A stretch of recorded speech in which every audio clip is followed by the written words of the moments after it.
That says we're live. See what YouTube says. YouTube says we're live, and we're live. All right.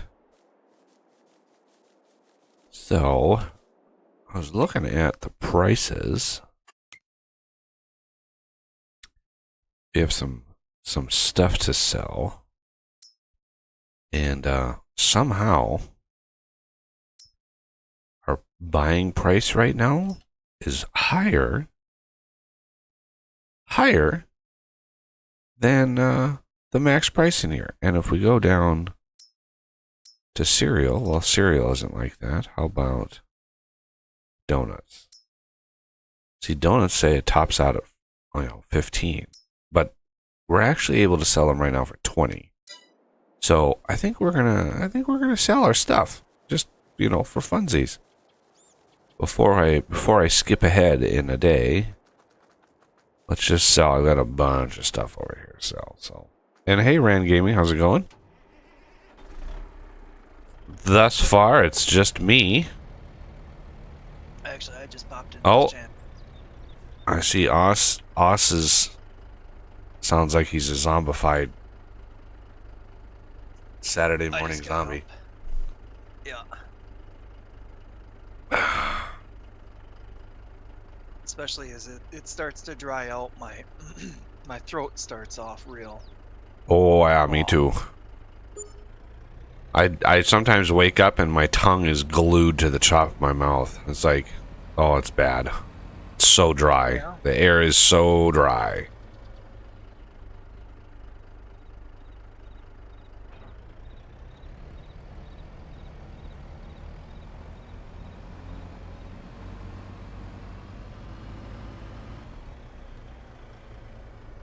Would have been on a little earlier, but I had to grab some food.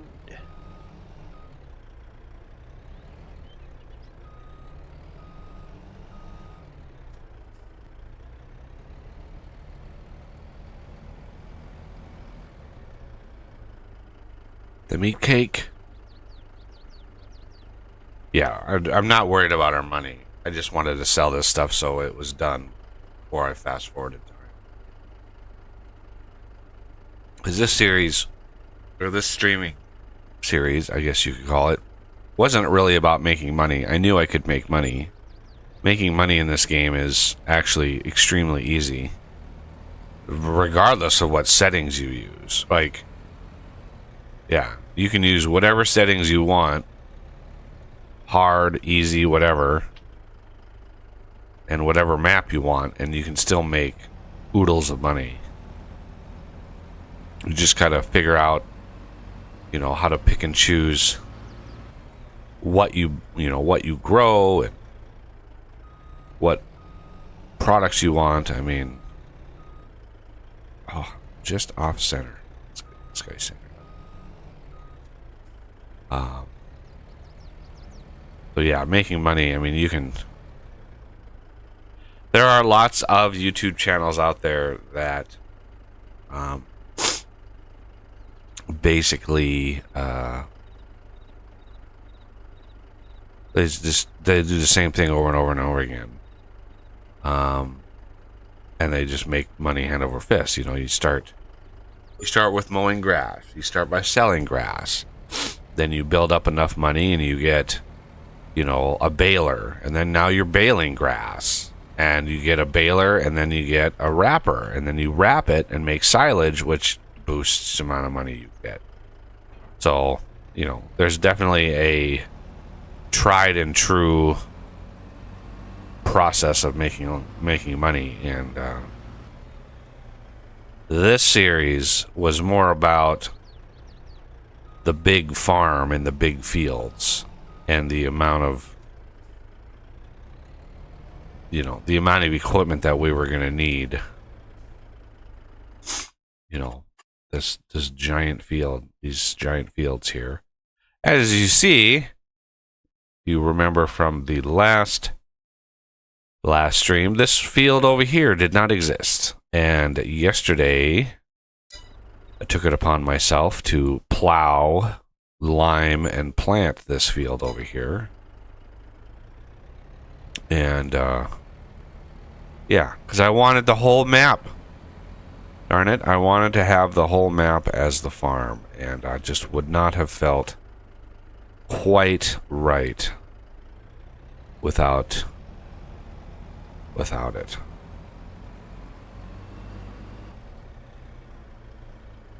But today, finally,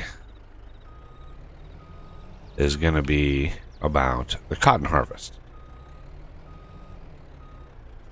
So I've got the new cotton trailers ready to rock and roll. And let's fast forward time just so we get it right. Let's sleep. Or Oscar. That way I can just do it myself. Okay. Now, that should have... Let's see what happened to the prices, because I sold all that stuff thinking, yeah, the prices were going to drop. Yeah. Okay.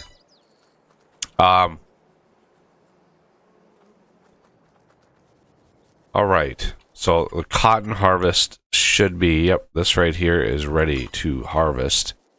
I did pre-generate the course.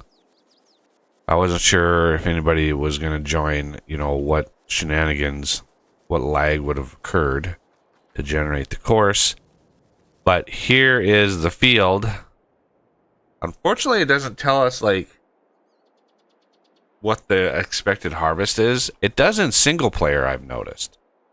When you have a field that's ready to harvest and you go out and look at it, it'll tell you down in the bottom right, like, expected yield. But multiplayer doesn't do that.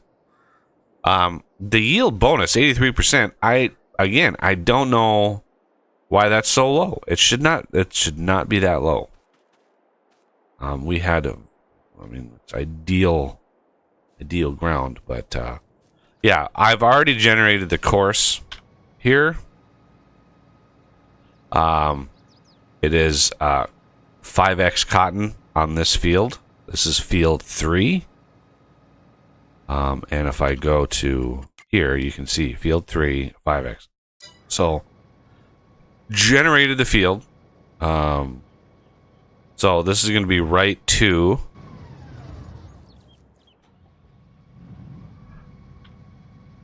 paste.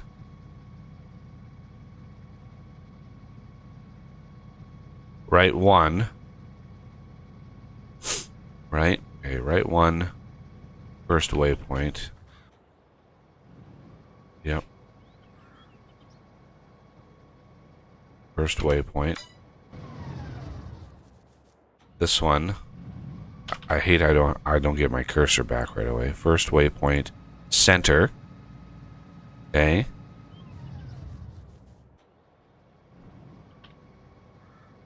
First waypoint. Right. Oh, I want left 1. First waypoint, left 1.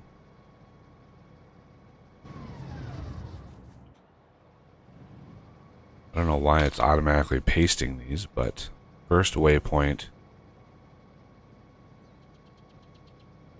left 2. Wait, is this first waypoint, left 1? Oh, this is a different...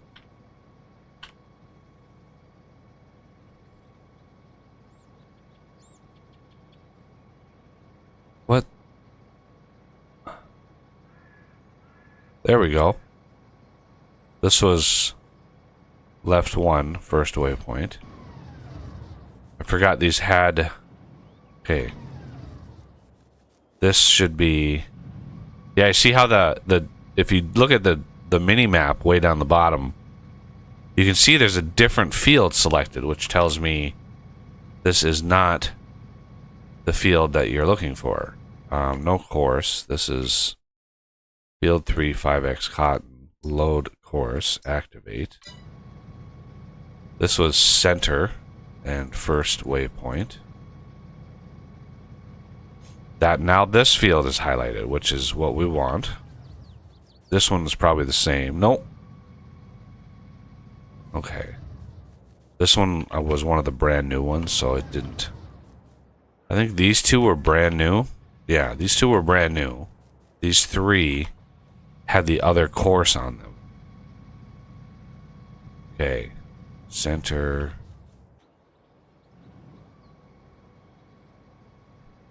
Left.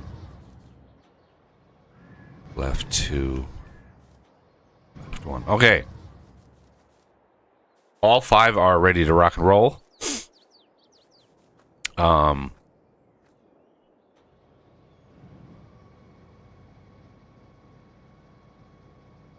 If I go to here and say 23 miles an hour,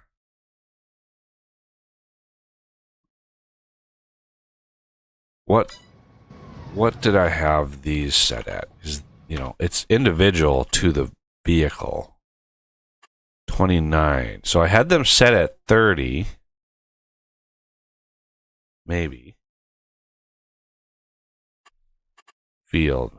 Okay, this is driving on field. So 23, 29, or 30. Everything else. Convoy distance. Distance between vehicles. That's default. I kind of wish you could copy these settings, right? And then just paste them in other vehicles. That would be nice.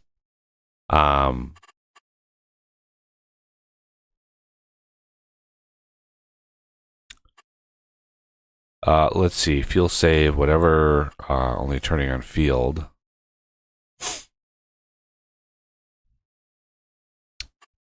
I'm going to turn that off. Especially with the headlands. Avoid driving on fruit. I'll keep that on just for realism. Allow reverse for pathfinding. Allow using pathfinder in turns. Yeah. So avoid driving in fruit, or only turning on the field. I want to deactivate it. Just I have crop destruction turned off. I want to make sure that the AI has as much leeway and flexibility to do its job as possible. Fold tools at course end. Return to starting point after finished field work. That might be nice. Raise tools late, lower tools early. That'll help. That'll help make sure you get it. Fold tools at course end. I'm tempted to return to starting point on, but automatic cutter, whatever. Stop unloading.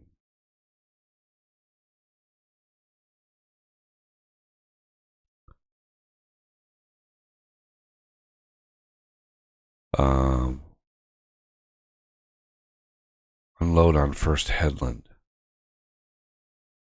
All right. Straw swath. There is no straw swath with cotton. Okay. So if we go over to here and we say only turning on the field, and then somebody joined us. Mysterious. Who could that be? Okay. Only turning on the field. Raise tools late so it's late early. I don't care about any of that. 75, 23, 29. Good. Okay.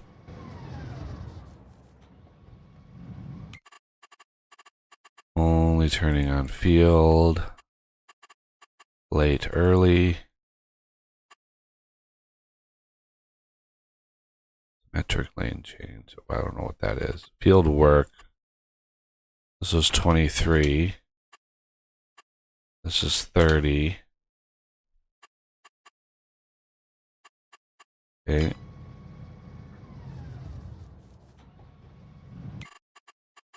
Only turning on the field. Oh, that was already off. Late, early. 23. There we go.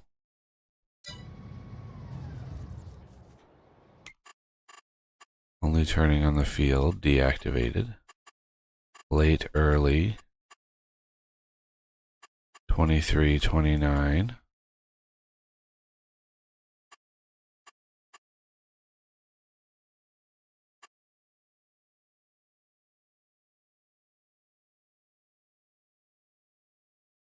Okay.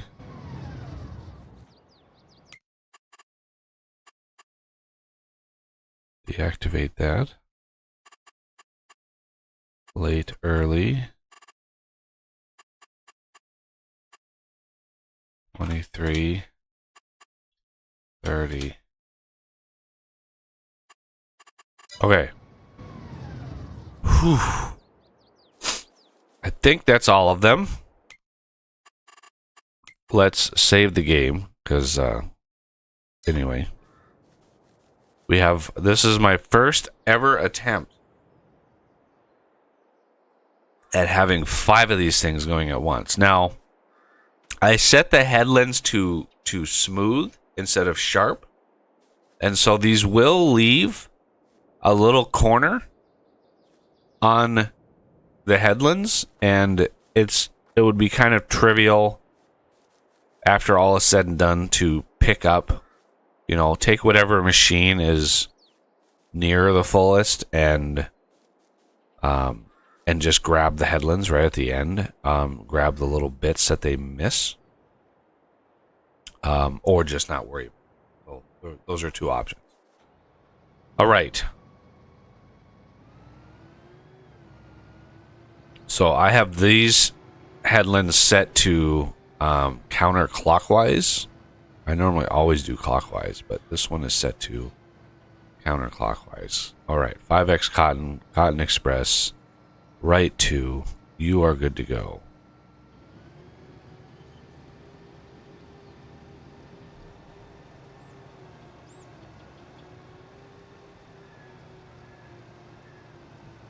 Do you see the little square that they missed? Yeah, that's what I mean. And away they go. Okay. Next.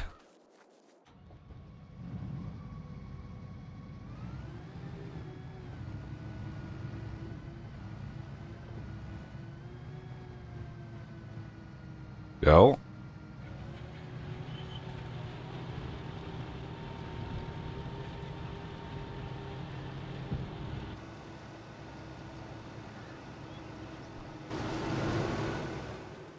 Next.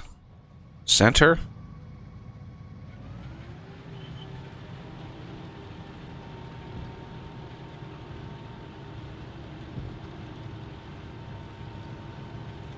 Really?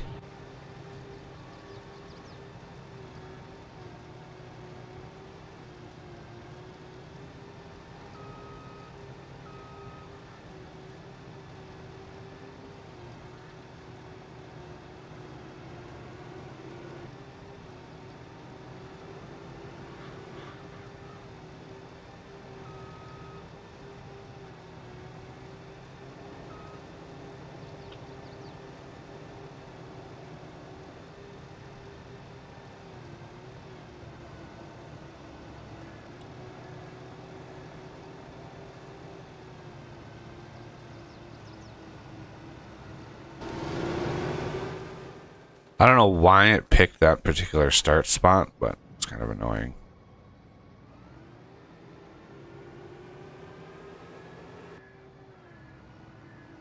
This is left 1.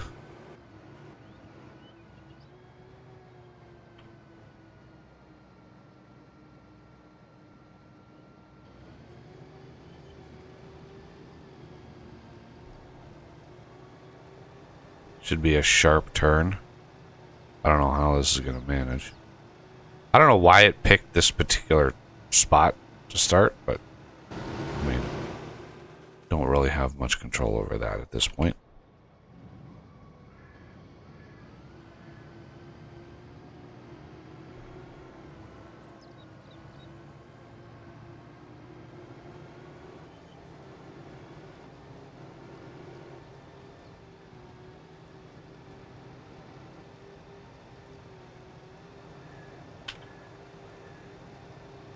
And go.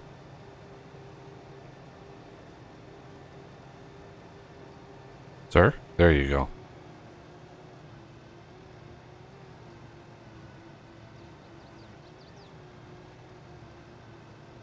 He's thinking about it.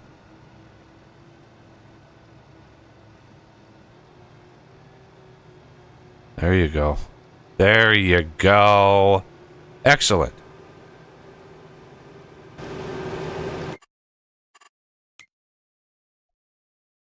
And we have 5, count them, 5 harvesters cruising on the field now. And, oh,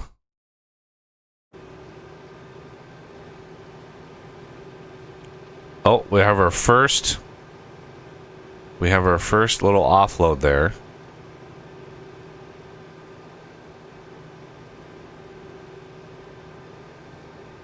Yeah, we're gonna have little bits that are missed. Because when it drops them, I sped up the animation so fast that sometimes when it drops them, it'll push the thing forward quite a bit.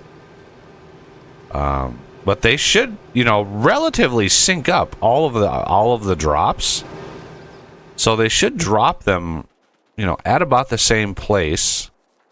This one maybe drop a little earlier because it had, these other ones kind of. I know this one had some in it. I harvested a little bit.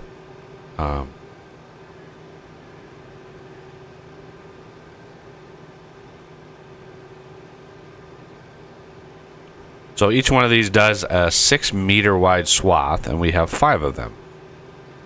So, 6 times 5, we're doing 30 meters at a time.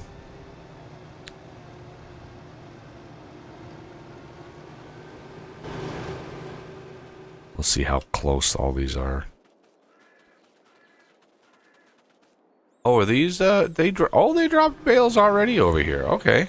This is the secondary spot they dropped bales. Yeah. Okay.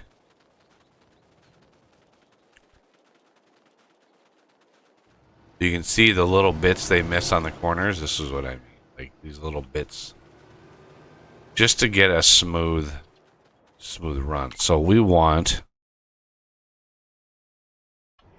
to grab a trailer.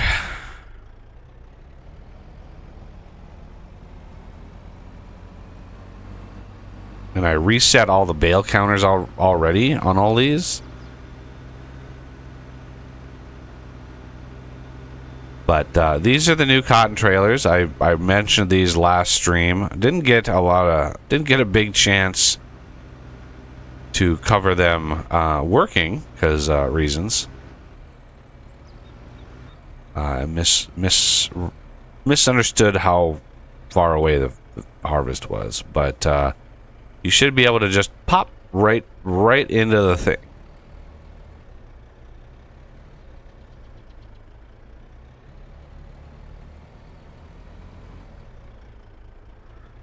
And there we go. That's 100,000 liters of cotton. So much easier. Oof. And here's another set over here.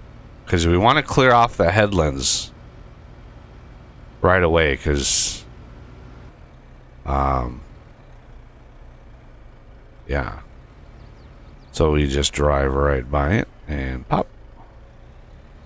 And these trailers, I mean, you can have, I did a realistic version.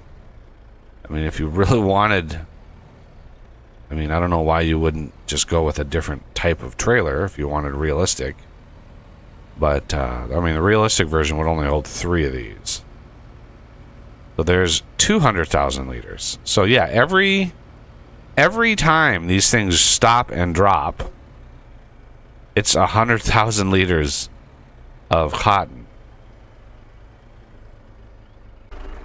And you can, you can get out and sort of boot them.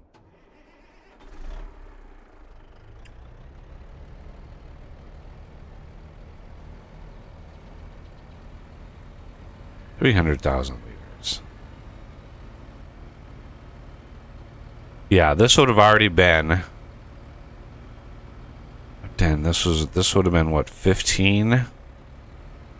This would have been 5 trips already with the old system, where we had 2 trailers. Each trailer holds 3. I would have already had to make 5 trips, which is, it's just tedious.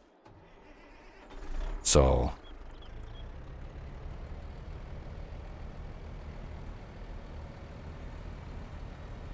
there's 400,000 liters.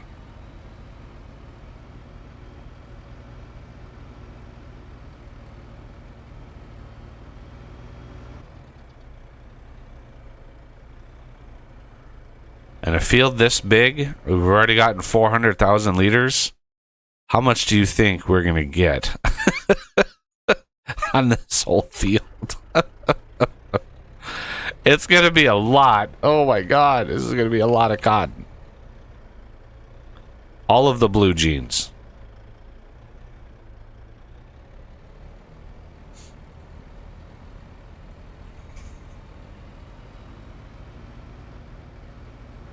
Okay. Well, these are getting a little separated over here because of corners and such.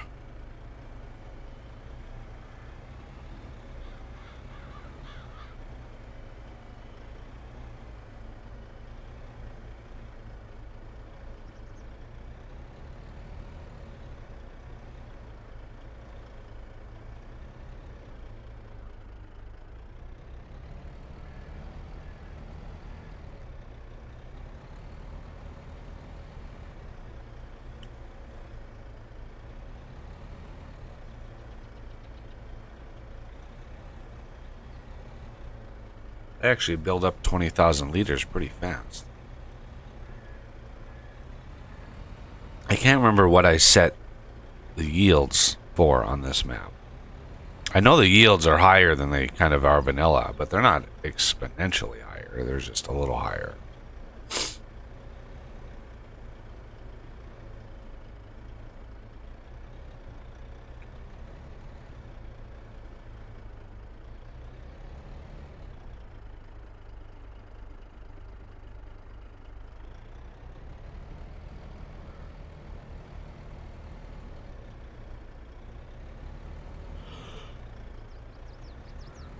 Blocked by object. Oh, snap.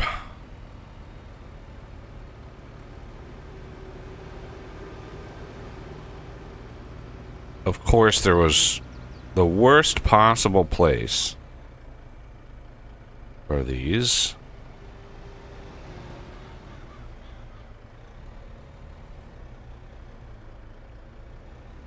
Right at the corner, they dropped one. That's kind of impressive. That it was just perfectly on the corner. Let's see where this one drops.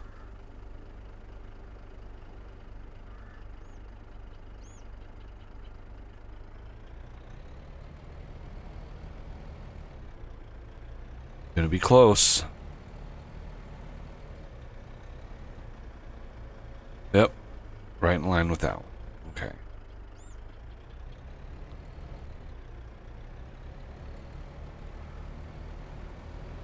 $800,000.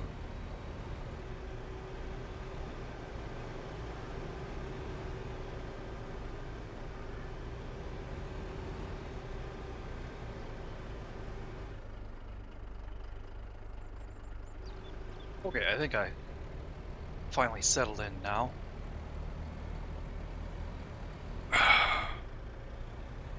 Want me to grab another one of those Jigma things? Yeah, there should already be one ready to go. Yeah. I want to get a full 1,000,000 liters here.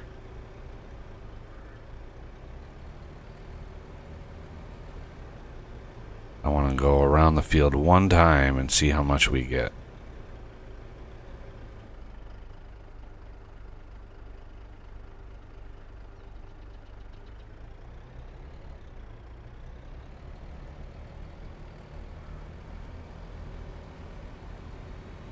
$900,000. I'm gonna easily get him well over $1 million just off of the first round around here.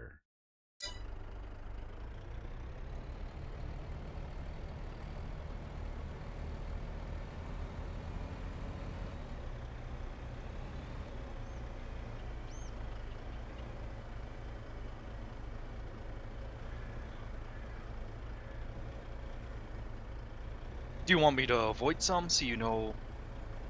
Yeah, don't pick up any right now. Just wait Okay. just wait a bit. Sounds good.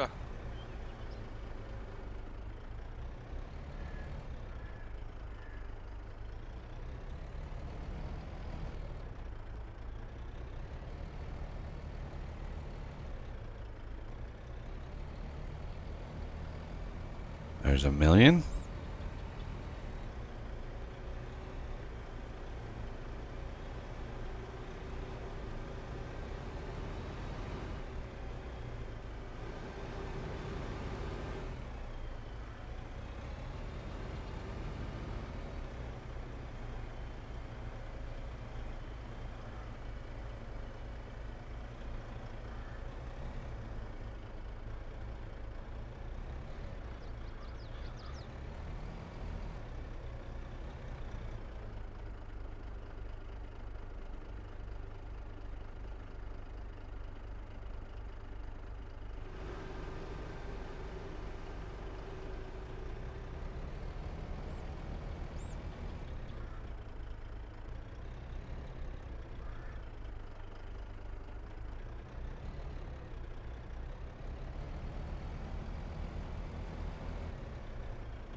$1.1 million. Having gone around this once. Nice.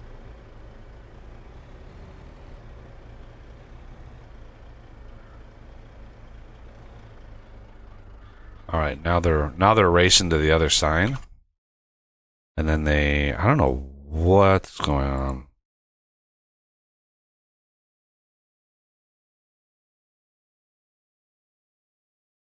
It's the way that the algorithm determines the course is kind of bizarre.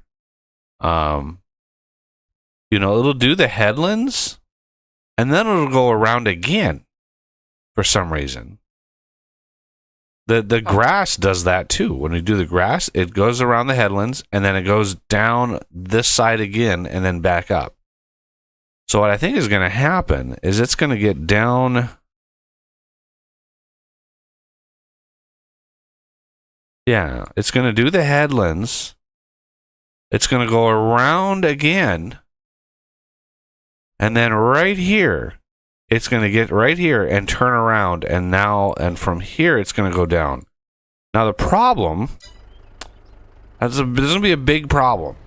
All right, so first, I've got all of the cotton. I got 1.1 million cotton. The problem is going to be possible collisions. So I'm going to go drop these in the farm factory just for funsies because we don't have enough money. There's just not enough money over here. So Yeah. I'm gonna show that you can drop off the cotton in your factories. And there we go. There's a whole bunch more clothes that are going to be made somewhere. And although you said that was fairly easy to do, it's still just amazing.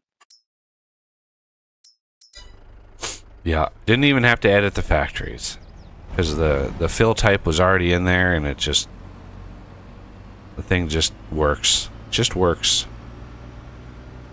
So yeah, now if you want to, I mean, they're not actually harvesting right now because the algorithm is weird, but they have to get all the way around the field again.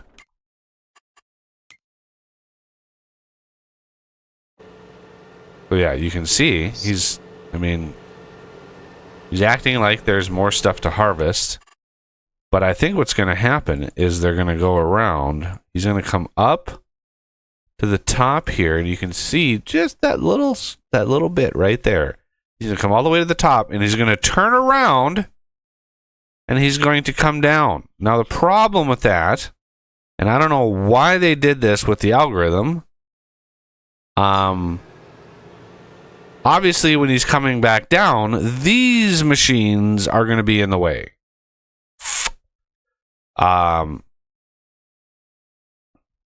Yeah, so that's a problem.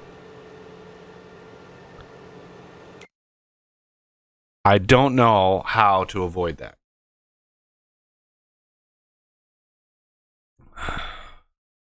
I don't know how to avoid that.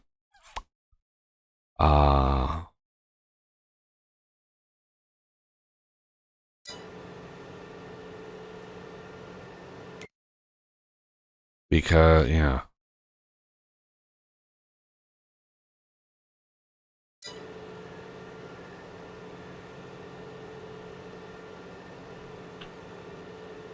There's no pause.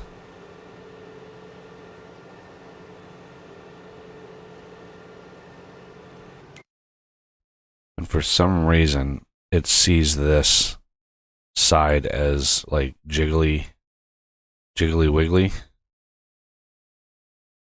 Ooh, pulling out the technical names. Yeah. Well, it's kind of going back and forth. I don't know why. It should be a perfectly straight edge, but anyway. Yeah, these are going to be in the way. Because he's going to come around. Well, maybe not. He's going to be offset. Because when he goes around... Oh, autosave. Right? He turns around. He's going to be on the right side of this. So he's going to be way over here when he comes down. Now, what's really going to mess these guys up is these guys down here. These two are on the left. So when they turn around, they're literally going to come right back down the field. So they're not going to pick up anything on this run for a while. So it's going to, unfortunately, desync all of the cotton bales. They're not going to all be clustered together because of that. And I don't know why it does that when it calculates. I think it's just... It seems like I don't know. I don't know how the algorithm decides what to do first.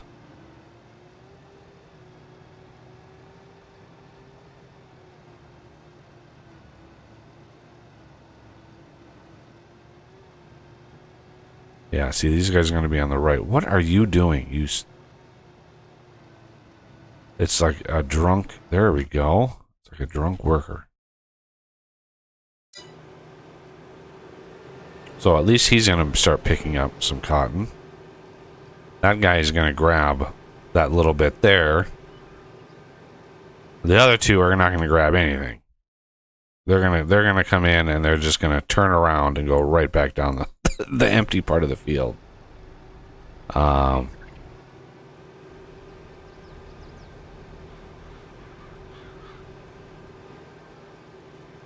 Yeah, don't try to just grab little bits, because they're usually going to be clustered together, so it would be more efficient to grab them after they pass through than to try to grab them willy-nilly just as they drop, because I'm not 100% sure what the pattern is going to be because of the way that the headlands and stuff work, but just trying to keep you from colliding with these guys. I was paying good attention to where they are. Alright, I just want to make sure these two aren't going to collide.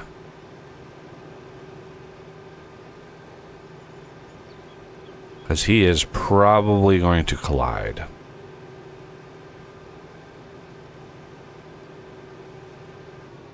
Yes.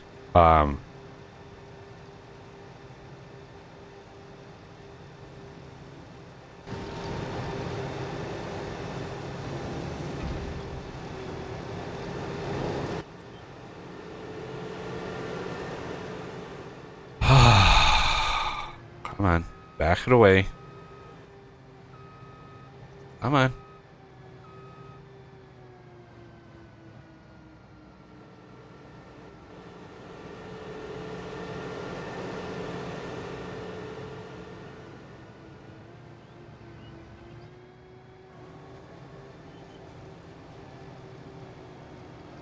There we go.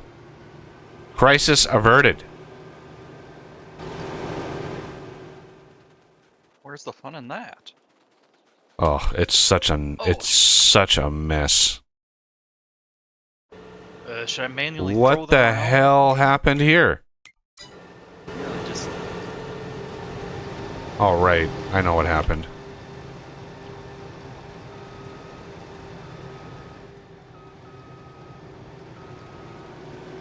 The same thing happened. You're not blocked by object. Go. What the hell are you doing?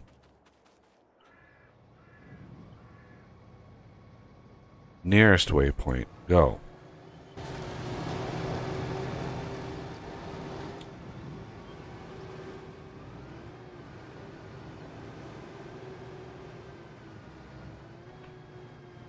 Nearest waypoint. Go.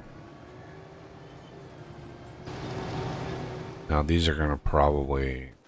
Oh no, these aren't gonna fly. Okay, good. Yeah, that is... I really wonder whoever wrote the course play algorithm, if they're aware of this crazy bug. What the hell is this thing doing? What the hell are you doing, you stupid...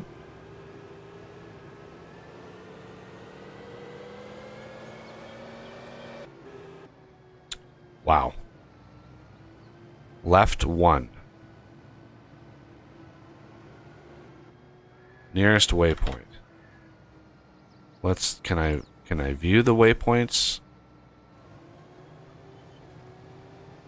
No. Are you... No. No, no, no. How is that possible that this thing is that stupid? Nearest waypoint. I'm literally on a waypoint. Nearest waypoint.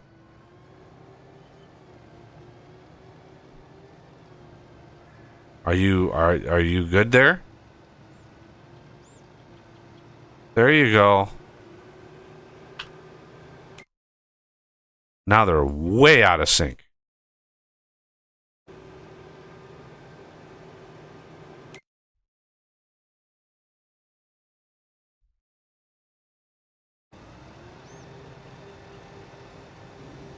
Okay. I don't know why the edges are so gnarly on this. They shouldn't be, but I think that's part of the... Honestly, that's part of the harvester that's doing that. It's not the waypoint. This thing is going really straight. It's just... It's right on the edge of the rounding errors, which is... Yeah, that's why that's doing that. Okay, so these should not be... These should not be bad anymore. So now we should be able to grab cotton bales without too much problem. Yeah, see, this one is... Oh, it's not... It's rough all around. It's just... The pixels are kind of off. Okay, I think that is good to go. Now, I'll see if there's any easy targets of opportunity.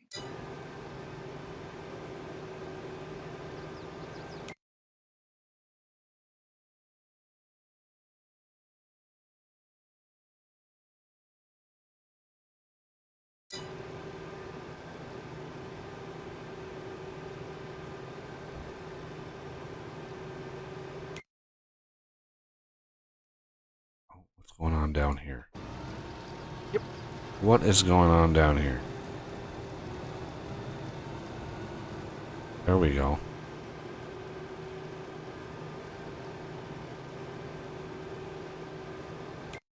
Okay. What are you doing, Mr. I?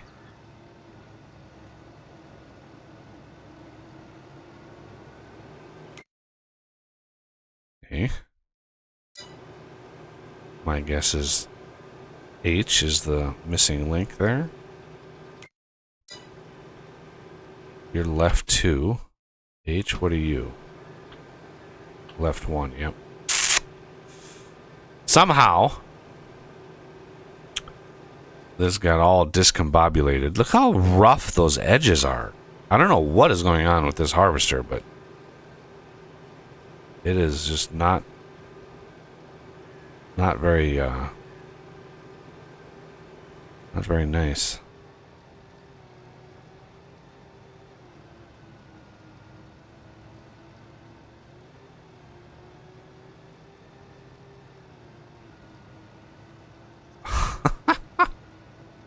The back, and we can't go in a straight line, of course. Can't go in a straight line. It has to zigzag for reasons. All right, turn.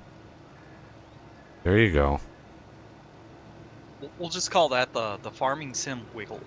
Yeah, it's, you know, I don't know who trained these AI workers to drive, but they need a course in driving in straight lines and how to turn corners.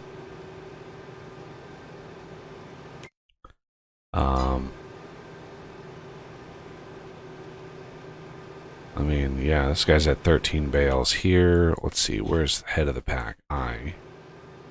19 bales.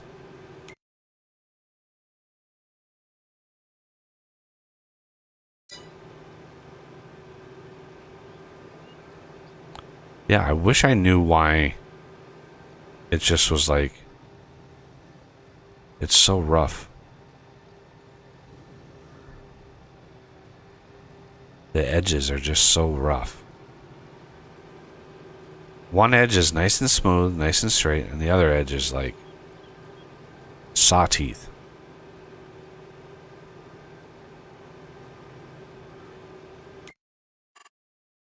Okay, well, it is what it is. As long as we get the majority of it.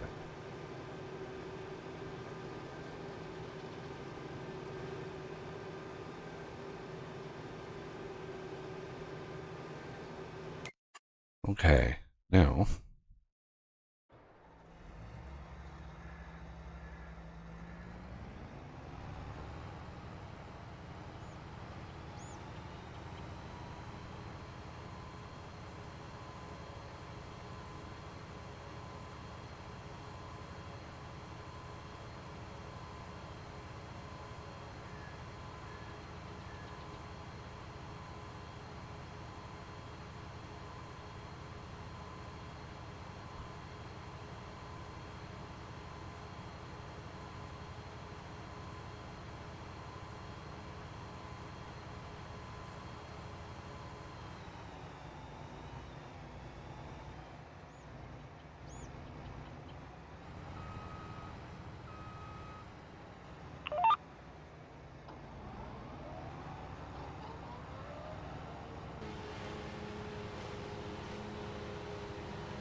So did you get a chance to chat at all with Renegade when he was on the other day?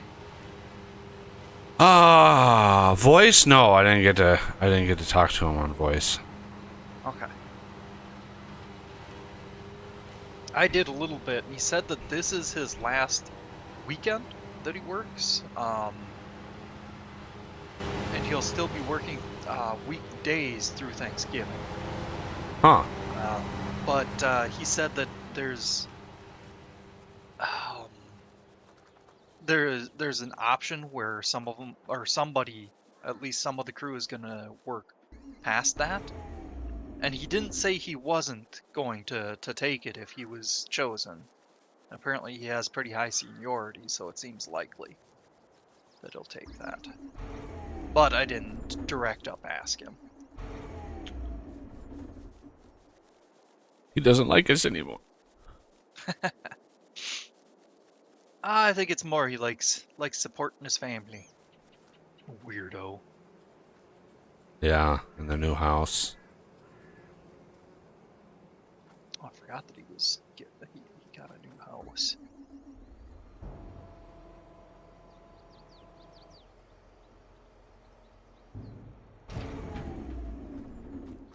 I probably seemed like a jerk because I forget little things like that. I mean, not to say that's little, but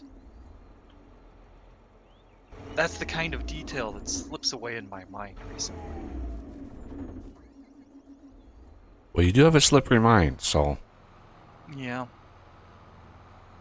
Well, yeah, I usually remember some of the big life events about other people. I've always been good at, not repeating myself with people, or, sometimes I do, but like on stream, for example, I say that because, something to talk about and the audience might not know.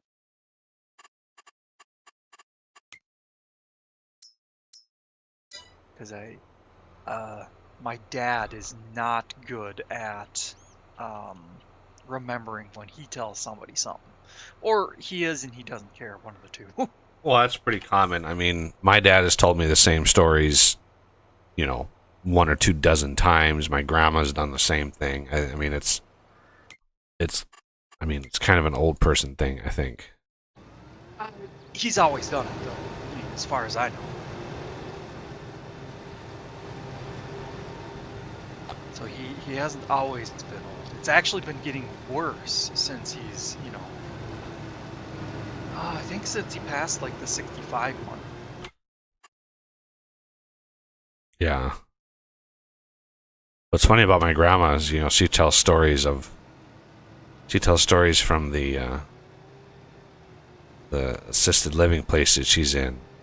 And the stories that she tells in the exact same way with the exact same words every time. With the exact same voice inflection. I mean, it's not just like repeating myself. It is like carbon copy. She says it exactly the same way. It's actually impressive. Like, I don't think I could do that. Like, I don't think I could tell the exact same story exactly the same way every time. With the exact, yeah, it's kind of fascinating. Like practicing it. Yeah. Well, maybe it's something she tells a lot of her friends. So she has it down as a story. I just, and that made me think, because some of the ladies that eat at her table and that she's friends with, some of them are actually, they have dementia and they've actually got early Alzheimer's. And for me, my main thought is, if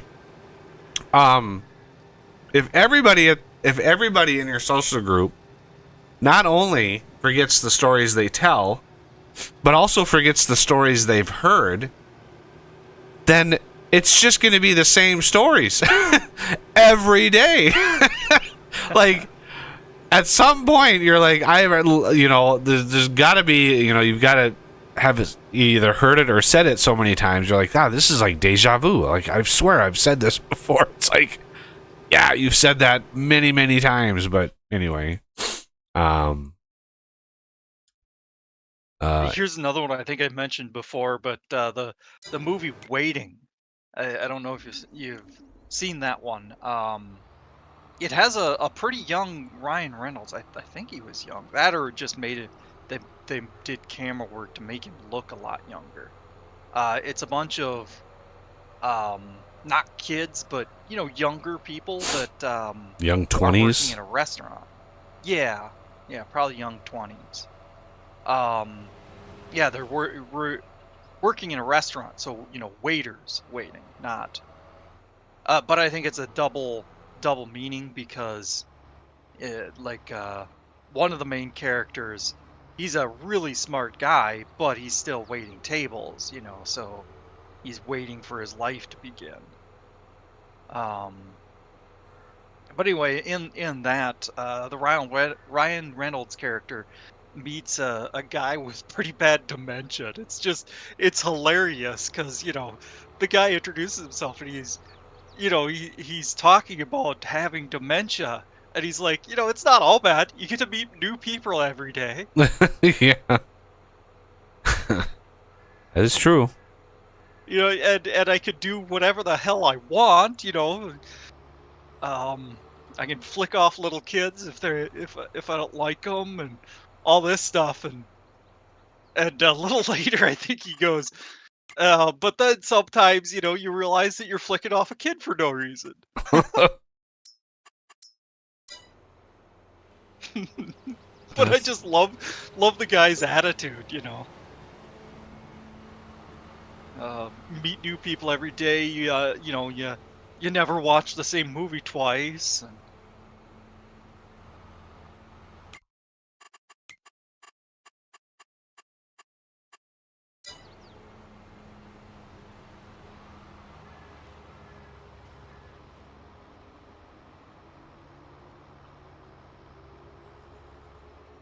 all right. Why am I mowing the grass again? I just because it's there and we have a big harvest to go, so might as well mow the grass yup, because this mower is cool. with your new trailer, it's not like we need two people hauling bales. Heck, I'm not even working full time.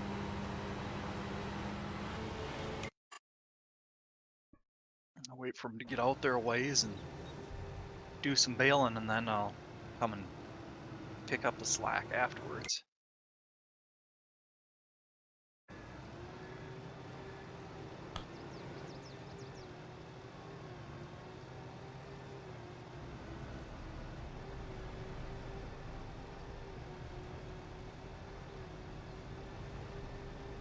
Oh, the boss is watching.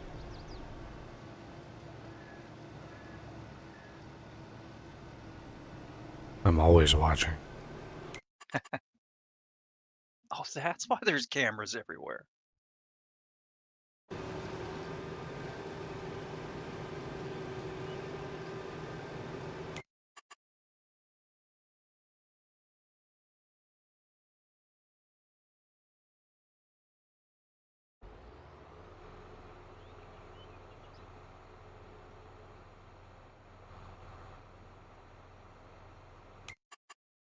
Alrighty.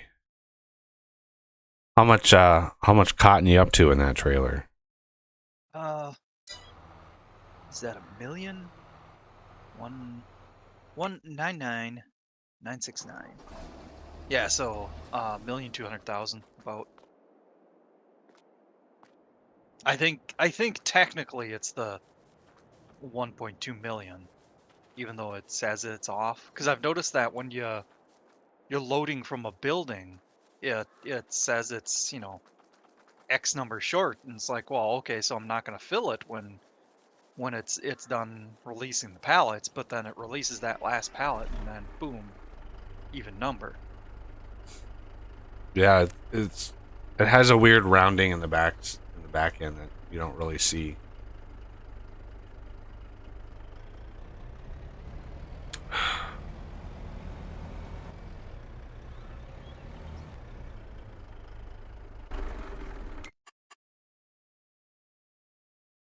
Wonder if they use the drunk numbering system. It's just like the normal norm numbering system, just drunker. Just drunker. Yeah.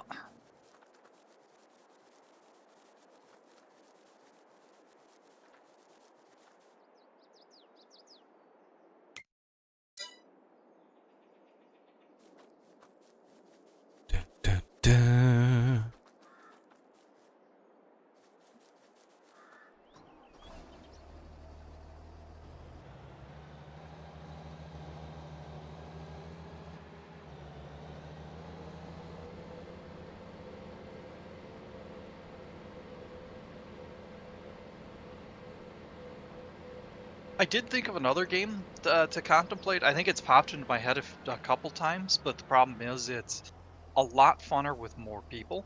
That'd be Valheim.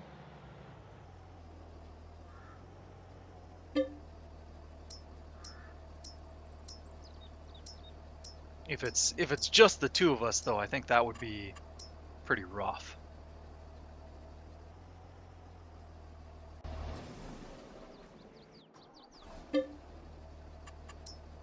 Although, one of the reasons why it's really rough in that game is that, you know, we have to get items for everybody, and if it's just two, it wouldn't be so bad. Bales in the headlands. Oh. North side or south side? South. Okay.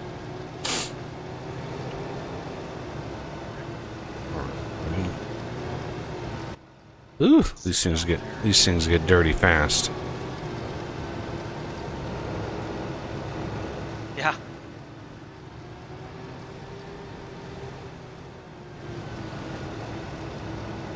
I'm trying to pick up a couple on my way down there, but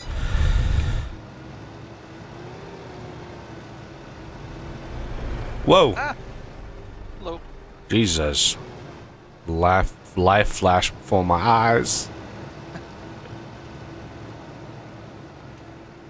That must happen often when I'm around.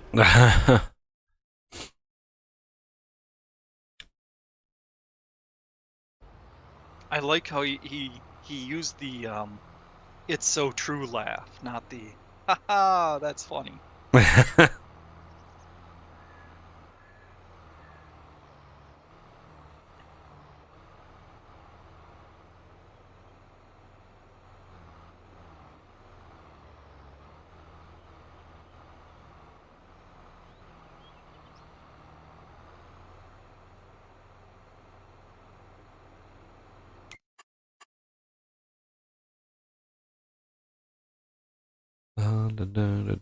Okay, everything is on track. Good.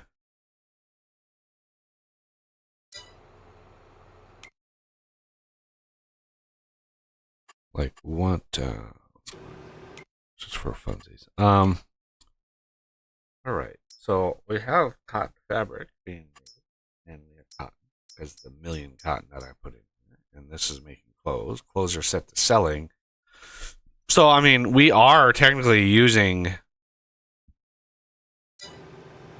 We're technically using all the cotton right now. We're automatically selling every top of the hour. It's selling whatever clothes are in here and giving us the money. So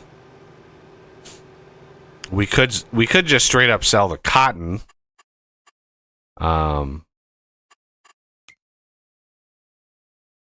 Let's see, what is cotton going for these days? It's in here somewhere. There it is. Sell everything. $1,600 is the going price. Clothing, I think.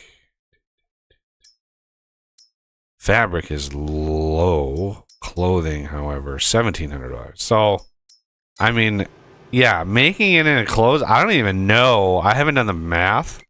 I mean, I know it's more profitable. Of course, it's more profitable just because of the number of cycles per month.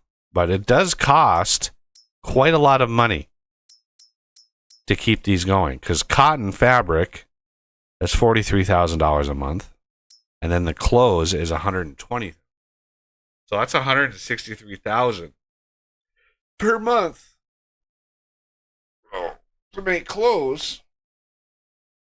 But again, I know we're making money. I know it's net gain, so not worried about making money. It's just plus the wage. I mean, $6,000 in wages that we just got hit with. Not bad. And I didn't adjust wages at all.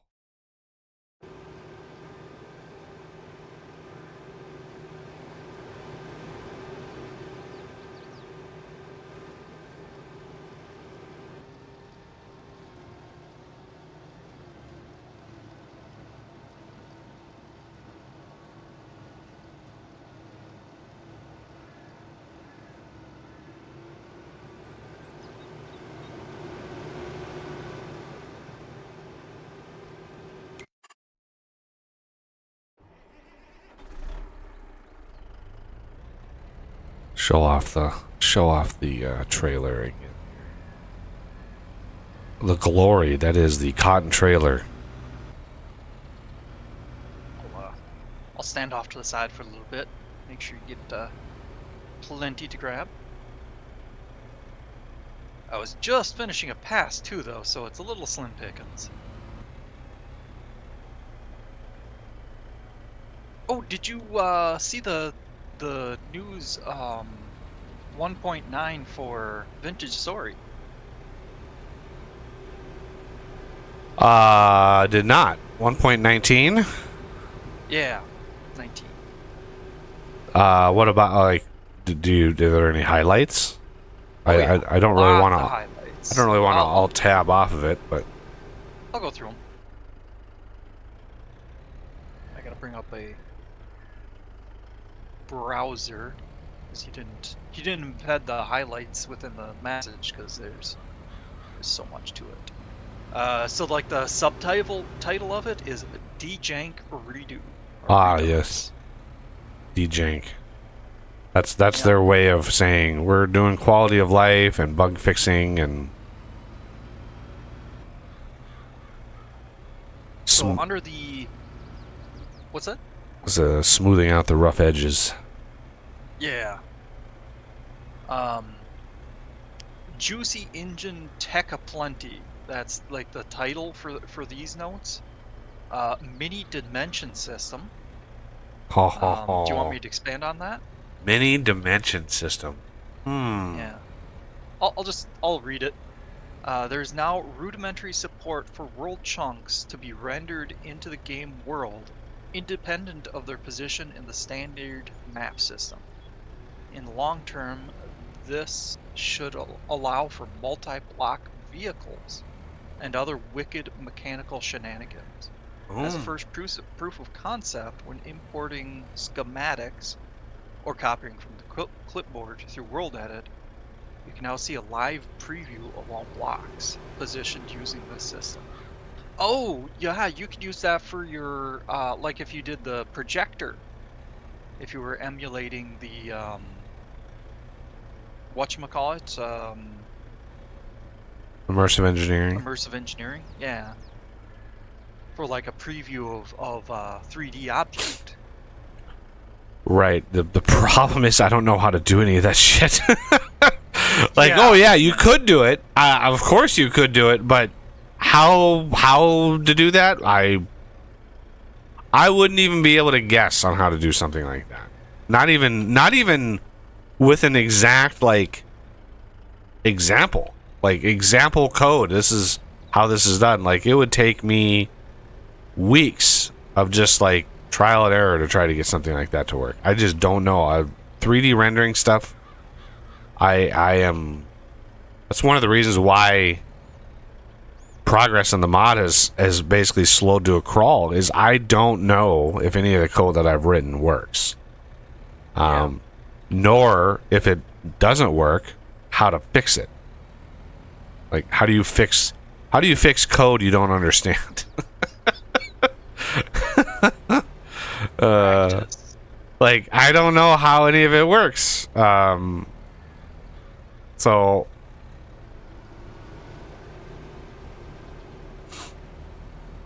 Next one, unlimited textures. I don't know. Yeah, there was a limit on number of textures. The texture atlas. So he had a hard coded size for the texture atlas, and when you loaded a world, and it loaded all the mods, all of the textures for all of the blocks was placed on a single texture atlas, and it's basically like, imagine a 4096 by 4096 texture, and then all of the blocks were on this single texture, and then the game just mapped what block is what position. That way you only had one texture in video memory, and all that the rendering engine side of things was doing was having this single texture and then saying, oh, just offset this many pixels in and copy this many pixels, and it's a very efficient way of minimizing the transfer of textures in and out of video memory when you only have one. But the problem is it's a finite size texture, right? There's a finite number of blocks that it can support, and you're limited on the resolution. So the number of mods, right, just over the summer there's been another 200 mods. So the number of mods and the variations and all of the things that are happening in the community are starting to have an effect on these texture atlases, the size of these, and people are starting to run into, because there are definitely people that are running into texture atlas problems, especially with big textures. When you have, let's say, the elephant, or when you have a big entity and it has a big texture, that goes on the texture atlas as well. So it's not just blocks, it's all the entities. And of course, some people are pushing the texture size and saying, well, rather than a 64 by 64 texture for the block, I want a 128. Higher fidelity texture. Well, that just chews up so much space on that texture atlas. That doesn't surprise me that he's now changing that requirement to multiple atlases. So, anyway, that was the TLDR of that little change. New first-person mode. Visible hands. So And now he says it's a mode, so I don't know if that means that you still have the option of having the old one or not. I thought you could see your hands. If you don't have any tools, but now like with a tool you can see your hands, like with a bow. Before you couldn't see it. Your bow just kind of draws back on its own. Okay. Yeah, you really don't necessarily notice when you're playing the game. Right. I'm not usually worried about what my hands are. I'm usually worried, like, where the drifters are. Yeah. Wearable animation support. Okay. And this is funny because he says this is important for some clothing types such as skirts. Yeah, to blow in the wind. Blown in the wind. Yeah. Animation System V2.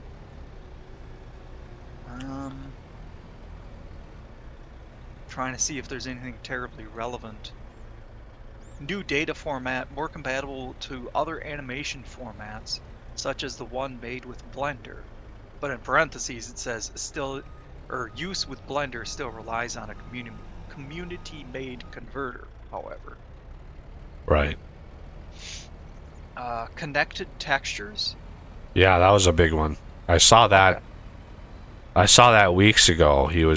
There was a mod that was trying to do it, and he was like, I think I might be able to do that. And yeah, he added them in.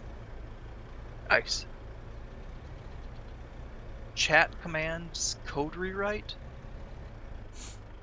Not even sure exactly what that means. World edit commands consistency overhaul. Yeah, That's a mouthful. That's part of the dejank when he overhauls a system like that. It means over the last 8 years of the game that it's gotten really convoluted and a lot of messy code.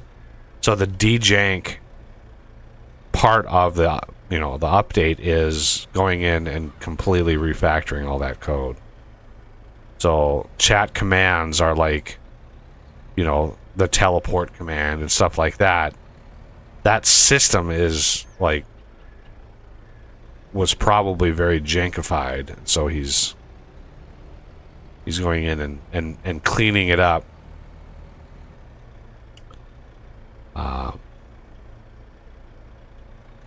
The game is getting more and more popular, which is kind of interesting. There have been a lot of people, a lot of bigger and bigger names on Twitter that are like, I just kind of picked up this game and I recommend it, you know, and it's like, yeah, it's getting a lot of attention, and it's the community has grown like crazy. Yeah. And I have a feeling, I mean, you may not be the cornerstone of that growth, but I think you're definitely contributing to it. It's hard to quantify, though. Yeah, I mean, nobody was really, not really was really covering it. And then I got a hold of it, and I started modding it, and I started doing modding tutorials, and it definitely helped the modding. The modding tutorials that I did had definitely impacted the modding community, because before I really got into the code side of things, the vast majority of mods, I mean, the vast majority of mods, were just JSON text mods. There was almost no code mods that took advantage of the brilliant modding API. And when I started working on the code mods, my Angel Belt mod was the first code mod that I did, and I finished it just in time while we were building the cathedral, and you know, it was one of the first code mods on the mod hub, the modding DB, and as part of that, I started looking at how to do modding tutorials, and then I did a stream where I built a mod from start to finish. I built I think it was the Rock Sniffer. Sounds right. So I built the Rock Sniffer on stream from start to finish. The whole mod. It was simple enough. It was small enough. I was able to do it all live on stream.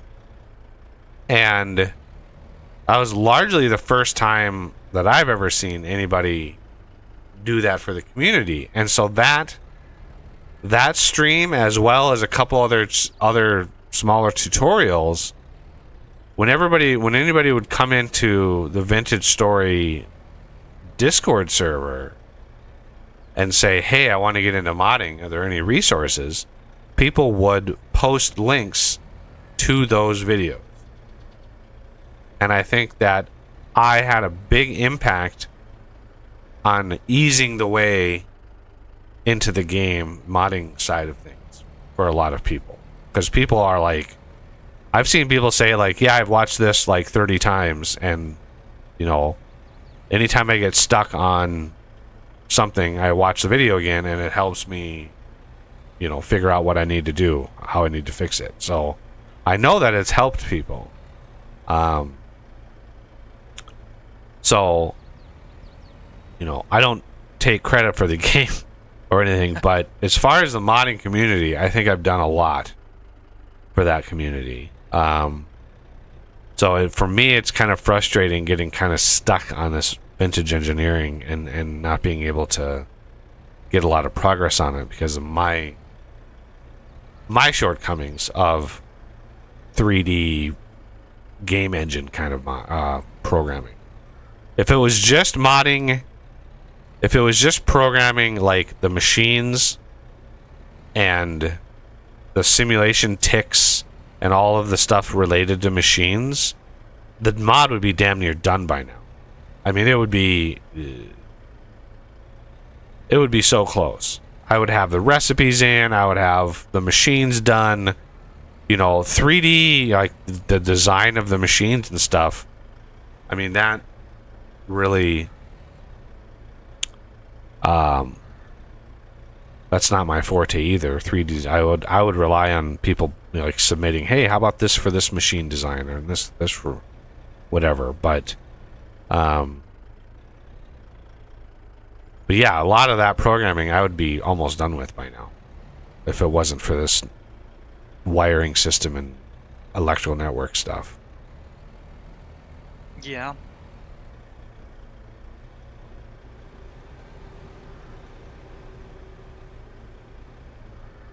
So the last item, chiseling system upgrades. You'll probably want me to read the blurb on that one. Yeah. Continue our efforts towards ever tighter integration of chiseled blocks as a first-class citizen. I don't know. That's probably an inside joke or something.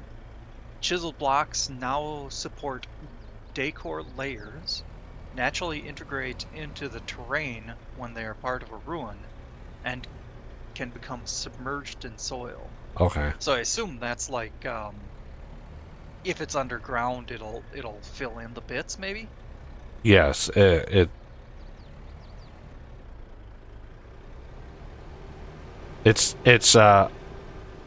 almost akin to the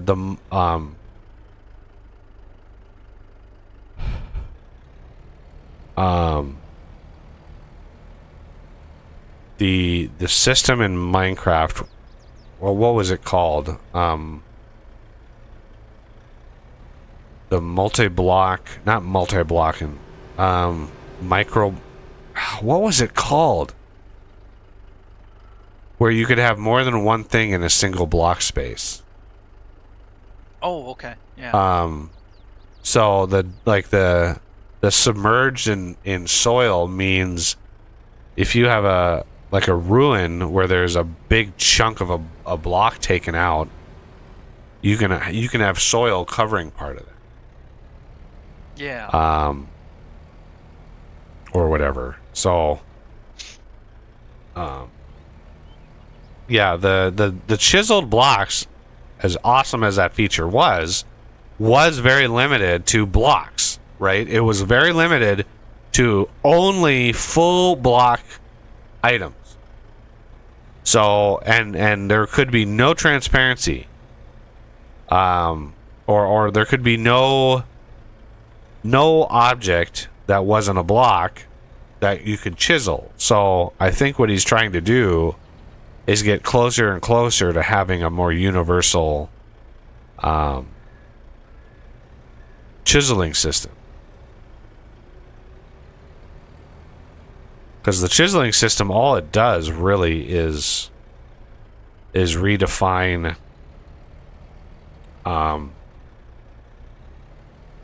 it just reteslates the 3D object, and it's a pretty brilliant system.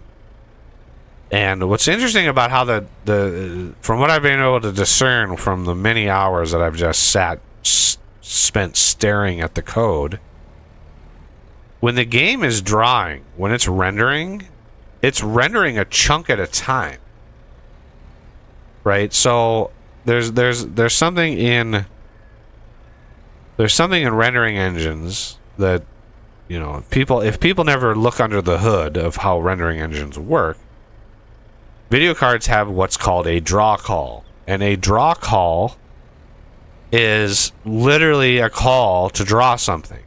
Now, performance is had by how many draw calls that you have in a given scene, right?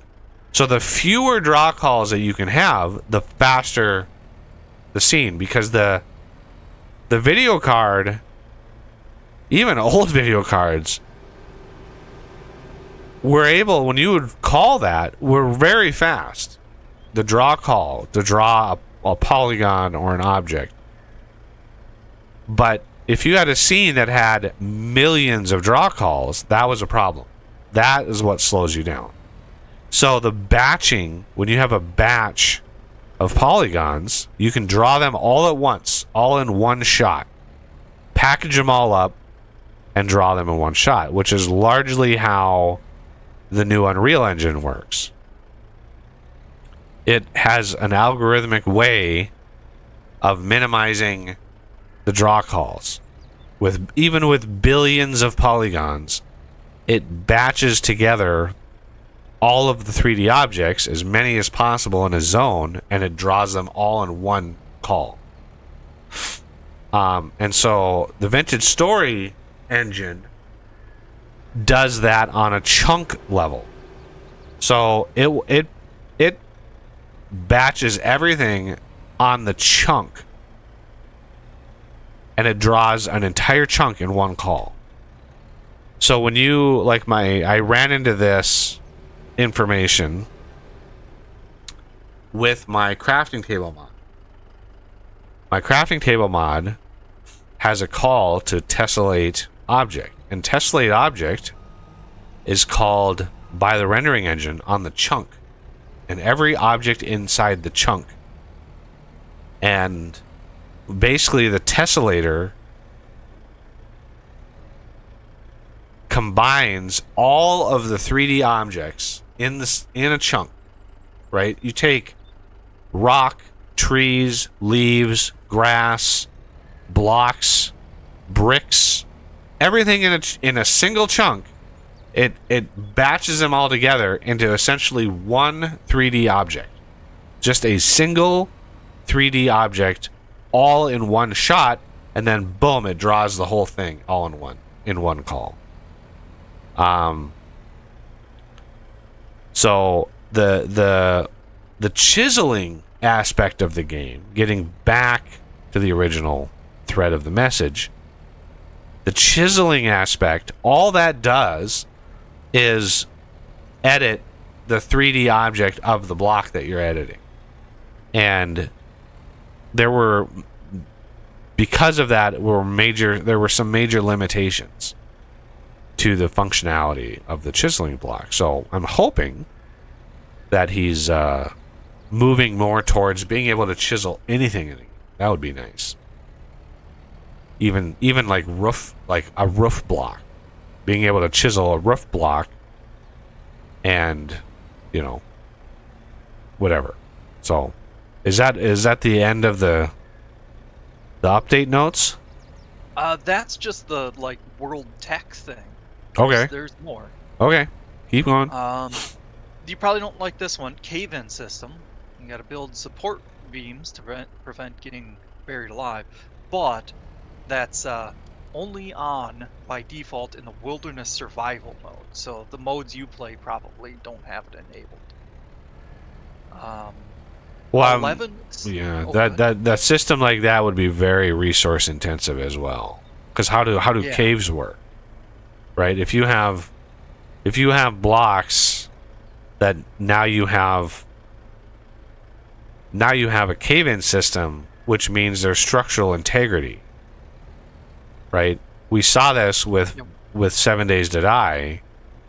Structural integrity can have a massive impact on performance.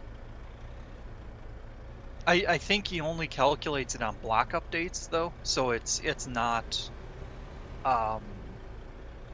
it's probably not too bad performance wise, because it actually even shows a GIF of him being in like a default cave, and he picks the ceiling and it caves in on him. Huh. And he's hitting rocks too. Oh, that's interesting. When they fall down on the ground, they're the cracked versions. Huh. Interesting. What happens if they fall on your head? Like, what do they do? Oh, well, I think that system's already there, because cave-ins kind of existed with like soil already. Oh yeah, yeah, definitely. And if you walked over them, I think it triggered a block update, and you could end up falling in. Okay, next, added 11 species of deer and more. Oh my god. And the and more, I can see a moose in there. Those might be camels. What is that, a llama? Maybe an emu? Antlers still missing, he says, though, because it's a work in progress. I think this release is an alpha. It's not like the polished version.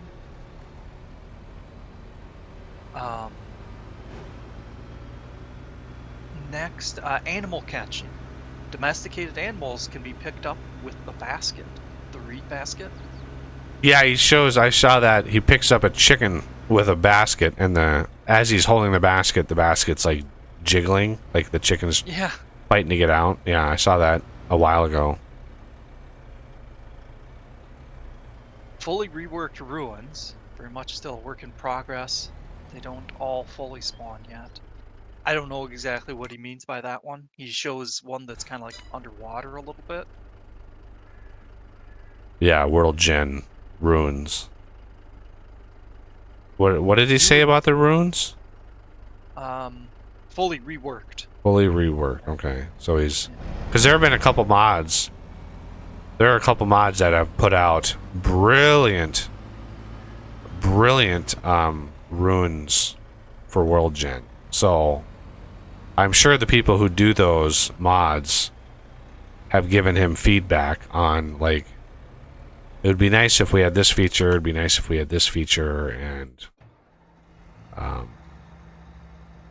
you know, he's probably taking that into account as he's working on these systems. New accessibility settings. So like view bobbing, the camera shake strength, and it's a slider. Wireframe thickness, also a slider, and glitch strength waviness. That's kind of like in the Resonance archive, right? We saw some of that. Glitch strength is Oh, probably. when there's a temporal storm. Yeah. Added command handbook, and then in parentheses, in creative mode. Ah, okay. So yeah, you can search for the server and client commands all right there without having to open a web browser. Added scroll racks, and it also lets you store tuning cylinders. Yeah, scroll racks. I saw that one. Okay.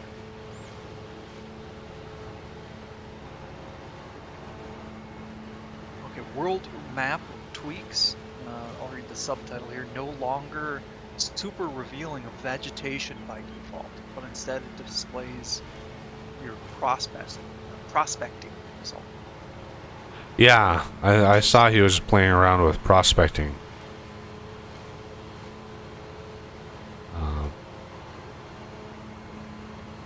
Seeing the vegetation is pretty handy, so hopefully it's an option.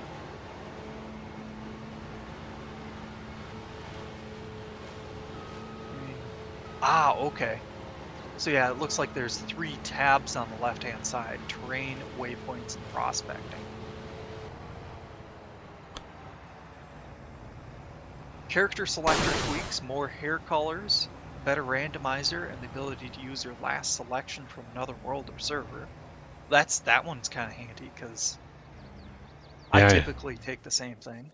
You can, yeah, having a consistent character I think is important, especially with how obsessed people are with their Minecraft character. Yeah. More chisel power now supports decors and topsoil. Yep, that's Overhaul. Yep, that's part of the thing I just mentioned with chiseling. Yep.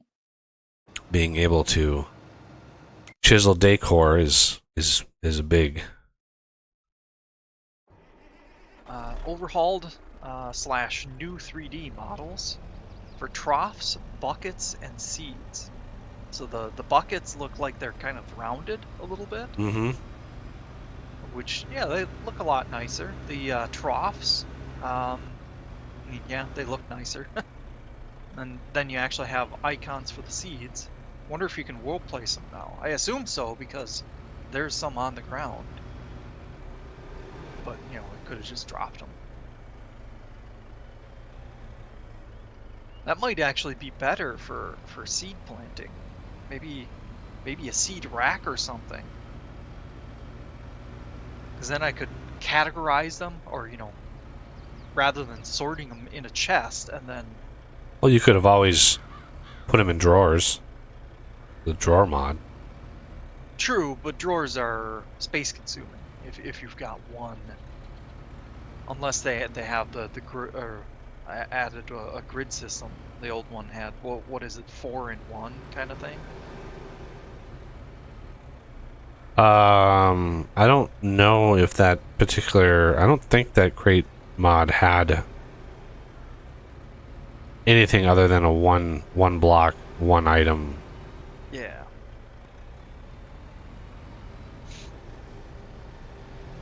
So yeah, it'd be a lot of space unless you could put more than one per drawer. I mean, Um, yeah. live preview for the schematic import. Kind of mentioned that earlier, but this is like the features section, not the world. And he's got a little preview there as he's dragging around the blocks, and looks really smooth in the GIF he's got. Oh Just yeah, very smooth. if it's small, I mean there was a preview, there was a ghost preview before too. Because I dealt with that with my cathedral. When I would paste the cathedral into a new world, I was able to see some ghost blocks in it.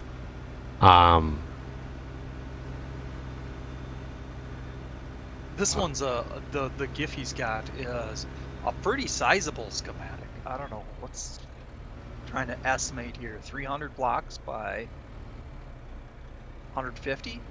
That's huge. Yeah. And then it's, well, I'd probably say at least 80 tall. Of course, there's a lot of white space in there, or air. But yeah, there's buildings. There's a windmill. The windmill's not animated in the like preview, Yeah, but once you place it, wouldn't imagine it would be. that oof. I'm That sure would be impossible. Well, I wouldn't say impossible. I was gonna say I'm sure he's. Well, gonna it's not work on needed. it, though. I mean, it's not needed. Yeah, not needed. You don't Yeah. need to animate a ghost block. Like that's just unnecessary. Okay. Now there's like the combined features. I'll see if there's anything that wasn't highlighted.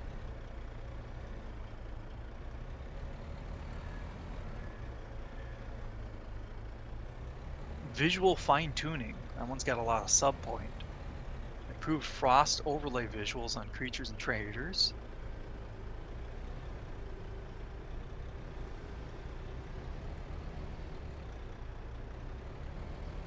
Improved SSAO quality. Not sure what that is. Screen space ambient occlusion. Ah.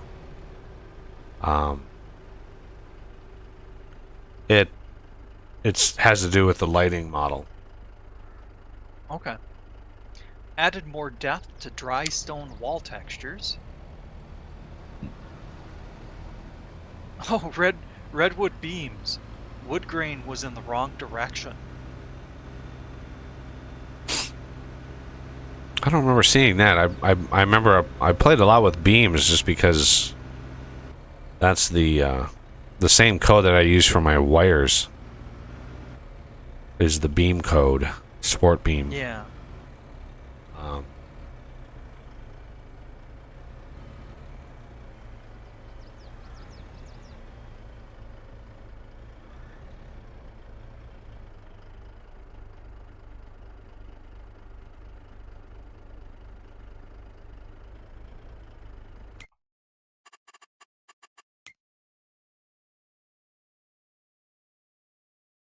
Oh, here's in this it lists catching the small tamed animals has to be generation 5 or higher.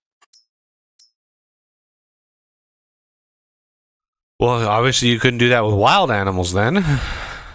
Yeah.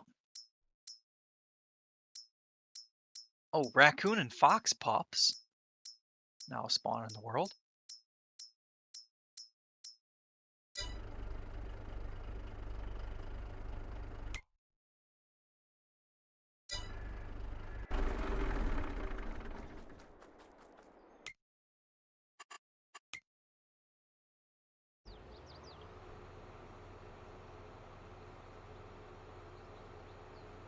Can now ignite extinct torches on lit torches, fire pits, forges, blah blah blah.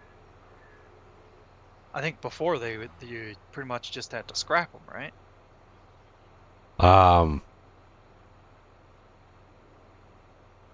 How did you relight? I think you could relit torches. I think you had to put them back in a campfire. Yeah, you had to put them back in the campfire to relight them. Yeah. Not the extinct torches are different from the burned out ones, like the ones that are depleted. Okay. There's a big difference between the two.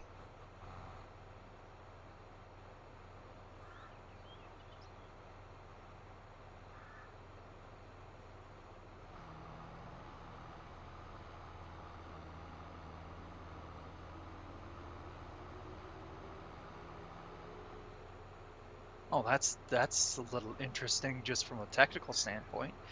Added capability for server owners to compact save games. Yeah. Yeah, there was a feature he added.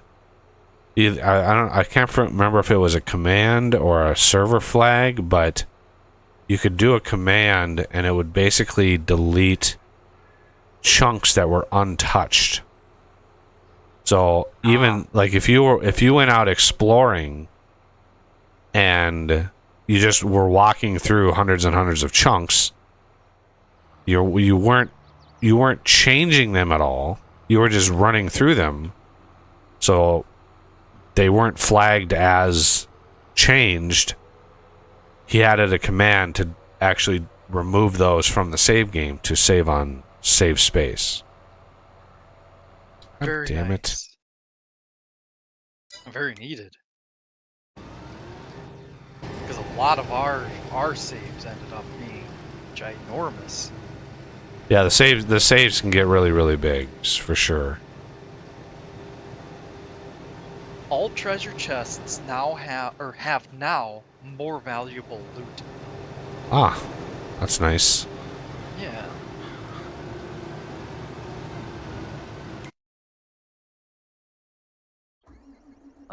Can now shift left click armor and wearables into the character inventory. And now that wearables can be animated, I could animate the angel belt. Yeah. I wonder if it still has the option of whether it's an on or off state then. Whether you could combine that into one item. The on and off state being separate items is not because of animation.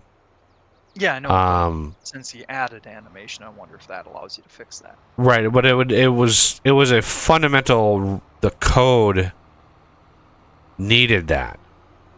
It wasn't an engine thing. It was the code needed to differentiate between these two states, and the best way to do that, and not have to encode a whole lot of shenanigans with the object you're wearing, is to just swap the item on and off, right? Otherwise you need to mess with attributes, and you need to mess with saving that to disk. There were a lot of funky things that I would have had to do in order to be able to sync that across servers, across worlds. If you're playing on a world and you turn it on, that then has to save to disk, and it has to broadcast to other players, and the easiest way to do that built into the game is just to swap the item with a variant. That's how the game does it. Everything that can turn on and off in the game, that's how it does it.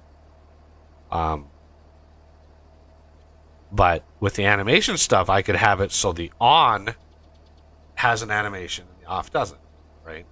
So that's how the texture swaps. The on has a different texture for the buckle than the off. That's so when you turn it on and the buckle turns gold, that's why. Is it just swaps the block. Just not the block, but it swaps the item. Yeah. And it's a really, really simple way of, supporting features that you don't necessarily want to mess with. I was planning on using the same sort of system for the animations of the machines for the vintage engineering mod. Where the machine that's off or not doing anything is just your basic machine. But then the on, right? You can have a separate model, a separate block for the on state, and the on state could include an animation. Just just an animation that just plays, and it's an infinite animation, right? It doesn't just play once and that's it. It just continues to play. And then there's a call in the code that's called exchange block. An exchange block will swap a block for another block without causing block updates, without refreshing or destroying the entity, without doing anything other than swap the model. That's all it does. And it would be a very, very, very easy way of having a machine that can be on and off, but they're technically separate blocks. They're technically separate things. But anyway, I'll be right back with your list. I need to use the bathroom.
Stefan, he went on a break. Well, of course, he was saying go on a break. I don't know.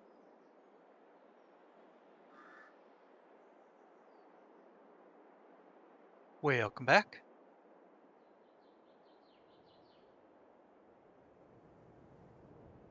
Stream Deck just rebooted itself. That was nice. Oh man. Just like, oh, blocked by object. What the hell is going on? Oh. Oh, really? Come on, go by. You think you'd be able to solve this by yourself, but no.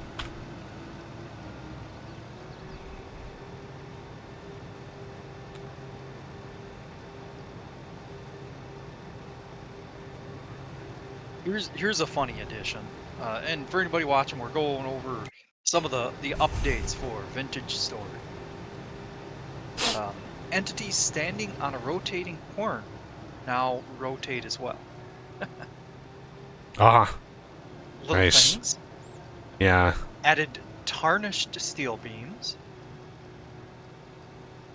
Interesting.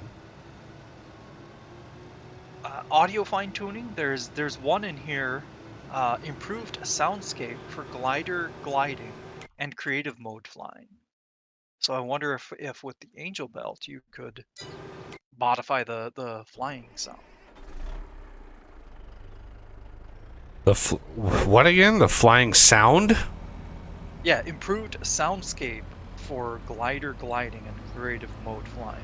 I don't know exactly what it means by soundscape, but I mean, I don't do anything with the sound with the Angel Belt. yeah. I mean, I enable flying. So if the flag enables when you're flying, or if the soundscape, whatever, it should automatically be integrated into that because it uses the same system as creative mode. It is essentially the creative mode flight. Come on, Cat. I know. I feel you. Oh, here's a good one. Lamellar armor has the word armor added to the name, so it shows up in the search for armor. Oh. I think I ran into that. I looked for armor and there's like 2 pieces, and I'm like, well, what the hell?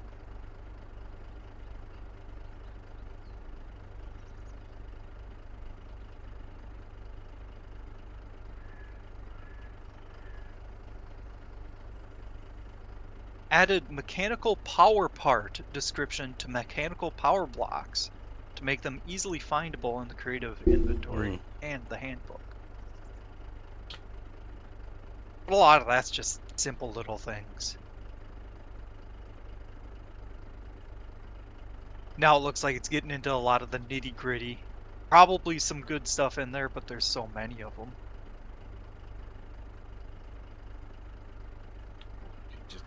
Just a love sponge. Oh, both hands. The scratches on both hands. A whole bunch under the mod API. But anything of note? Like anything that sticks out? Mini dimensions initial support. And there's a text file for technical details. See blah blah blah text file. Many dimensions. I'm not sure. The way that you read that didn't have anything to do with dimensions. It had to do with like ghost building. He specified vehicles, so I wonder if, like, if you created a train, the train would be considered like a mini dimension where,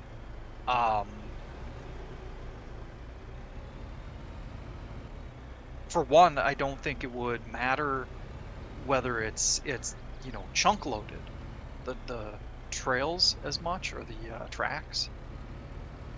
And I'm just using that as an example. It probably would have to remember where the tracks are, of course, but it wouldn't have to load the chunk in it.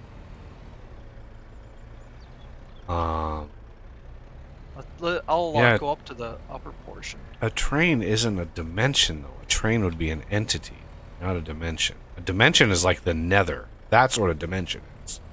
Yep. And I think he's considering... he wants vehicles to be a little mini dimension.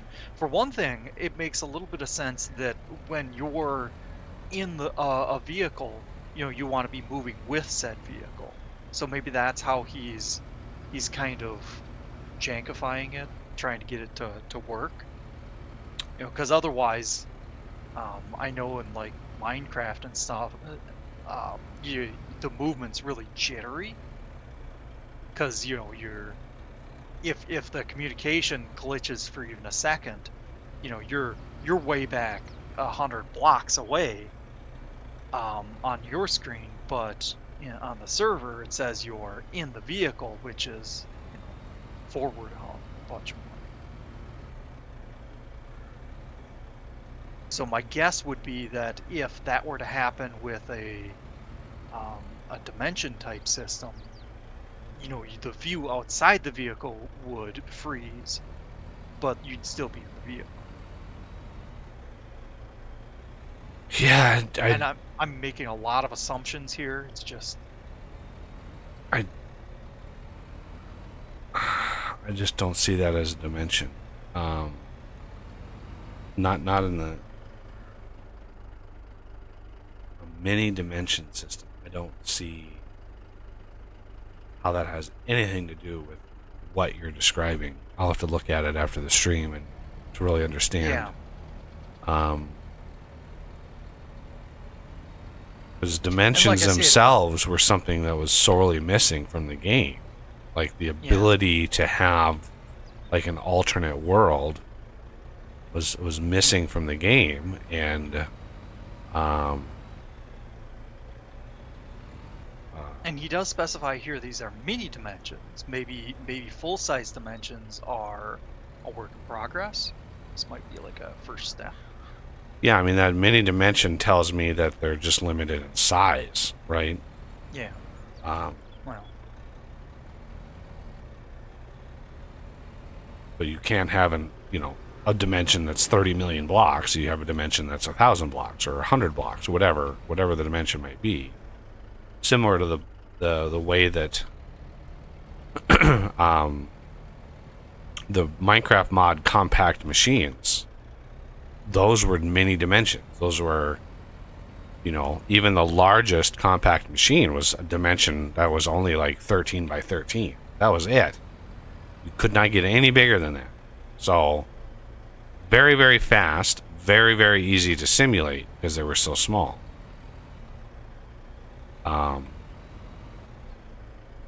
But the way that the game manages space and time is very, very different than Minecraft. Very, very, very. One of the aspects that I was very, and still am very unsure about, is what happens when a machine or an electrical network is not loaded into memory anymore.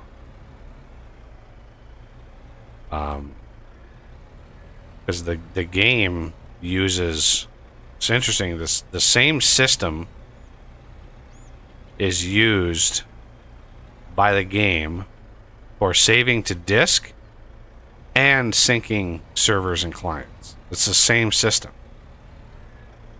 And when you leave an area, if you leave a chunk and it basically unloads it from memory, it saves it to disk. Essentially dumps that chunk on disk. Well, if there's machines and shit in that, they're not being simulated. And then when you go back into that chunk, it loads them from disk. Well, if you chunk load something, which there is a way to chunk load stuff, but unfortunately, there's no way to see the chunk boundaries. For some reason, you can't hit like F8 and see the chunk boundaries like you can in Minecraft, which would be really handy because in Vintage Story the chunks are not the entire column in the world. They're twice the size. They're 32 by 32, but they're only 32 high. They're not the whole column in the world. They're isolated little islands. So you don't really know where the chunk boundaries are unless you memorize the formula and you can do the math yourself. But the coordinates that you see when you spawn into the world, those are not the coordinates. Those are not the absolute coordinates. Was one of the things I learned when I made the Angel Belt mod and I was trying to debug it. I was at coordinate like 5, 10, and then 60 high, right? So 5, 60, 10 was XYZ. Well, when I would go into the code and debug it, and I would load up the position of the player, it wasn't 5, 60, 10.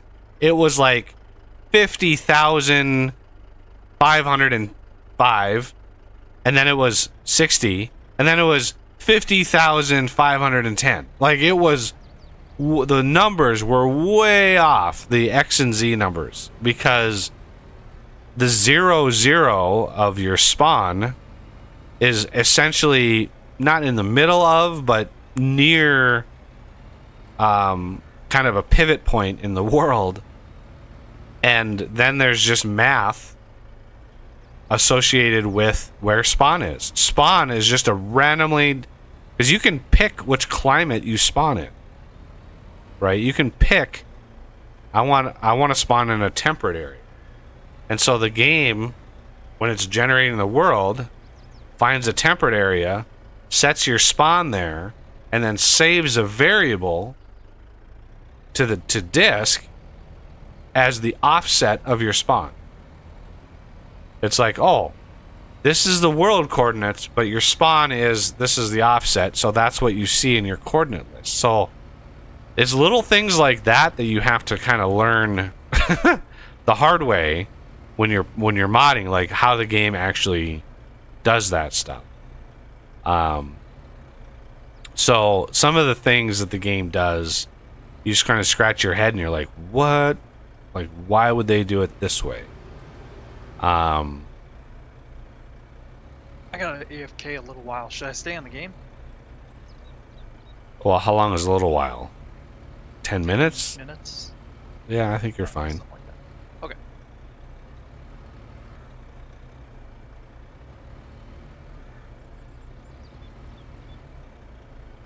I'm hitting the critical mass of cotton here. Yeah, I filled this thing up, and this thing is filling up, and fabric is already full, and now the trailer is filling up, and I've gotten a fresh layer of cat fur on my face. She jumped into my lap briefly, but she usually does when I take a bathroom break.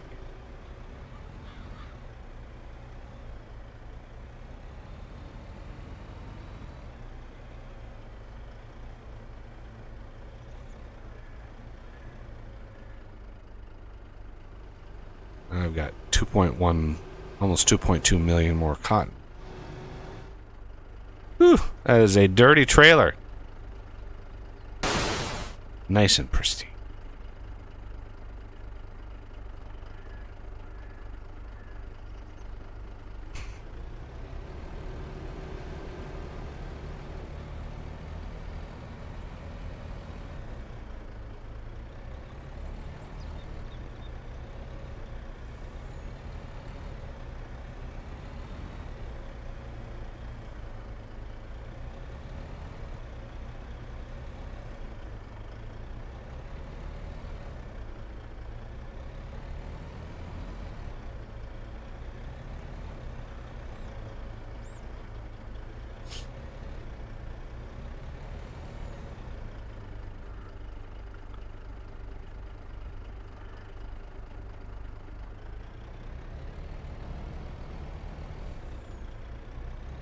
$2.2 million cotton. Yeah, this trailer is the extreme or uber unrealistic. This holds 5 million liters of cotton.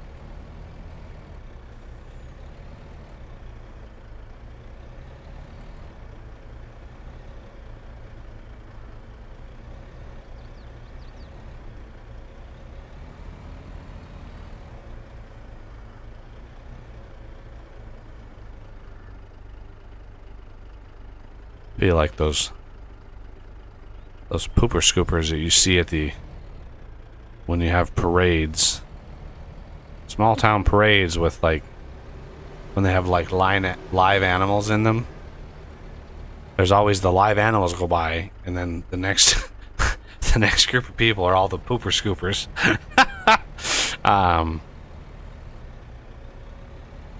Picking up after the animals as they go.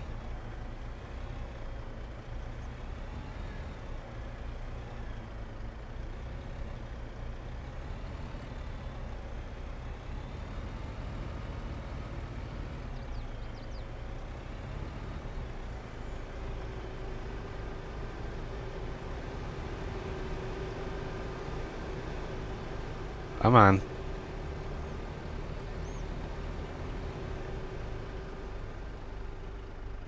Oh wow, are those going at the exact same time?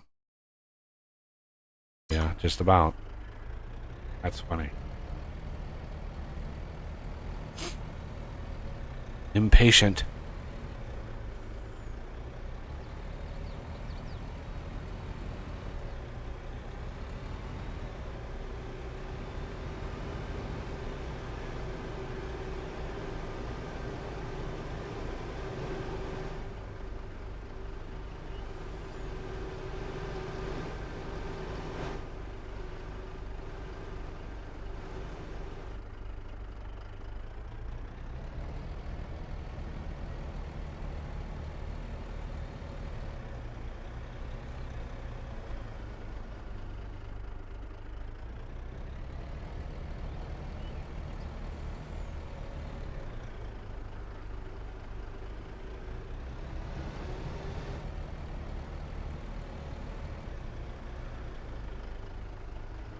Why does it do that? I cannot figure out why that it fishtails like that. I whatever algorithm is running that, it's just bizarre.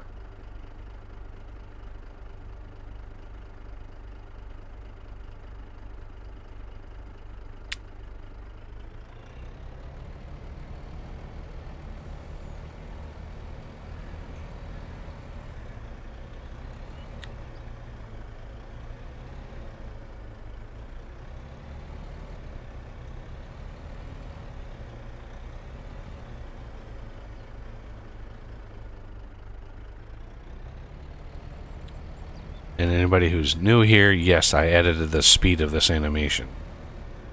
It's 4 times faster than it usually is.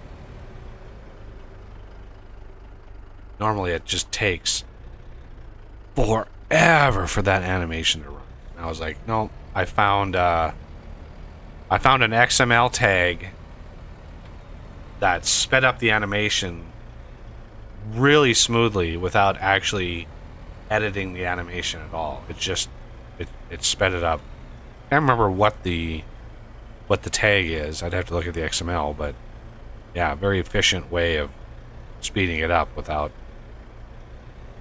going through step by step of the animation and editing every like start and end time of the animation itself.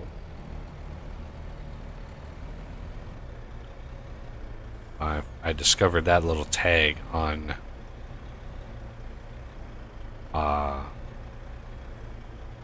not in the yeah, I had to find it. I found it on the GD, the Giants Developer Network thing.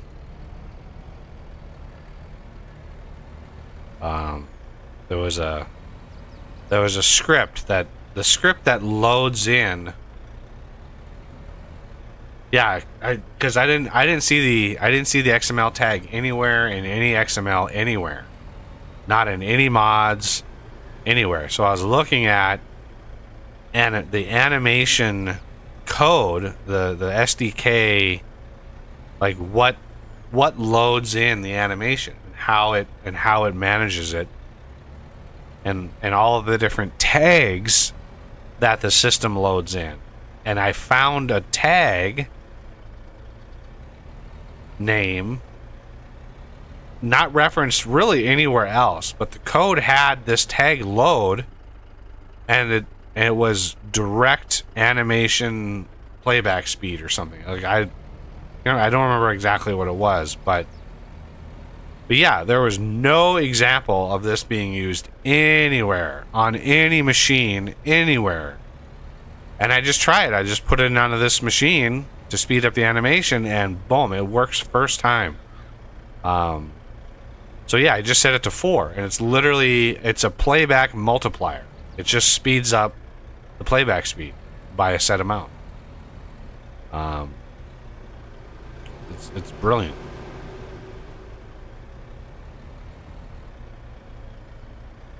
Setting it to anything higher than 4 probably wouldn't be advised. Because that's where you get the odd those little, right at the top of the screen there, those little strips. Because when it spits out the bale, it spits it out so fast that it actually pushes the machine forward. And depending on where it stops, it can push it a little too far over a single row, and it will miss that row. I mean, it's not a huge loss in terms of like total cotton that we're missing, but because we're officially over halfway, so that's good.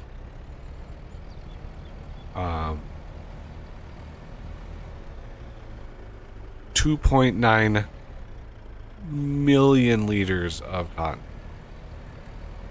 And remember, we have this field of cotton, and we have this field of cotton, and we have this field of cotton right here.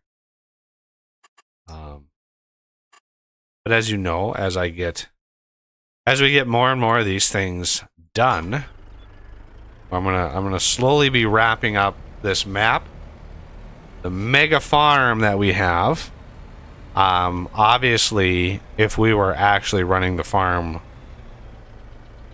this way in real life, and we're actually making this much money in real life, once as a farmer you hit $160 million in the bank and everything is paid off, the whole farm is paid off, all the equipment is paid off, once you hit that level, I don't think you'd be farming anymore. I think you'd maybe pass it along to... You'd bank the money, you'd leave a little behind, and you'd give it to your kids. Or a kid, or some kid. And you just retire to Turks and Caicos or something like that. Get the hell out of Dodge. And just live out the rest of your days in paradise. Or if you really like farming, I mean, you could take all that money and help your fellow farmer and just go to all of the neighboring farms. I mean, imagine you're making this much money. You go to all of the neighboring farms, and if they're struggling, you either give them an option. You either buy them out, make your farm even bigger, which, nah, like, why would you want to do that? Or you just pay off all their stuff. Be like an angel investor. You just pay off the farm, and you're like, hey, you don't have any more debt. Imagine if people did that. That'd be crazy. But if farming was this lucrative, yeah, if you were able to make this much money farming, you know, a combine would be $5 million. Like, it would be so much more expensive. Because no way would a company sell a product like a combine harvester that would make so much more money than it would cost to actually run and buy the equipment. Like, you would start upcharging for that stuff. If this combine can make you $100 million, then the combine itself is going to be more expensive because it's able to make you $100 million.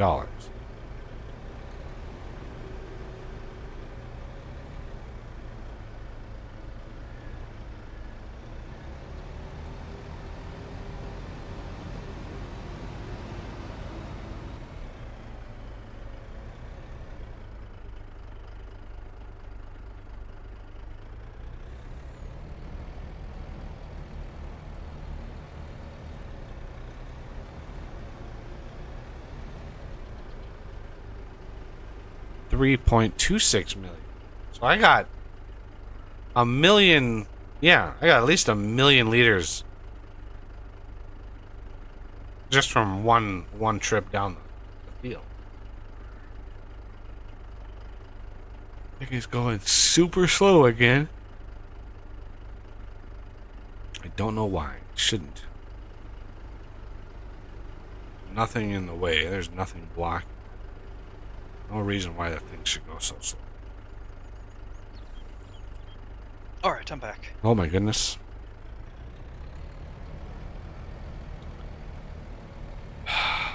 So I downloaded the text document that he had. Let's see if I- Oh, for modding? No, for the Mini dimensions? well, I guess maybe it was. Yeah. Oh, okay, yeah. So it was under the mod API subtitle. So yeah. But it also just kind of expands on the. Because the modding API stuff I got to pay really attention to, because depending on what he changed, I might have to go through all my mods and update them. Which would also require me to have to recreate the projects because it's onto a new version of .NET. He's on .NET 7 now, and I didn't update because Alex told me like all my mods still worked with the new version. Yeah. But if the modding API has changed in any significant ways, specifically there are certain block accessor or player accessor stuff that I have to pay attention to. My mods actually use that stuff.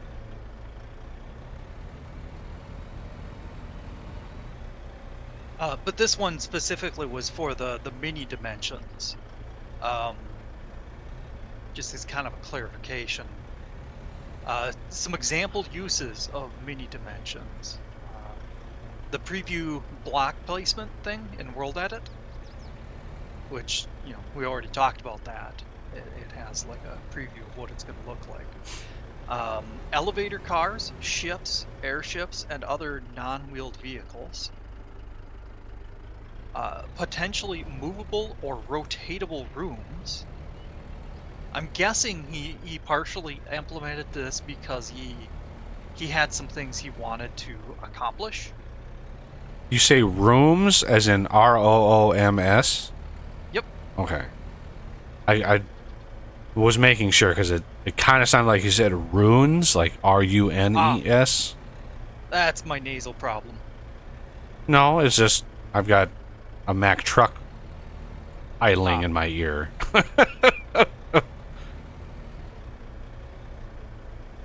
Yeah, I don't understand his use of dimension. The word dimension does not make sense.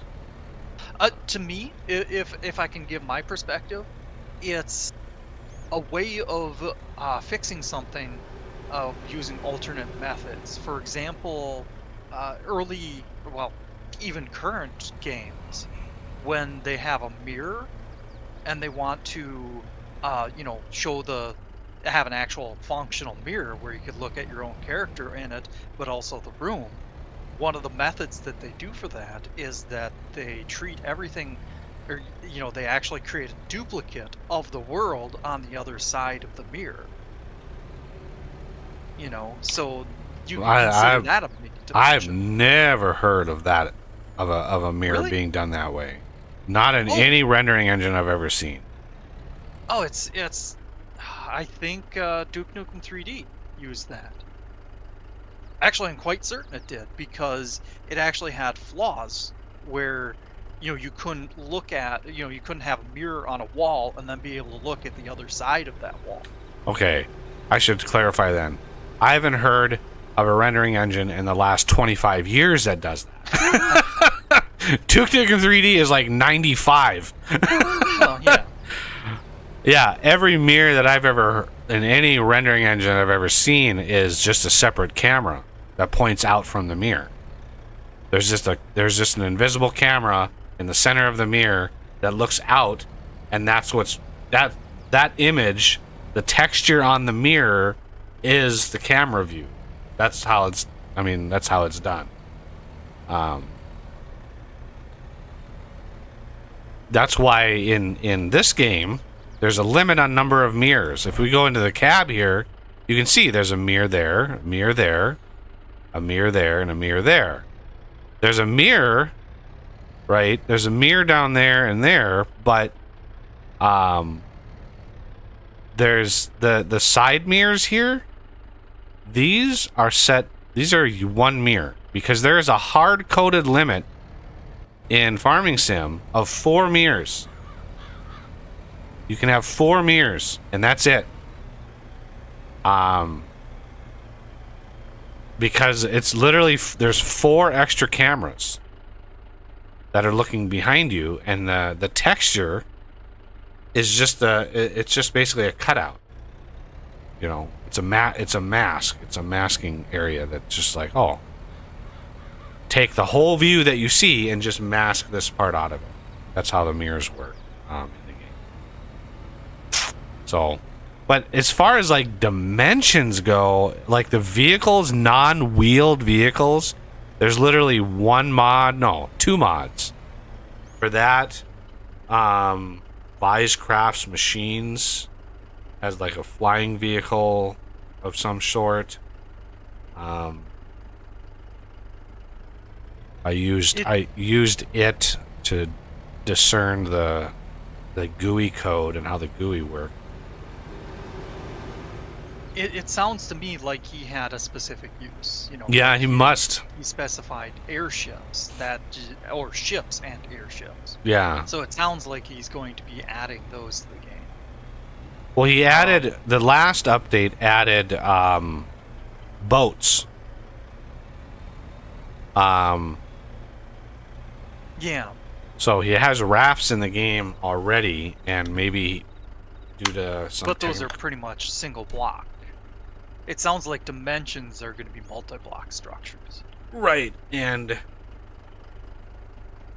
yeah, I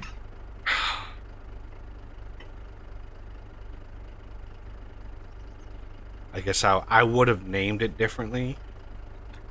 Yeah. I wouldn't have named it Dimensions because. And I think further in here, he says additional technical details. Dimension 0 is normal world. Dimension 1 is reserved for mini dimensions. Dimensions 2 through 9 are reserved for future vanilla. And then maximum dimension ID is 1023. So from the sounds of it, so he does have he's new added, he does have new dimensions. And the mini dimension is just kind of him leveraging something specific. Yeah, that must be some gnarly ass code. Ass code. If he's got dimensions in there,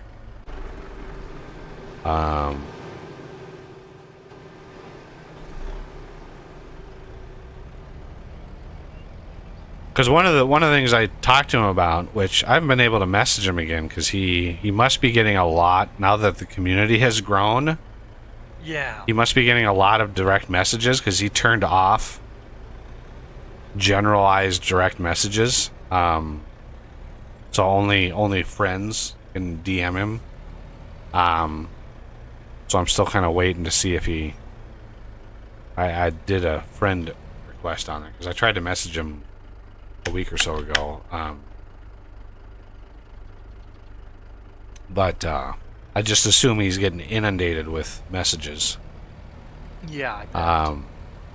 But yeah, that dimension stuff, I don't know, but one of our last conversations that I had with him was around multi-blocks and how to essentially take the immersive engineering style multi-blocks and do that in Vintage Story. And our conversation was specifically around the collision box and selection box of a multi-block. Because unlike immersive engineering, if you remember that mod, you were able, when the multi-block was built, you were able to like climb the ladder like on an oil derrick, you were able to climb the ladder. You were able to interact with the multi-block in a way where it was a single block, it was a single machine, but you were able to interact with it as if it was almost like any other 3D object in any other game and not a voxel game. So I was talking to him about that, like, how do I get selection boxes and collision boxes to be bigger than one block? And he's like, the system doesn't support that at the moment. You cannot have a collision box that's smaller or that's bigger than a single block. And I was like, oh man. He's like, but there's a workaround. And he's like, look at the multi-block doors as an example. So he basically has the new big doors, because there's a door that's like a 2x3, like a 2x5. Like, there are some big doors that he added. There's one block in there that's the actual door. All of the other blocks are dummy blocks with dummy collisions, and they have pointers down to the main block. So that's how I was assuming that I would have to do multi-blocks like that.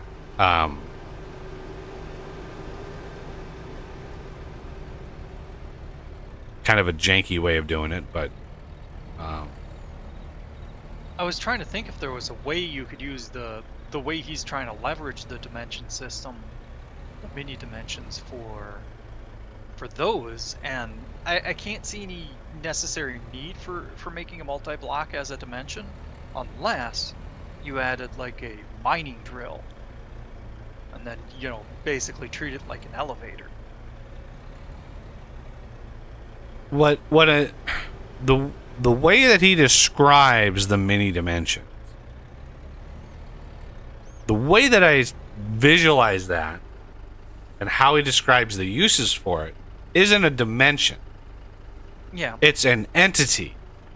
It's taking a set of blocks and then triggering it and creating an entity out of it. It is essentially what the Create mod does with its trains. Yeah. You build you build the train by the blocks, and then you flip that switch, and then wham! It combines all of those blocks into a single entity. The same is true with Creates. Like, if you have if you have an animatable or a tree farm or a regular farm, and you've got blocks that actually move, like, you build this whole contraption like Vejas did.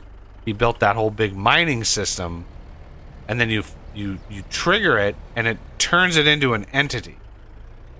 That's what I think of when he describes his mini dimensions. So I don't know why he uses the word dimension. It's almost like there's a lost in translation or something like that. Like, dimension is not the right word to use for a vehicle that you have in the world. Right? That's not the right word. It's an entity. It's an object, a single object that's simulating. That's an entity. It's a dynamic entity where it's not a single object, though. But it is. No. He's gonna have the ability to have chests and all kinds of things in there. So how else? Right, but Create does that too. Fix the world. Create does that, but when you engage it, you can build it however complicated you want. But as soon as you as soon as you engage it to simulate, behind the scenes, Create combines all of the disparate objects in there, and it creates an entity out of that, a dynamic entity. And the entity is the thing that simulates. It's the thing that has collision and all of that. Now, it tracks where The blocks are where the interaction points are, but it is essentially an entity. Yeah. Which And is from the why sounds of when it- it's simulating, you can't open a chest in the simulation on Create Mod, because the chest is essentially just part of the bigger entity. Now, that's why where the difference is. In the vintage story system, he's gonna have usable blocks. I don't think that part is functional does he show yet. that? No, like I said, that part isn't functional yet, but that's the goal. And that's the Oh, big he says distinction. that's the goal. It's a work in progress. Let me open the notes again, and I'll read the exact text to you. That sounds so. That system sounds so complicated. Well, it's a complicated problem. It is. Would you prefer that he calls them entities for now, but once he gets all the things added in that he wants, and it would technically be no longer be a single entity, he renames it? I would rather dimensions be dimensions and be named as such, because they are different than a simulating or ticking entity. Because a dimension is a different environment that you're walking around in, right? A dimension is like an alternate reality almost. A vehicle that think you're that's cruising the around goal. in is a vehicle, any vehicle, airship, regular ship, whatever it is. It's not a dimension. You are in an entity cruising around in a dimension, right? A dimension is the environment. An entity, like the truck I'm driving around right now, is an entity. A dimension And would be like a portal to another farm, like another map. Alright. And I think that is what's happening. I think that's what he's doing.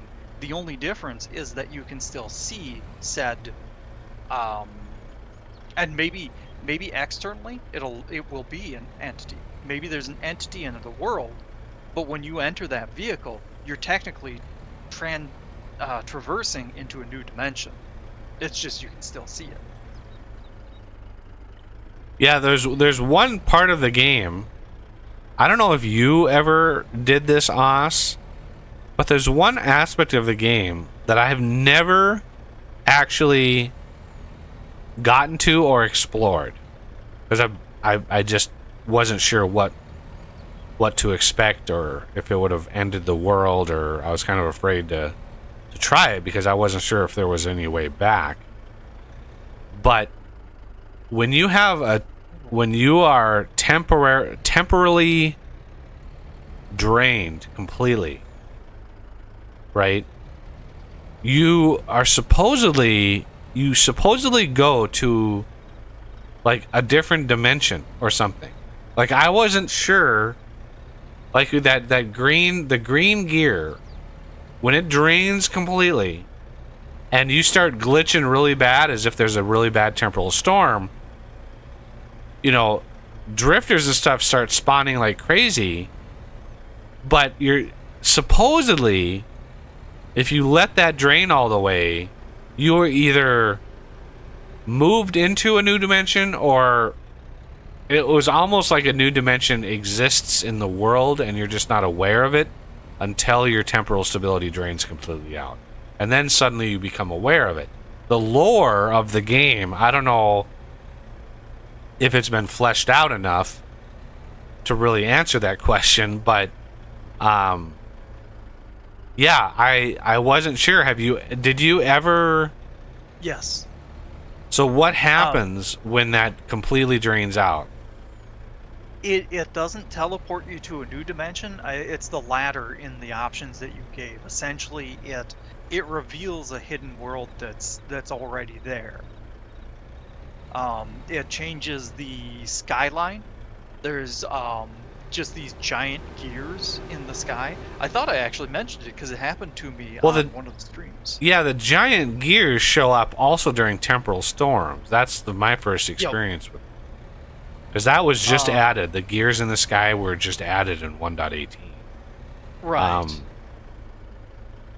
So the world, the temporal stability, the drifters, all of that is just another dimension under the dimension. It's like, it's as if the Nether was an overlay of the overworld, and you didn't actually teleport to a different spot. You whatever block you were standing on was the same block in the Nether as in the End or in the overworld.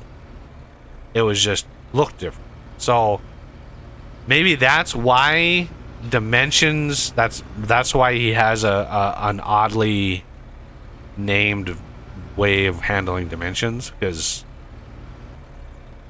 because of that. You're not actually teleported to a new spot. It's just, I don't know. I think he did also add dimensions because it says framework code for dimensions and mini dimensions. That's already implemented. Because that was one of the things that I said the game really needs to really go forward. I got 5 million liters of cotton here. Nice. Oh my god. So yeah, next steps for the dimensions system. Player interaction with block entities in mini dimensions. For example, opening chests. So entity physics. Mini Players able dimensions. to stand inside mini dimensions. Oh, so as of yet, it's not even functional for characters. Interesting. If you want to, I don't know. You want to pick up bales, or my trailer was full.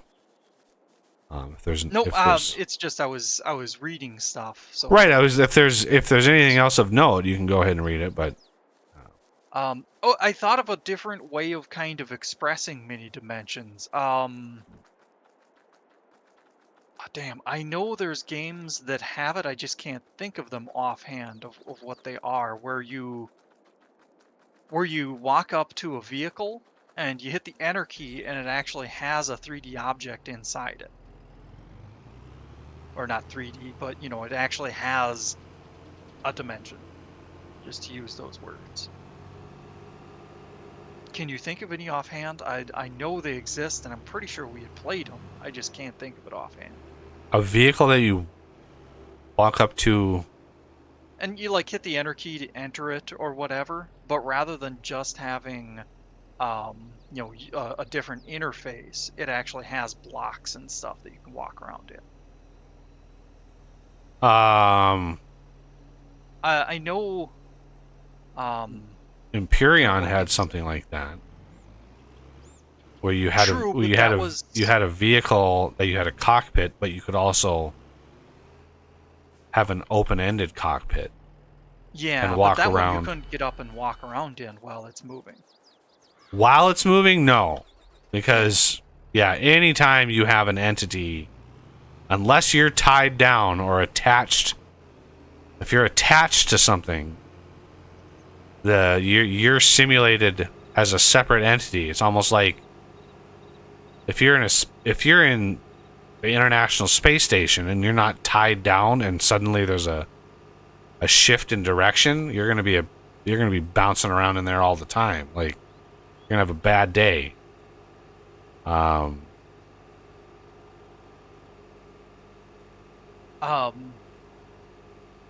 had thought of an example, but it wasn't. I don't think it was a game that. I mean, space engineers. The way that space engineers handled the ships was each ship had its own grid, and the grid is what was simulated, right? And so in that case, you could look at the grid of the ship as its own dimension, I guess, and it was just simulated in the world. as a single object, the entire Yeah. grid. And it could be as big or small as you wanted. Factorissimo, the Factorio mod. Do you remember that one? The one with the factories inside, like, Yeah. You place down a building, you get to the front of it, and you can actually walk through the door, and then it teleports you to a new grid. yeah, that uses they call them surfaces in Factorio. Yeah. Um, But essentially, you could consider that a dimension. oh, certainly, yeah, the surfaces were definitely different dimensions. Absolutely. So that's Just like kind of the space exploration. I mean, yeah. each planet was a different service, essentially a different dimension. So yeah, from the sounds of it, that's kind of his goal, is that you're entering a different dimension when you enter a vehicle, but then he wants to be able to interact with it, and the mode he's using is by treating them as a different dimension. Or yeah.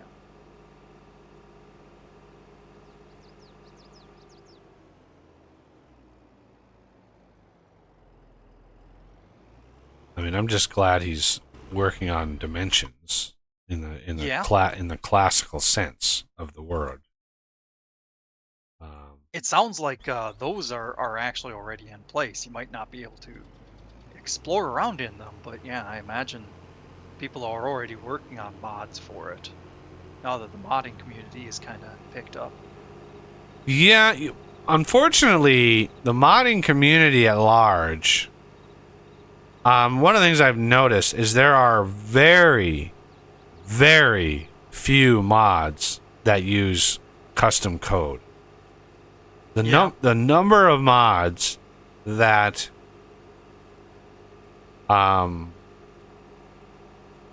essentially are just text JSON mods is astronomical. So many more, because there's a lot of stuff you can accomplish with just a JSON mod, right? Most of my mods are JSON mods. The ores of plenty, lots and lots of my random stuff, just basically JSON mod. And those are really compatible, forwards compatible. You don't have a whole lot of recoding for that. Right? You don't have to redo those mods every version, because they're largely like compatible going forwards. Really easy to maintain. I haven't had to really update any of my rock blocks and my quartz blocks mods. I haven't touched those in 2 years. I made those mods. They're essentially just recipes. They just add recipes, and that's it. Those mods have not needed to be updated since. Very, very nice to not have to update those. But code mods are much fewer and further between. Very, very few.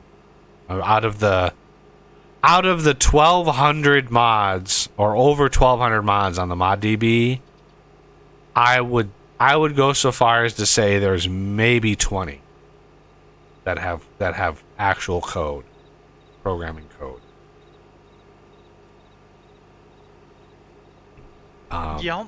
So large part of it is just how functional, how powerful he's made the ability to do those JSON mods. Oh yeah, there's so much you can accomplish with JSON.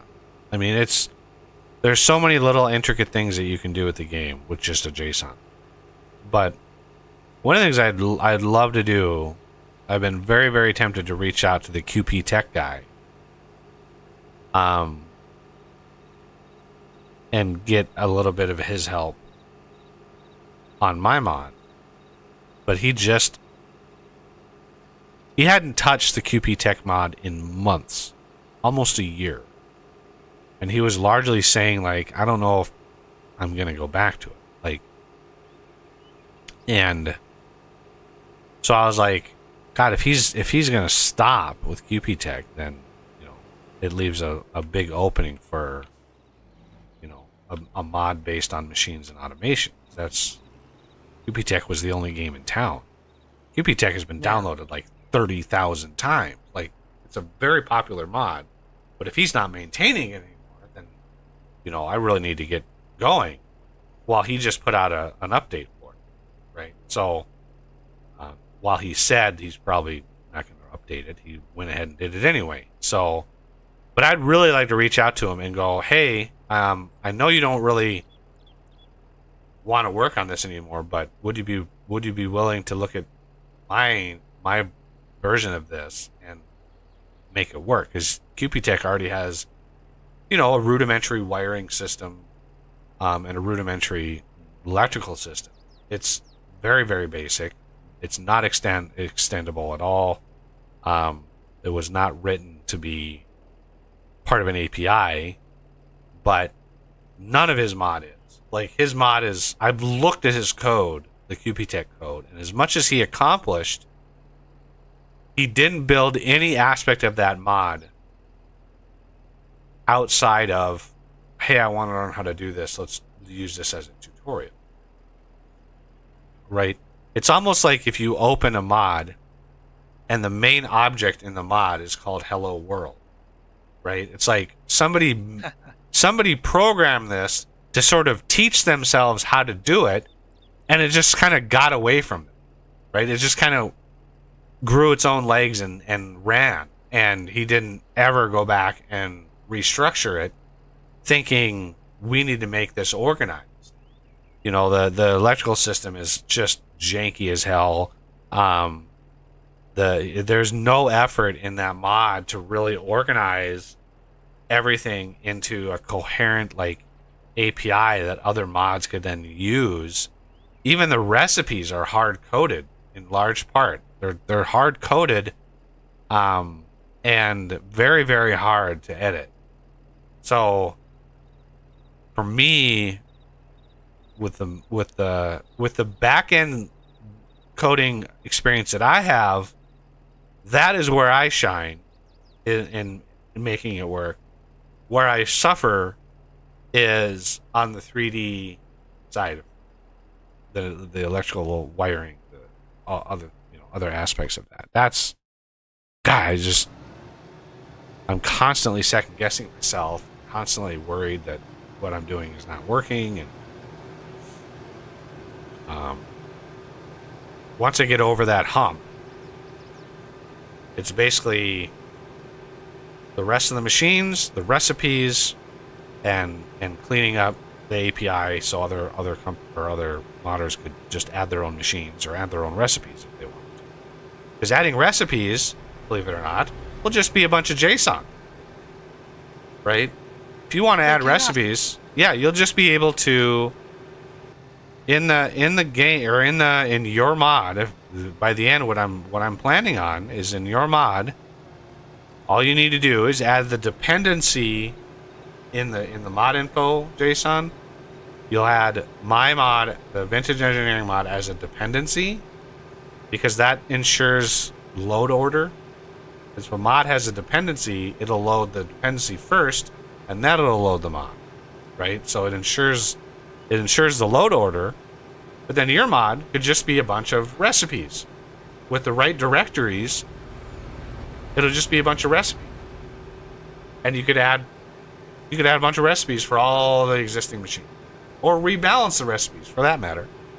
You could just patch the recipes I put in, and that's the point, is making it that easy, where other players can be like, ooh, because that means other players are going to be like, oh, this needs a dependency, this needs a dependency. So that my mod just gets downloaded even more, which is good.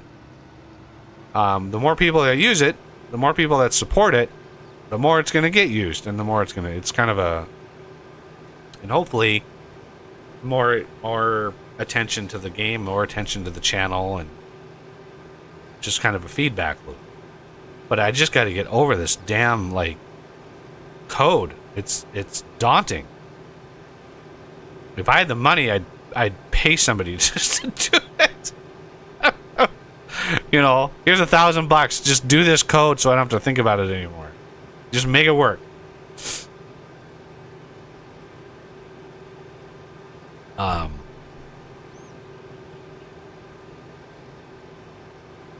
You know, Tyrone would be the perfect person to take it over and be like, yeah, this, you know, this object was a little off, this object was a little off, but, you know, I mean, I honestly think Tyrone would be able to take the code that I've already written, take 3 or 4 days, and bam, it would be fully functional and working and fully integrated into the base game. I don't think I'm far off where I need to be. Like all the code that I've written, even though I haven't tested any of it, I don't think I'm far off of what it needs to be. But not knowing exactly like how the rendering side things work and how to save the data. Because when you stretch a wire from A to B, how do you save that to disk? So next time you load the chunk, the wire is there and it's already stretched. You don't have to redo it. You know, those are the kind of rough questions that are hard to answer. Yeah, because unlike the mechanical system, you know, you're not going to have just a few central pipes. You're going to have wires stretched all over hell. Right, and the mechanical system doesn't even save the network that it makes. Doesn't even save the disk because all the blocks are already there. All it needs to do every time you load the world. God, I hate these things when they fished it. Every time you load the chunk, isn't it? Yeah, when you reload the chunk, whether it's going away and coming back or loading the world itself from disk, it rebuilds the mechanical network every time. Because there's one rule with the mechanical network. Uh-oh. We have poop in the middle. We have poop in the middle. Gotta move that out. The one rule with the mechanical network is the network rebuilds itself only from the energy provider. Right? And so it's kind of a good rule and a little obvious but frustrating because the only provider in the game currently is the windmill. So the windmill block that you place, that is the origin point for the mechanical network. That's where the mechanical network starts. So if you have distance separating the windmill from all your machines, then if that chunk unloads, there will be no power getting to your machine. You'd have to have a pretty long stretch of of axle. You'd have to have hundreds of axles in order to have the windmills that far away, depending on your view distance. But yeah, if the windmills are not loaded and you're standing by your machines, they're not gonna run. You have to go and load the actual windmills, and then it will spider through, and it will basically recursively build the entire network and simulate it all. I can't really do that with the electrical network. I can't just say, oh, it only builds from either storages or producers. Because every time you go into an area, if it has to rebuild the network every time, that's going to cause a huge amount of lag. Just with the sheer number of machines that somebody might be able to build.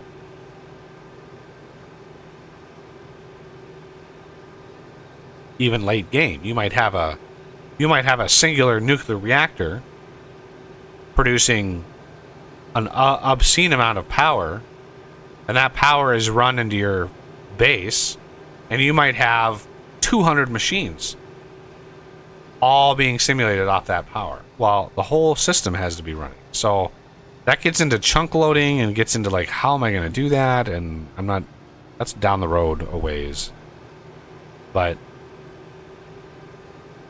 yeah, getting the electrical network, the network itself is relatively easy to save to disk. I've already been working on that code. Because again, saving to disk and syncing client server are the same system. It does that through the JSON tree attributes. So it just spits the tree attributes of a block or whatever into the client. The client just builds its copy from that. So yeah, I think that the wiring side of things is just, I've got to get through it. And the tough part is interacting with the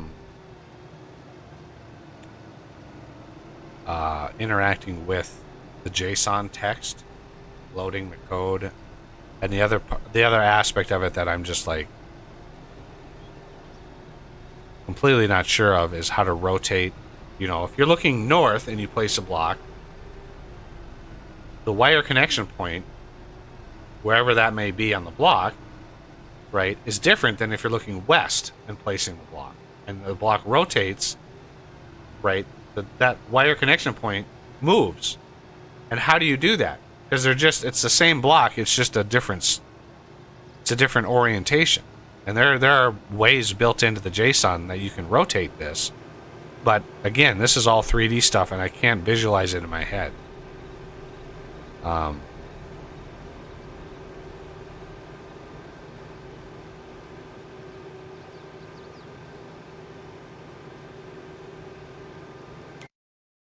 Autosave. All right. Ah, that's what that was. Dun, dun, dun.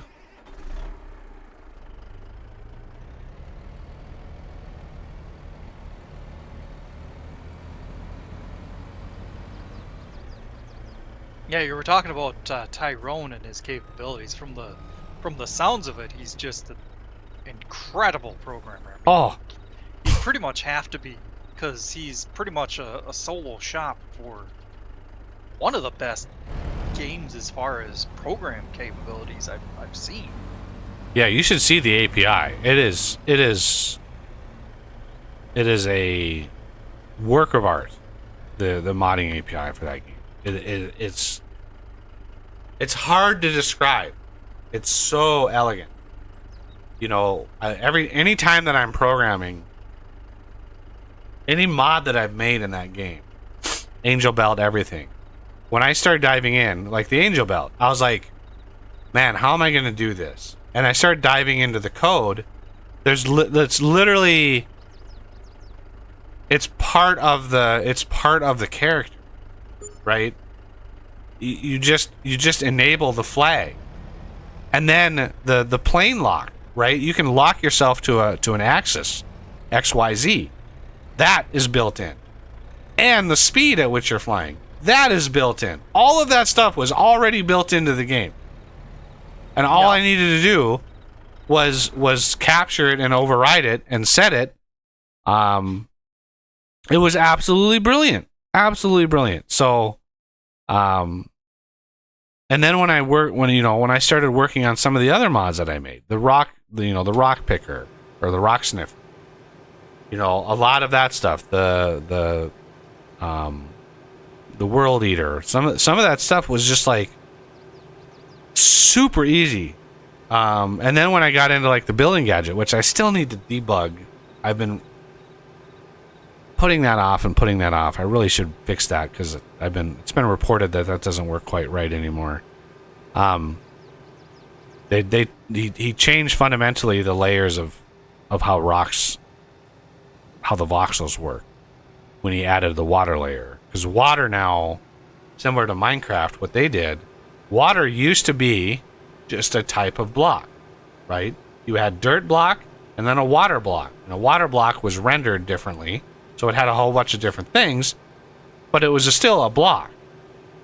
So you could not have water block and, let's say, another block in the same space because they were the same. There was only one block, and so Tyrone made it so the water was on a different layer of the same world, right? So you had, for every XYZ coordinate, you now have a block and you have a liquid block. So two blocks can exist in the same space at the same time, which is where you get waterlogged blocks in Minecraft. And so Tyrone just sort of duplicated that ability.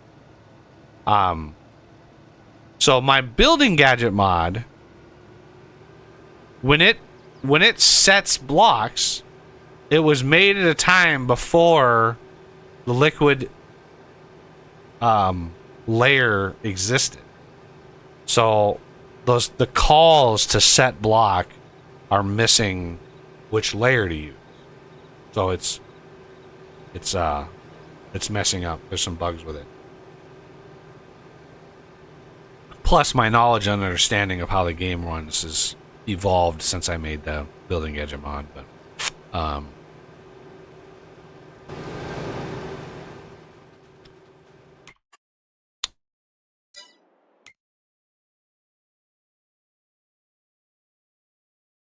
dun, dun, dun.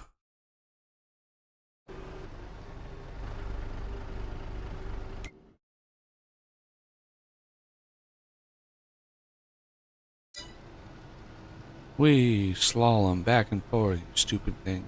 Why do you do this?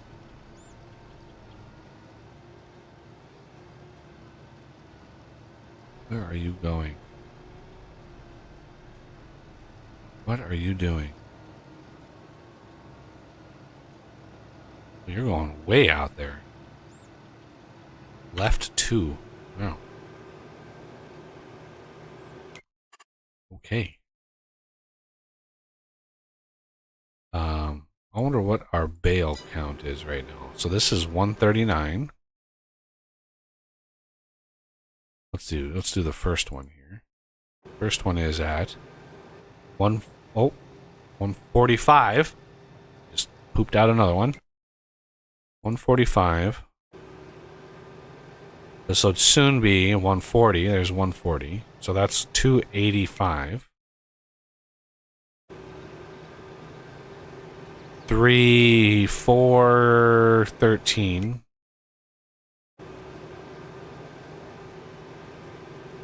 5, 65.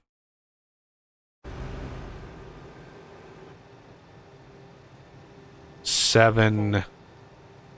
Facing the 7-10 split here for 5, picking up these bales. 65. 565. 784. 784 bales so far. That was the limits of my brain right there. Oh, I gotta mention this video I watched. Again, there are way too many YouTube channels that all they do is read Reddit on their videos. That's all they do, is they just read Reddit posts. And the sickening part is how many views they get and how popular they are. I mean, there are thousands. One of them had like 200,000 subs, and his videos are getting crazy amount of reviews because, I mean, yeah, it's you cover things like this, and people are interested in it. And of course, you have to, you know, if that's your entire YouTube channel, then obviously that's all you do is read Reddit all day, finding those gems.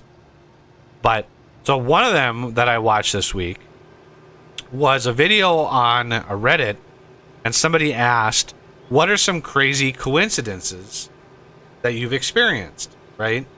So if you look at the grand scheme of things that people attribute to fate or divine intervention, it's just statistics. Statistics, you know, you have 8 billion people. Statistically, shit's gonna get weird sometime. And this is one of those like crazy examples. So somebody said that when they were like 17 or 18, they took a trip to Europe, to Paris, and they were at the Louvre Museum.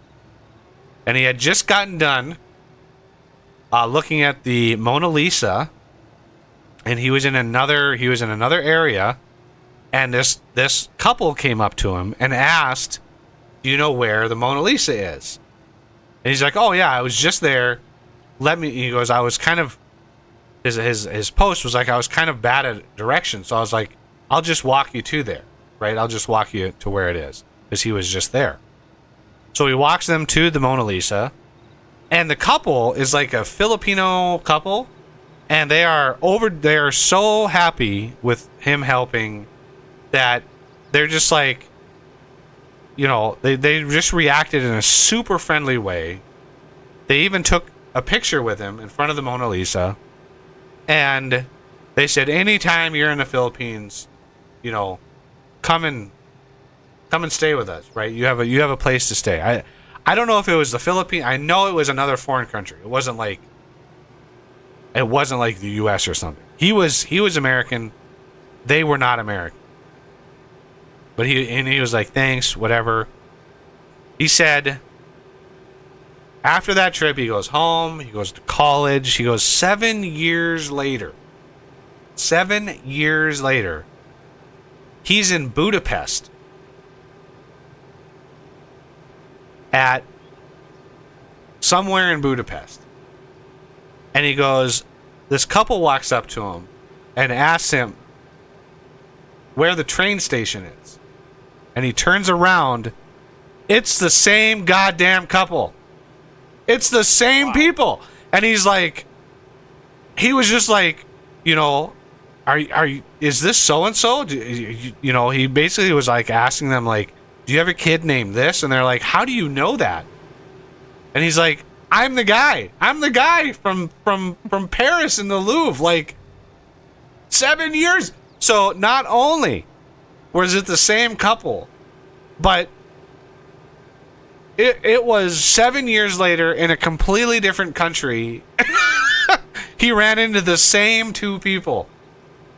When I hear those kind of stories, I'm just like, holy crap. Like the odds of that are so astronomical, that you would bump into the same people traveling years later. And he goes, they said they insisted on him visiting, and he like took some time off work, and he spent like 3 months with them, and he's like, it was like I was part of their family. It was so great. He goes, they literally had the picture that they took at the Louvre on their wall next to all their kids. Like, these people were just like super friendly, nice people. And he goes, yeah, I was like part of their family. I just became part of their family. But crazy, this crazy coincidence. Yeah. And the whole video was stories like that. Just like, what, you know, separated by years. Super bizarre stories. But yeah. It really brings home the phrase, it's a small world after all. Mm-hmm. I just couldn't imagine that. Like, I had a story from when I was growing up. My dad still can't explain it. I mean, my dad is just like, if there was ever a divine thing to look at in my life, this was it. But my dad and I were on a trip. It was just him and I, and we were on a road trip going somewhere. I was 9, maybe 8 or 9, maybe 10. I was really young, and I remember certain aspects of it pretty vividly. But we had stopped at like a McDonald's to eat lunch, and after we get done eating, we go back to the car. My dad realizes he locked his keys in the car, and It was actually a truck. I should be more specific. It was a truck. The windows were up, and he checked both driver's side door and passenger door. They were both locked, and he was sitting there going, I mean, we were in Nowheresville. Like, we had, I don't even know where we were. A small town on the road. Didn't know anybody around. Didn't have any idea. This was before cell phones. Like, he had no idea. He was like, gotta call a locksmith or somebody to come in and pop my locks. Or, you know, sometimes the cops, they had those like things that you could, I mean, criminals use them to steal cars, but they had the Slim Jims where you'd pop the lock. You'd slide them into the window and you'd pop it. I think they were called Slim Jims at the time. Yeah. But you know, cops would often have those for these kinds of situations. And so my dad was sitting there, and he was. There were a couple people standing around, like asking him, like, "Hey, did you try this? Did you try this?" My dad was just like, "Yeah, we did." And I was just standing around like, I didn't know what the fuck was going on. I didn't care. And all of a sudden, this guy on the other side, like, we're on the driver's side. There's a guy standing on the other side of the truck, and he's like, "Hey, didn't you try this door?" And he pops the door open. He just, like, opens the door. He's like, this door is open. And then he walks away, disappears into the crowd. My dad walks around and opens the door right up. He had checked that door no less than 5 times. It was locked. And yet that guy popped that door right open. Like, my dad always looks back at that going, if there was an angel, that's like, he goes, I was so stuck because I had no way to open that door. I wasn't there, so I don't know, but you know, it almost sounds like the guy real quick picked the lock and did, you know, just did your dad a solid, but pretended like he didn't. You know, oh, did you check this? With the number of people around, somebody would have seen that. Somebody would have been like, "Oh, this dude's helping you," right? Somebody would have pointed out that somebody's popping that lock, because even if you're an expert picker, you can't pick a lock in a matter of 5 seconds, right? It takes a while. And if he had a Slim Jim, we would have seen that, right? Yeah. There were a lot of people around. And this guy was like, "Oh, didn't you try this?" And he just opens the door. Like, it was crazy. And my dad didn't even get a chance to thank him, because he just disappeared into the crowd. He was gone. But yeah, it was bizarre. Just crazy. And it might have been karma, because my dad saved a family's life once. He was out driving one winter. This was years and years. I mean, he was like still in high school, or maybe early college. He was out driving in the winter, dead winter. We're talking 20 below zero. Out driving around. And the stupid S curve. God, what the hell is this thing doing? He was driving around, and he drives. You know, a lot of times you see stalled vehicles when it's the middle of winter like that. You see vehicles on the side of the road. And he was on the highway, and he passed this car, and something about this car didn't sit right with him, and so he slows way down. He turns around. He goes back to the car. The thing that made him stop was all of the windows were all fogged up and iced over. Right? You couldn't see in the car. And that was odd. It's odd. You normally don't see that. If a car is frozen over, you don't see that. So he goes back to the car, and he opens the car, and there was an entire family, mother, father, and 2 kids, in the car, damn near frozen to death. They were not moving. They were breathing. They were alive, but they were all huddled together. They had been stranded. And the thing is, you don't leave your vehicle in the winter. And when you're out in the country and you're driving, you don't leave your vehicle. So they stayed in their vehicle, but nobody. I mean, it was not a well-traveled road. So my dad goes back into his car, gets a can of heat. I don't know if you ever used that, Haas.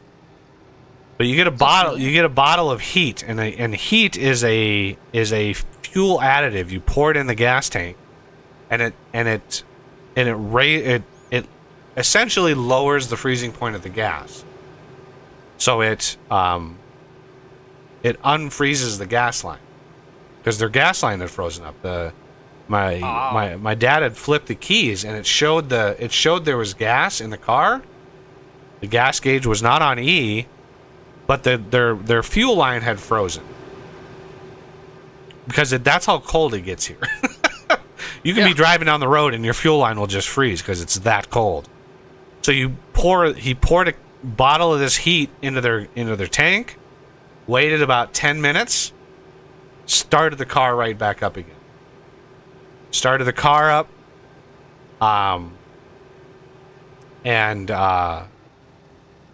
turn the heater on full blast, and then left. And when he got back into town, which is a ways, I think he called like the sheriff's office and said, "Hey, just this is what happened. This car is on the road. Hopefully they've warmed up by now, but maybe get somebody out there." But in the meantime, he got that family some heat. It would have taken a while, but yeah. The cop had gone out there, and the car had driven away. So they had recovered and got the hell out of Dodge. Probably moved to a different state. Yeah, probably got the hell out of the state as well. Like, screw this state. And that, my dear friends, is why I have a can of heat in my trunk. And my dad was like, "You never, ever want to drive around in the wintertime in this state without something and without a can of this stuff." I shouldn't say can, it's a bottle. It probably hasn't been an aluminum can in 50 years. Just so many of the bales. So many. Yes. This is almost full.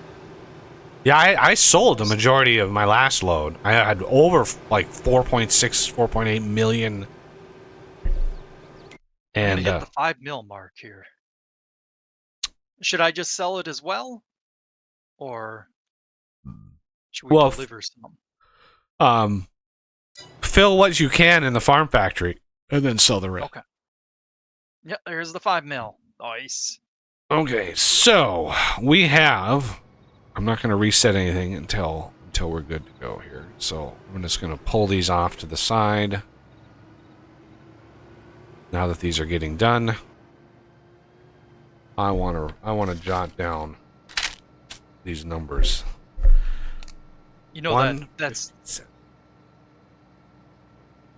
I'll wait till you're done with that. Well, you can go. I've got to wait a little while. I think I've mentioned the movie before. New in Town. I think that's what it is. As far as it goes, the movie's probably mediocre, but it kind of hits home because it is about a person moving to Minnesota from Florida. So it's really highlights the difference. At one point, the main character gets hits a snowdrift and gets stuck, and she just hunkers down, for the night, and wakes up in the morning, and then she's talking to somebody. Oh, I think, one of the other characters one of the other main characters runs across her, and she's like, I just stayed in the car, I would have been fine. And he's like, no, you did the right thing. People die out here if they don't behave properly, Oh yeah, it's very, very easy. Vehicle, etc. And she's just like, really? So, she just happened to do the right thing, and saved her own life. But yeah, people from other states don't really realize how different, how harsh winter can be. Yeah. Oh man, it got below 60 degrees and I had to turn my heat on. Oh, I love hearing people from other states talk about how cold it is. 155. Okay, and then this guy was 158. Now these aren't full bales, but I am gonna add them up. Yeah, these bales are partial. So yeah, 7,000, 14,000. So those two combined is a bale, but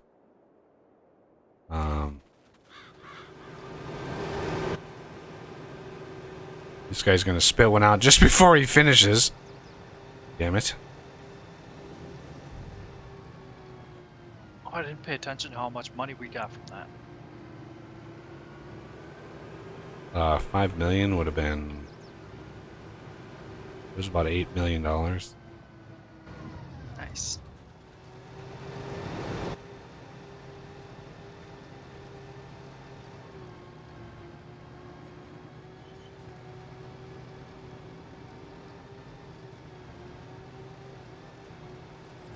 It's also, I'm not going to say funny, but interesting sometimes how the news can be kind of callous. You know, like if the power goes out in an area or the gas or something like that, and they don't get it fixed in time, they'll just kind of say a death toll.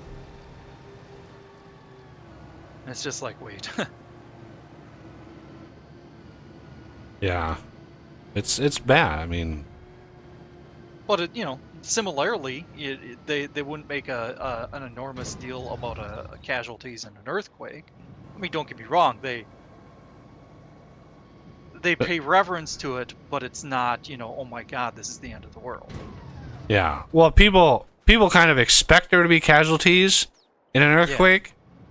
You don't really expect a lot of casualties just because it's cold. You know, it's like, oh, yeah. it's you know, it's whatever degrees, and yeah, 3 people died today. It's like, oh, Jesus. Most of the time, it is the vulnerable populations, elderly. Oh shit, I forgot. Sometimes children. That kind of depends, though. Children tend to be a little hardier in that regard, but they can get cold really fast. Yeah, infants especially. 1 4.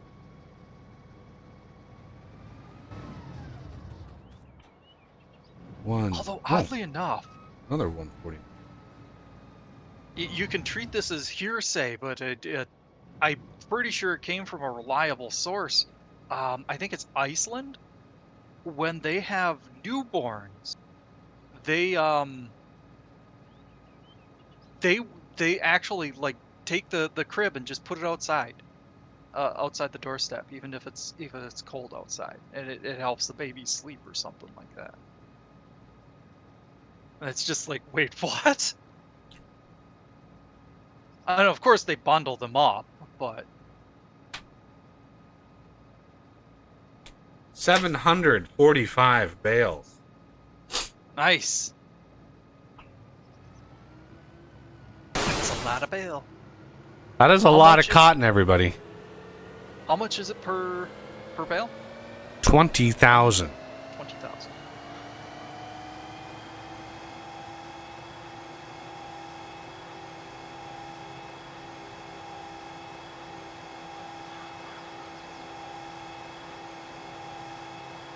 And of course, these bales have been getting scattered as they. It's slightly less. I mean, I would say 743. Because the last bales I spit out, because you can spit out partial bales at the end. So one of the bales is like 7,000, one is like 14,000. So, I'd say more like 743, but 745 is a nice round number.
Alright, so now I've got 82,000. So we had two trailers of 5 million, or did you have a partial one that you unloaded? Oh, I unloaded that trailer several times, but Oh, okay. it wasn't full. I had Ah. I'd pick up $1 million and then drop it off, and then pick up another $1 million and drop it off. It was only when the farm factory filled, completely full, that I filled that trailer full of 5 million. Okay. But yeah, 745. I mean, times 20,000. You could just do 745 times 2. 814. 1490.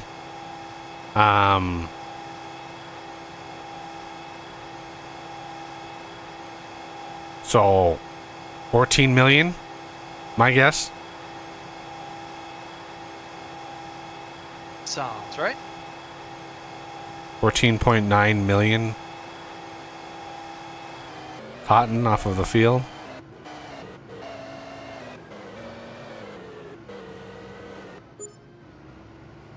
Go. Ugh. I did top off the factory first. All right. Do you have more of these that need to be? Yep. There's another one that needs to be driven away. I should have enabled the flag to drive back to the start. That would have been a smart thing to do, but because then they would have pulled in right, instead of being at the bottom of the field, they would have been at the top of the field, right where I started them. You know what they say, hindsight 60/40. Yeah.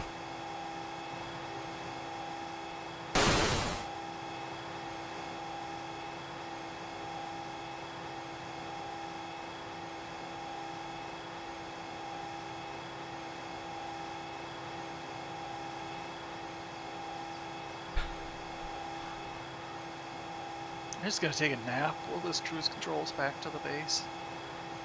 Because what's the worst that could happen, right? At 90 miles an hour? I mean... In real life, that's more of a question is, oh, what couldn't happen? What could? Wow. Right when you teleported, I got a little hitch.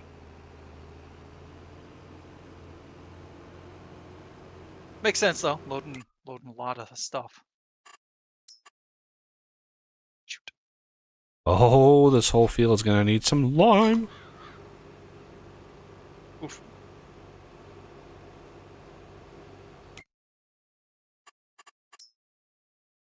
Huh. Supposed to be the insert key to wash, right? Yep. Doesn't seem to wanna. That's how I have mine. Oh, it worked on mine as well, but now I hit it and it says keep rotation. Huh. Wonder if Rotation. Are you in the vehicle, I'm assuming? yeah. Keep rotation. I think camera rotation. Yeah, I don't know. I'll Maybe there's hop a at these conflicting... I already watched the other ones, but maybe there's a conflicting key... shortcut key? Must be, yeah. I'll hit this other fertilizer.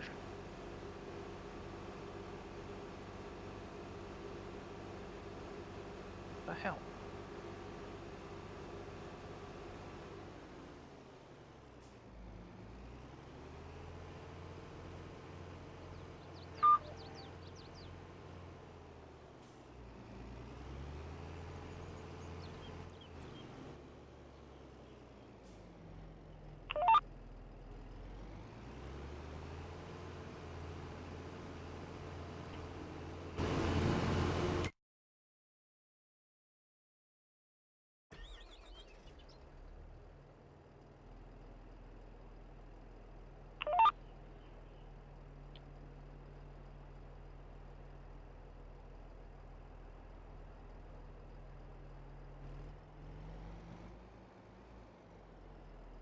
Ah, I'm gonna get run over by a buggy.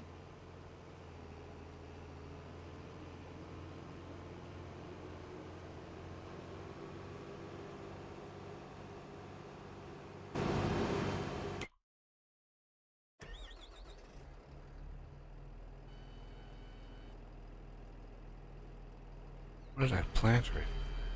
Oh, whoops.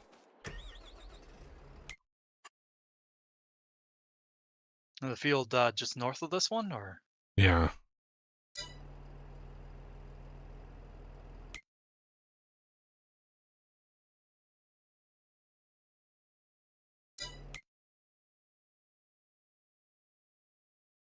Yeah, this other field all the way to the west. I did that yesterday. I plowed that. Plowed it, limed it, and then planted it with what the hell did I plant it with? Can't even remember.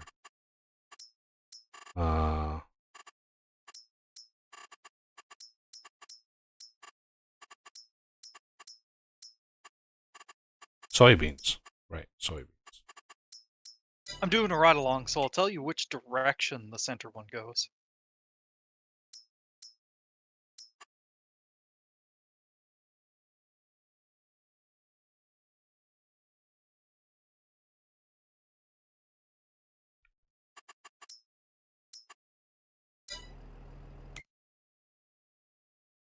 It's a big field. Wow, this is a big field. One field is just about, it's over half of a base game 1x map size. A little over half. Which is that's crazy. Considering like that's a big field compared to what the game is like balanced around. Like tiny little itty bitty fields. Okay. Alright, looks like you went Yeah, left. it's turning left. Wasn't 100% sure because sometimes they jimmy around a little bit. But yeah, now it's definitely left.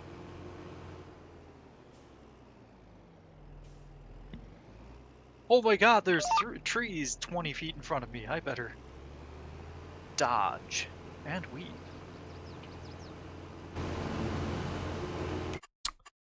Alright, let's get the plows ready to rock and roll.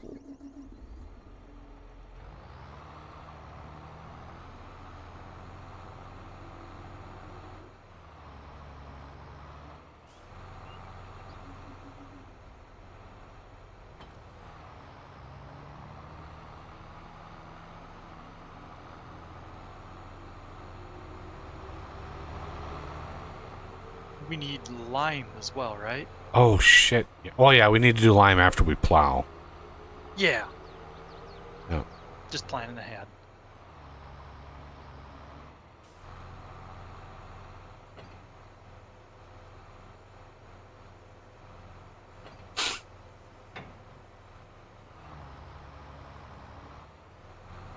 Want me in the northeast corner? Go to the southeast, just like we did with the fertilizer kitty corner. It's just way more efficient since we have a little bit of time. Other east? Southeast? Southeast. Yeah. Oh, southwest, yeah. Okay. Other east. Second breakfast. Yes.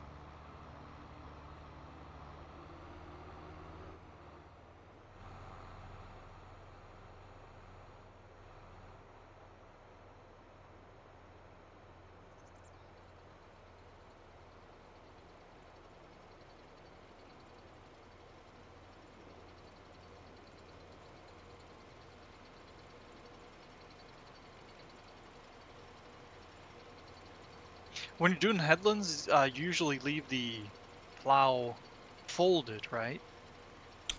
Only when I'm creating fields. Ah, okay. I keep it folded when I create fields. That reduces the wiggliness. Yeah,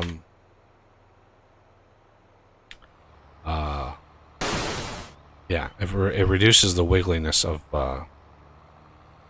the edges of the field. Sometimes if I've unfolded it and I'm cruising, it'll like zigzag the edge, and I don't like that, because then I have to go back and I have to repaint grass, and it's just a big nightmare. So I keep it folded to do the border, and then I do the rest. But yeah, once the field is done, also double check to make sure it's not on create fields. Correct. Already checked. Okay. Good to note, though.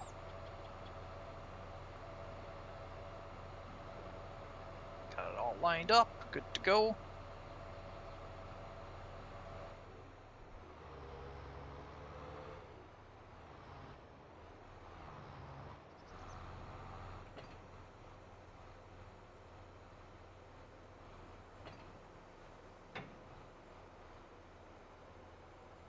Unfold it.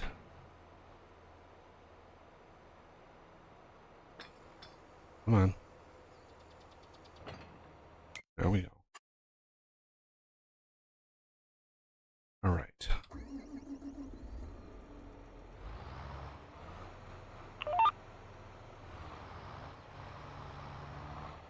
I'll let this sprayer go by.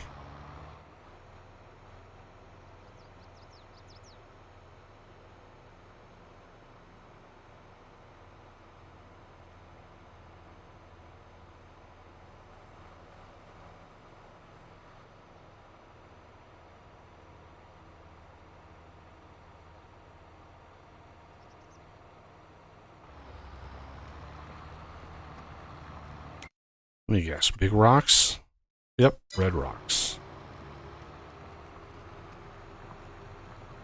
Because of course.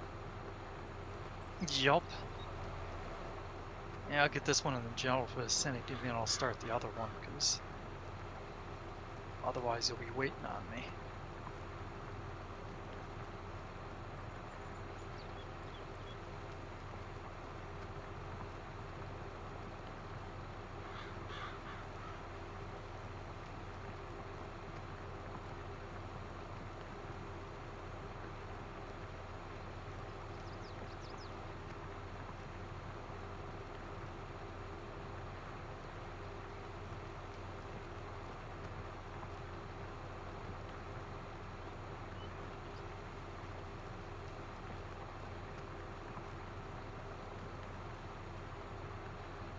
And what I'm... Did I not? Damn it. Huh? Oh, I must not have done the Control W. So it started veering off a little bit.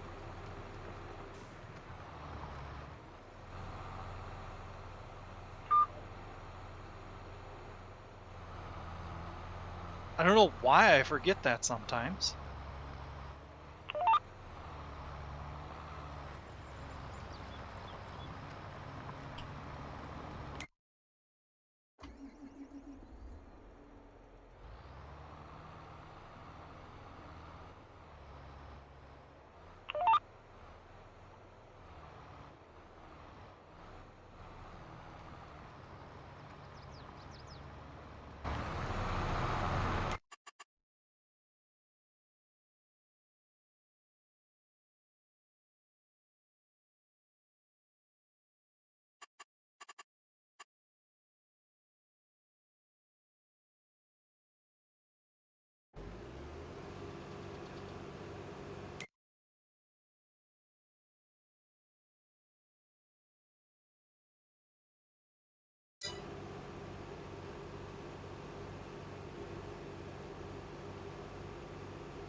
Just had a fertilizer run into me.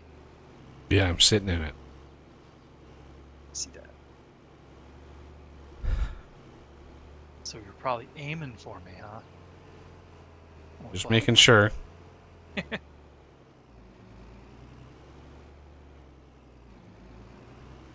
Rather not have to file a police report on your death. Insurance Yeah. claim on the crash. And then blame it all on you, even though you're dead. That's You would have been fertilized though. You would have been Yeah, it's true. You would have been properly fertilized.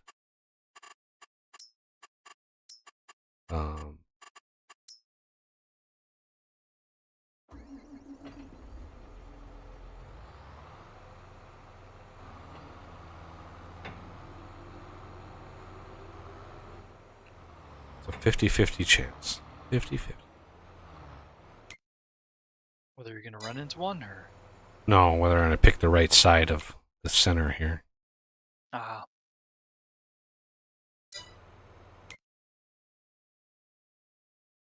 He is going... Oh, right. Damn it. 50-50 chance. it was weird. He wasn't making his mind up too quick. He was thinking about it. Yeah. He probably looked at me and was like, oh, which way does he want to go? Oh, this way? Okay, I'll go this way too.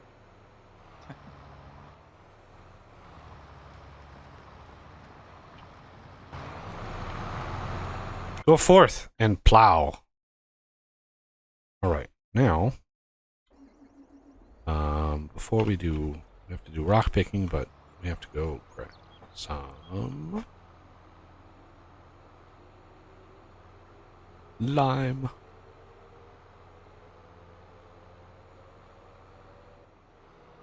I just remembered. I was gonna talk about the Friday facts, but then I just remembered there's the Foundry facts too.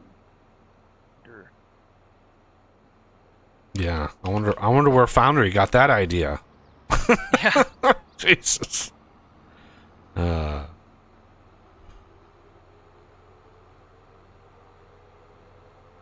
the Friday facts. I mean, they definitely talked about you are absolutely able to launch yourself up into space. Yeah. So I think that was kind of a question that we had last time. Like, it doesn't look like you're able to, but yeah, you're definitely able to launch yourself into space. But you can't take anything with you. Not even ammo. You can't even take ammo with you when you go. So you can have armor, and that's it. That does make sense, because like space exploration, doesn't do it that harshly, but you do have to pay attention to what you take with you.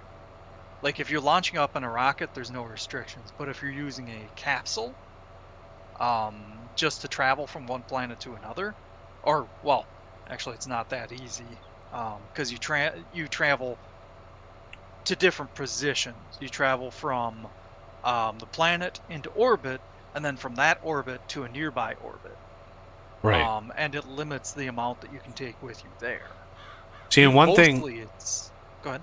One thing that I realized, well, one of the things I remembered after we talked last time about what to look for in space exploration to fix is I remember that the simple teleporter mod was disabled in space exploration.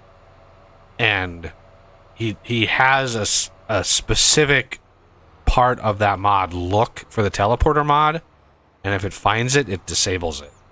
And that was one of the things that I overrode last time. I remember when we played, that I basically just created a custom version of that mod, and I think I tweaked the recipe and I had it unlock like super early, because there's certain like, yeah, you can launch yourself into space. I think doing it first time, like doing it, a couple times is enough. And then after that is like, okay, I've done this already a bunch of times. I want to just zip around even to other planets, and like I don't want to have to mess with this very much. So I think the space exploration mod has like a super late game teleporter. I can't remember exactly. I get my mods mixed up because I'm pretty sure Industrial Revolution does. I can't remember if space exploration does. Like a really late game teleporter, which is why he like disables the most basic version. But especially in multiplayer, to zip around like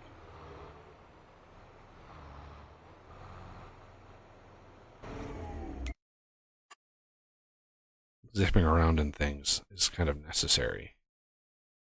Oh, okay, I'm back. He's back. Yeah, internet glitchy Discord. I had to shut it down, start it up again. Oh. Now you're working on line. Gotta wait for the fertilizers to get done first. Yep. 1, 2, 3, 4, 5, 6, 7, 8 workers on the field right now.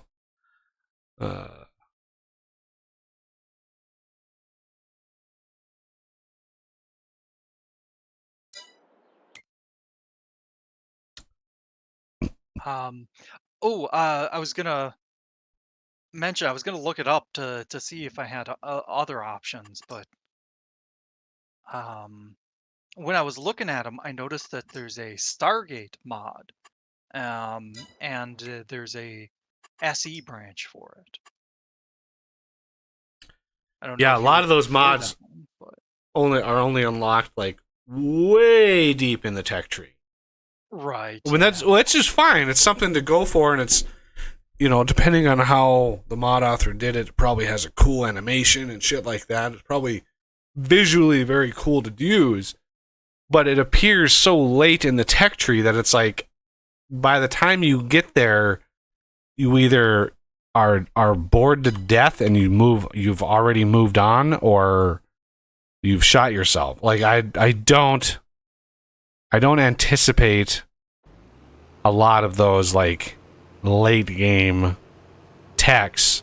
Yeah, they're useful, but they're more useful earlier. They're actually useful much earlier, and it's like, there was one game that we were playing that was like, there was a tech, one of the very last techs that we unlocked was like, it was like, this would have been awesome an hour into the game, but here we are 10 hours into the game, and this is the very last thing that's unlocking. I forget which game it was, but I was like, this would have been much... I remember what you're talking about, though. This would have been so much better early on in the game. By now, we're done with the game. We're done playing, and now this tech unlocks. Like, I don't know if it was Industrial Revolution or what it was, but it was like, it's way too late in the process. Way too late. I know Industrial Revolution had a tech like that or two. Fortress Craft Evolved. That was like the entire tech tree. But yeah, I think there was a separate game too, though. I don't think it was Foundry, but oh man, it was another game like that, I think. Yeah, I can't. We played just so many. They're all just blend together for me in my brain. Like, sometimes I can't separate them. Like, one game to the next is kind of overwhelming. But yeah, so you know, if you have a mod that you have, you know, you introduce some wicked, really nice quality of life, something, tech, whatever it is, but you unlock it like way late in the cycle, it's completely worthless. And so that, you know, whatever time you spend on it is just wasted, because it's like, why would I unlock this now when I'm already done with the game? It's like when you complete a game and they, you know, they're like, oh, now that you've completed it, here's a new game plus that adds all this cool stuff. And it's like, now you want me to replay the whole game again? Nothing changes. Like the quests, like Starfield did this, like New Game Plus. You got a little bit better tech. You start off a little bit better, but you literally restart the world. All the quests are the same. The world is the same. Nothing changes. It's the same game, and yet it's like New Game Plus. It's like, I've already played through the game. You're just wanting me to play through it again? All right, this a perfect. Look at that width, almost perfect, beautiful. You want to hop in Southwest? G. Oh. Yeah, hop into G, going north. Ah, there it is. And stop it when it gets to the end. Yeah, but also monitor it because A is coming right at you. So Yeah, I think I'm gonna have to fire the worker and kind of shift off to the side. yeah, you're gonna might have to shuffle off to the side, and then I'll hop into A. Well, you could have. You didn't have to do it that early, but whatever. Well, that way I have time to get everything lined up and such, and basically just trim like this. I guess it is a little sooner than I thought it was.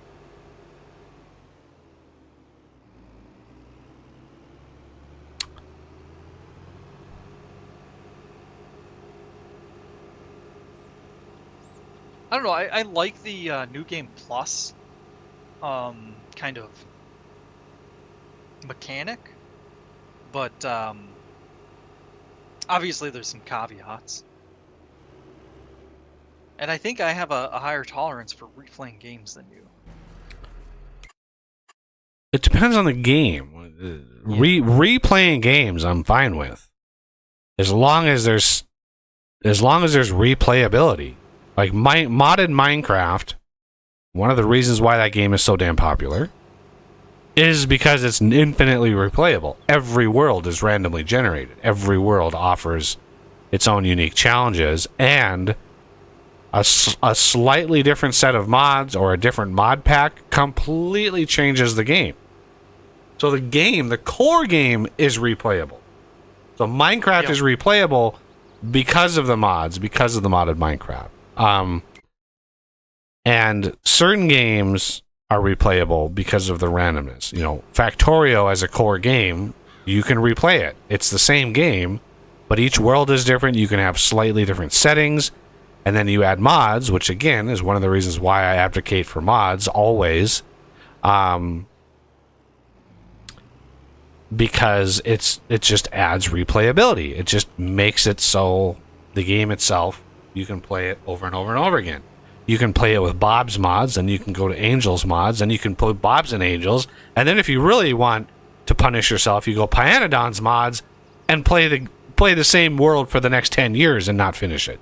So, you know, it's very replayable. But Starfield, yeah, there are some mods coming out finally for it. I don't the creation kit is not out for it yet, so they're really not able to make the type of mods that like Skyrim has. You know, there's a lot of weird quirky mods out for it, but nothing like new quests, characters, planets, nothing like that until the creation engine is released for it. So, you know, time will tell what level of replayability Starfield has. And I've noticed limitations in my own interest depending on how easy a game is or if there are cheaty mods. I've noticed that if I make it too easy on myself, I tend to lose interest a lot faster, which is kind of funny. Yeah. You know, I've modded the Skyrim because I'm planning on doing Skyrim, just a simple Skyrim stream for Halloween. Nothing too spooky. But it's super OP. It's a super OP world. I mean, my armor rating is like 200,000, right? My enchanting and potion making skill is crazy, off the charts. Because there is an exploit with the game. But there is a set of mods out there. There is a mod pack for Skyrim that fixes all those exploits. And that makes it really hard. That makes the game really hard. But, you know, if you want to play that, go for it. I just want to sit and relax and chill and, you know, shoot the shit and just kind of...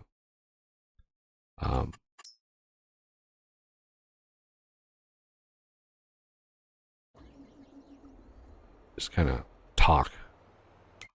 All right. How close are these to getting done? Not very close. You know, the plows have to finish before we can do lime because the lime spread is wider than the plows by almost 2x.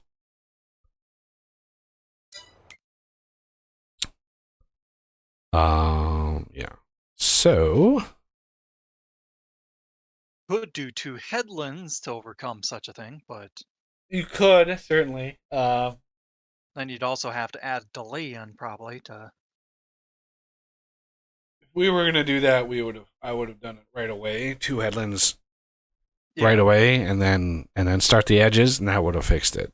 But I didn't know. I wasn't sure if the plows would have stopped if you go by and lime it. If the plows override that, then the limers get confused and the whole system breaks down. So Yeah. shouldn't take too long. We got 4 plows. When I plowed the field far to the west here, that super long field, I did that yesterday. I mean, just plowing that field took like 2 hours because I was all alone, and it was one plow, and every run right from north to south, it was a couple minutes to go north to south. There's a really long field, and the plow is only like 25 meters wide. This is 400, 5, 6, 7.5, like 750 meters wide times 20, or divided by 25. You're looking at like 30 up and downs, right? So a couple 3 minutes each, you're looking at a couple hours, 90 minutes to an hour, 2 hours. So, but once the field was plowed, then I was able to bring up multiple machines and liming it. So plowing it took like almost 2 hours. Liming it, since I was able to put so many machines on it, I had 4 machines. Liming it took 20 minutes. And then planting it, I put 2 machines on it. Planting it, I actually just started the planters and walked away and ate supper and watched TV.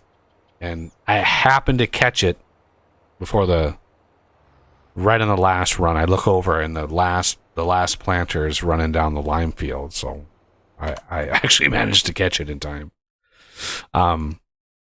So yeah, I planted that all yesterday. Fun times.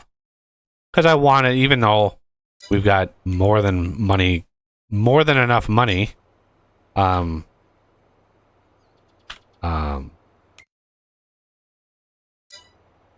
wanted to make sure the mega farm was mega farmed, right? I wanted to at least plow up most of the map. Just hoping to play this long enough to show off the new crops, because those are coming out the 10th, November 10th, I think, is the release date of that expansion. But I think on Wednesday we're gonna hop into something new. I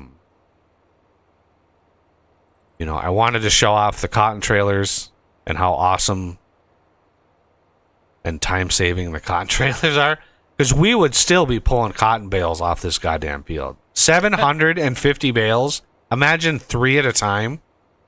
Or 6 at a time. Well over 100 trips of the trucks back and forth, back and forth, back and forth, back and forth.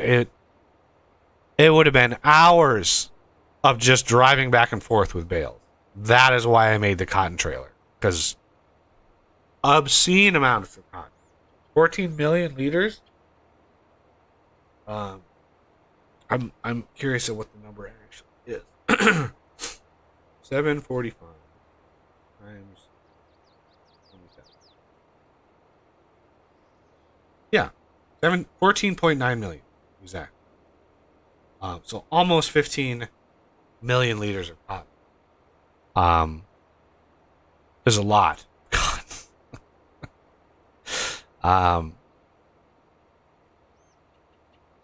There's a lot of cotton, and yeah, taking it off. What the trucks were 120,000 at a time. Yeah, crazy. So now that we've shown off the cotton trailers, I don't think there's a need to really harvest this field on stream and this field on stream. Those are both cotton. You know, if I want to just relax and play the game on my own, I can do that. But I think it's time to move on to something else. I did install Desynced this week. Haven't taken a look at it yet. The Mines of Moria is now out, I think. I've seen a few people playing it. I don't know if they get early access or if it is indeed out. But that was one Wildman suggested. And I've seen a couple videos of that. It does look interesting. It is multiplayer up to like 8 or 9 people. But no, it's called Return to Moria. Not Mines of Moria. It's like Return to Moria. But believe it or not, the guy who played Gimli in The Lord of the Rings, Rhys Davies, I think his name is, actually voices a character in the game. Oh, It's Gimli. Gimli is a part of the game, and he voices the character. So it's great. Ties into... It takes place, obviously, after the Return of the King, when Sauron is defeated and blah, blah, blah. He wants to return to Moria and open it back up and have dwarves repopulate it. And it's just... That's essentially the story, is going back to Moria, and there's some evil that still lingers there that he has to... That I don't know the full story because I kind of didn't want to spoil it for myself. But now that I know the premise, as well as the crafting and all of that, it's third person. As far as I've seen, I haven't seen any first person stuff. So it's all third person, or third dwarf, I should say. Which isn't my favorite, but, you know, you kind of have to deal. Oh, auto save. hi, Patrick. Oh, Patrick. Did you see my sweet cotton trailer? Yes. Oh, Very nice. it works so well. Glorious. Ah, yes. Hey, when you're doing giant fields like this, you don't have a choice. You have to use things like that. And I couldn't find anything like it in any modding hub anywhere. Right? I looked at so many shady sites and searched for like cotton trailer, and they were all basically the same, like holds 2 bales. Like, I'm like, what do people do? Like, when you have a 16x map, what do you do for cotton? Do you just not plan it because it's just overwhelming? Well, I think part of it is that you don't really need that much cotton typically. True, but if you have, depending on the map settings you use, like I could go into the map settings, I could make, so this map here is called Prairie Flats. I could make one called Prairie Flats Hard,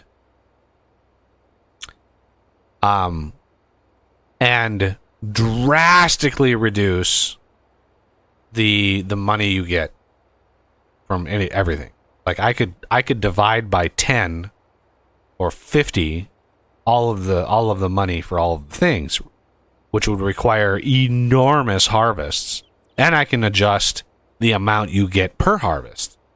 I could lower that too. So even when you harvest a giant field like this, you still only get, 100 bales off of this giant field. But the distances are so great, it would still be a pain in the ass to run a trailer with only 3 bales on it.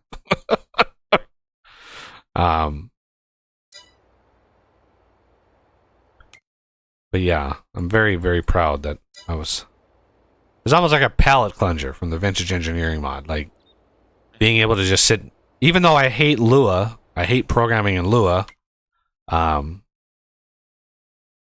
It was still nice to accomplish that and actually get it working, because I've been coding in vintage engineering so much without being able to see the fruits of my labors that it's been frustrating. Yeah, I can imagine. So what have you been up to? You haven't been around for a week or so. Yeah, well, I had a bunch of company over. This is the only free weekend that I'm going to have. And then my mom's going to be visiting for another week. So it's going to be a thing, you know? Yeah, the holiday season. I understand that. Well, part of it is that we moved to a bigger house, and before when people would come to visit, we would give up our bedroom, and basically we would open up the futon in my office, and we would be sleeping in my office, my wife and I. So Wow. that's how small our house was in comparison. So, now we have the ability to host people a little better. Did you say Harrison? I didn't catch that last word. Host. We Oh. like to host. So people have been coming over, and my wife's relatives are also much closer by, so they can stop by also. So from that perspective, it's pretty decent. Yeah, I have an inflatable mattress in my spare room. For anybody. My dad tried to use it, and he's like, my dad was like, I kept falling off. It was like rolling off the bed, and I'm like, really? Like, when you lay in it, it dips in the middle, right? So rolling off takes actual talent. Like, Right. you really have to be rolling hard to roll off that thing. But I've invited Oz to come and visit. He could stay in there, but If my health improves enough, I'd likely take you up on that. get away from his dad a little bit. Can be frustrating. But yeah, get away from his dogs. Also can be frustrating. Yeah,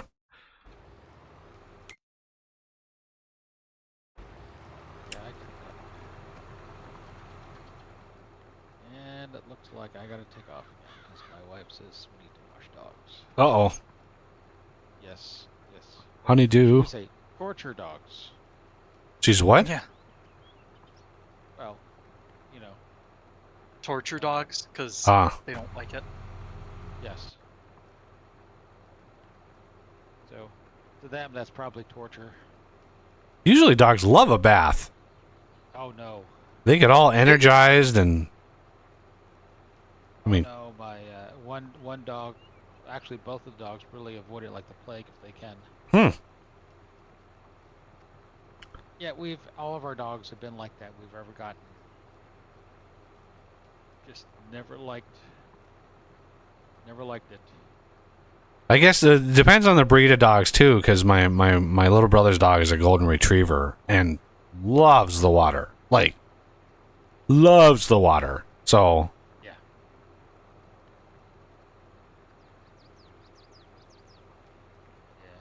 I wish that was the case here, but it is not.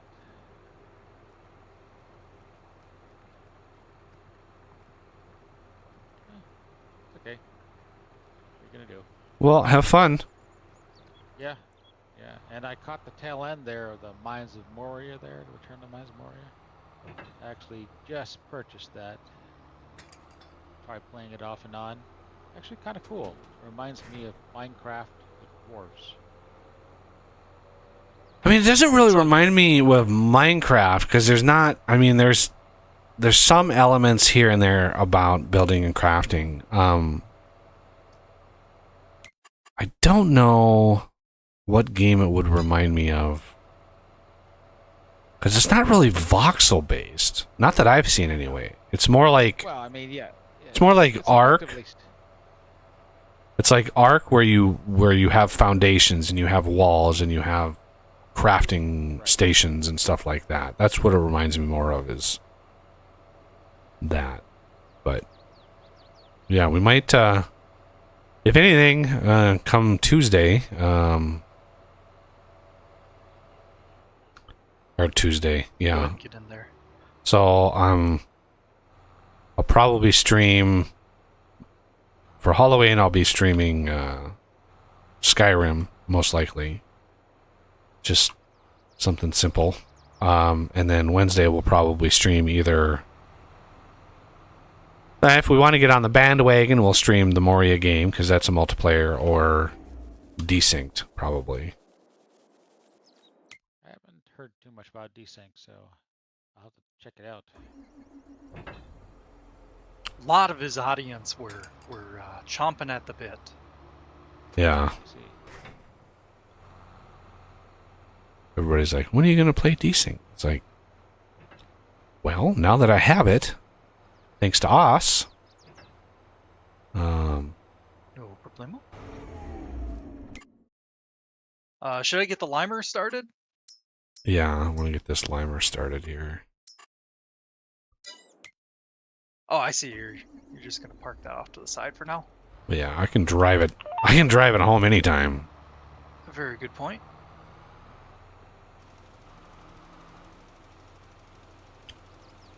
Let's get this one positioned a little better.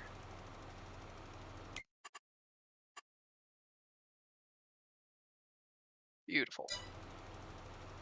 Quite honestly, what's been holding my attention more than anything else recently is the RegTech version of Minecraft. Oh yeah, there's another Greg Tech out. No, RegTech New Horizons. What version of Minecraft? It's 1.7. 1.7? Yep. That's like 10 years old. Not 10 years, but like 6 or 7 years old at least. RegTech New Horizon has been in development for close to 8 years. Oh man. You'd think that he would have updated to a newer version of Minecraft by now. Like, holy crap. That's Well, old. There is, but the point is there's so much content. There is this mod pack is probably got close to 4,000 hours worth of content. Yeah, and it's great. Greg Tech is insane recipes, and it's just super What they've grindy. done is they've RegTech not only technology but magic. Right. Nice. Yeah. I mean, it's certainly like challenging. You know, how much it definitely tests your patience if you're depending on Yes, your play well, style. I'm still in the Steam age right now. And just about to graduate to the low voltage age.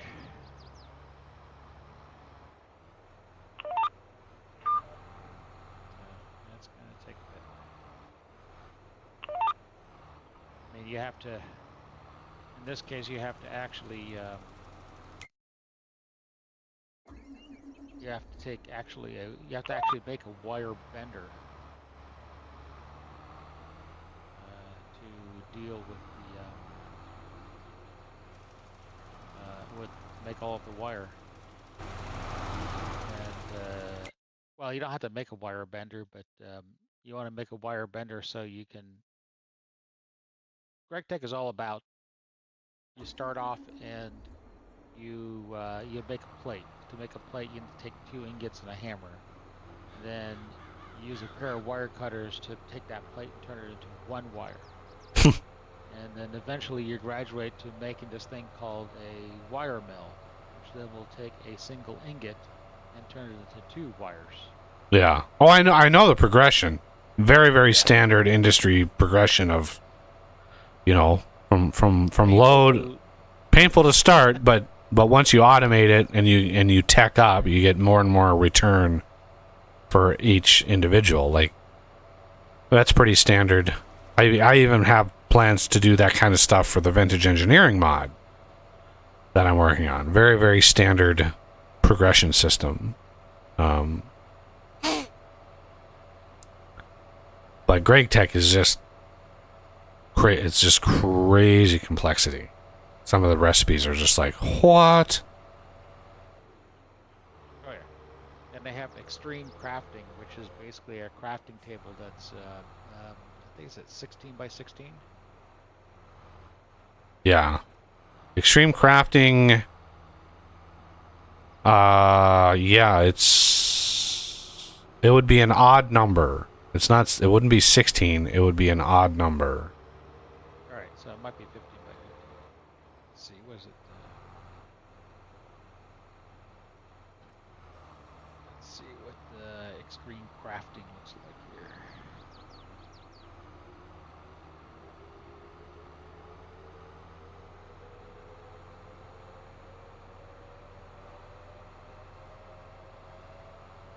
I don't know what it's offhand. But it's a lot.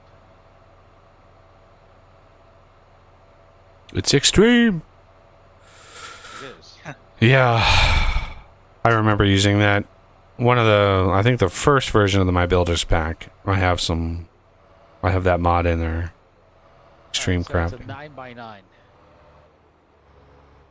is the biggest.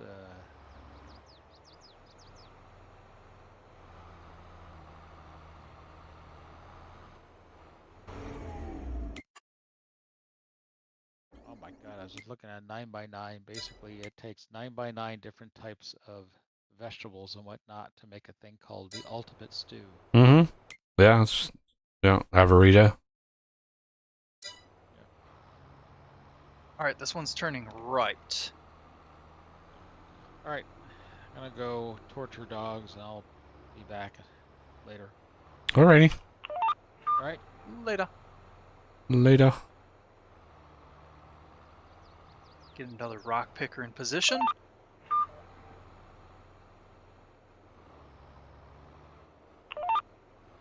Is that a rock picker there? Yeah, okay, so you've got one on the west side. We'll need one for the center and one for the east side. Autosave. This one to the center. I suppose I could probably even get this center one going. Yeah, you can start the center one down the line.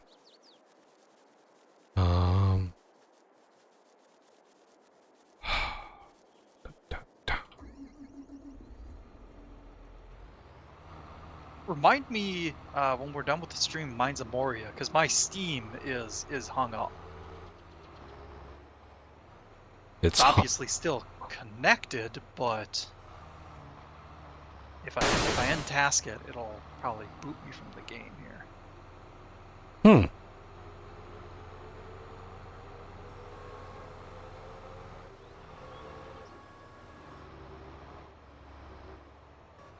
It's one thing I've never really cared for Steam. I know why they do it, but yeah, without the client on, you get booted from any games you're in.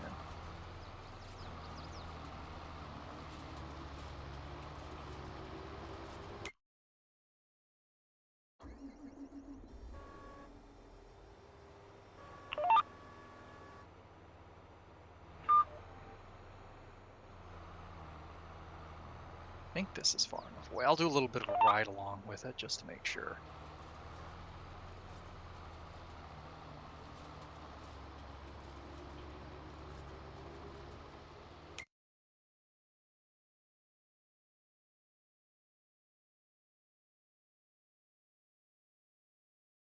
Oh, this is going to take a lot of lime.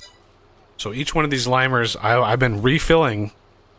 Every time I finish liming, I refill them back up to the top. So I know that each one of these had 1 million lime in it. It's really easy to do the math after that, because you just see how empty each one is. And yeah, this field is going to take Whew! Close to 1 million lime. Which, if you bought, I mean, it'd be $2 million to buy all the lime for this one field.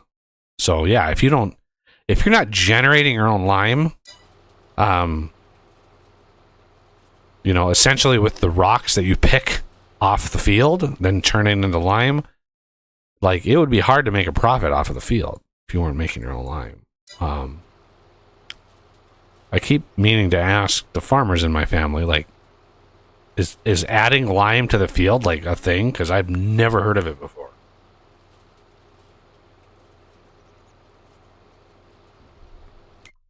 I've never seen, driving by the fields in this state, I've never seen somebody out there throwing lime. Usually, it would be obvious that it wouldn't be done because it's just too damn windy in this state.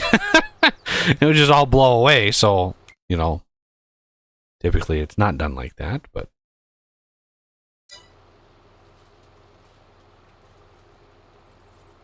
Alright. Got the last trailer nearly in position. Just got to see which way that It went left. went left. Okay.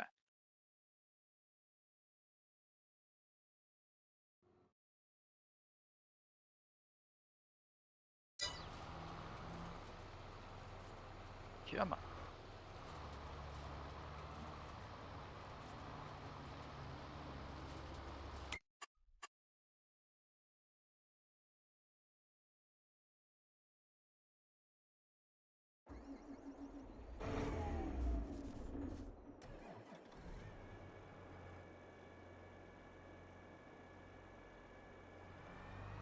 I actually hadn't been keeping my eyes on that Moria game. Yeah, since Wildman mentioned it, I've been keeping my eyes open for it, and I don't know if it's out. It must be out because there's a lot of YouTubers that are covering it now. So,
Oh yeah, we never talked about the Factorio facts. The big takeaway that I captured was logistics groups. yes. Which, oh man, that...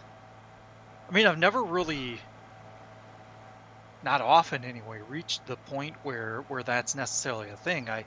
I've reached that point, but it's usually that I already have a blueprint. I lay down that blueprint, and I don't need to worry about it again, kind of thing. Like my wall setups. I Right. think I mentioned this a long time ago. Yeah. Had individualized logistic walls. Well, logistic walls isn't the right term because I delivered by train. And then I just turned off the train stop if it had all the materials it needed. And named them all the same, so then the train would just, hit those points. Yeah, But that caused issues because what's that? there are features with the game that, like, I've never, like, the example that he gave with circuits and circuits managing, like, requests and stuff, like little outposts. That the example that he gave for, like, train outposts to get supplied with the circuit network, like, I've never done that. I've always just Yeah. had one giant logistics network because it is a nightmare managing 20 different logistics networks. And the how do you repair things? How do you supply things?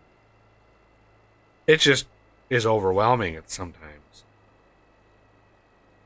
But I can understand, like, the benefit of the logistics Big one groups. for me was like Spidertrons. If you have Spidertrons out roaming the countryside, killing biters, it'd be nice to be able to say, okay, new ammo type, switch to this. Right. Or if they're Constructobots, then, well, new belts, etc. Although by the time you hit that point, most belts are already blue anyway. Yeah, But, for you know, me, a lot of- the big takeaway for me, the last Friday facts, was the weight system for launching stuff into space, and you're limited. yeah. You're limited to 1 ton, and therefore, you're gonna have to do a lot of crafting in space. The emphasis on compact designs, limited space. I don't know. Factorial for me is like mega factory. That's what Factorial is like. Efficient, but massive. One of the things I like about Factorial is you can build really big and still have a working, playable game. To have ships in space, essentially platforms that you want to keep as small as possible, that's kind of flies in the face of that. You don't want to build big, you want to build small. And granted, it's a different aspect of the game, but building small, some of the examples they've shown is like really seriously spaghetti belts, especially if you have to do a lot of crafting in space. It looks like they give you some rudimentary resources, the asteroids, but you need those resources to generate the ammo to avoid the resources, to avoid the asteroid, which gives you more resources, which gives you, like, it's like, yeah, you're flying through space and you're grabbing these asteroids with the little grabby hands, which is great. They look really cool. But,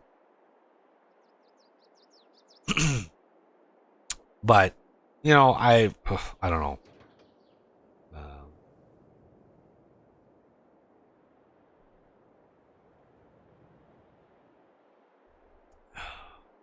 I'm more interested to see the details of the other planet.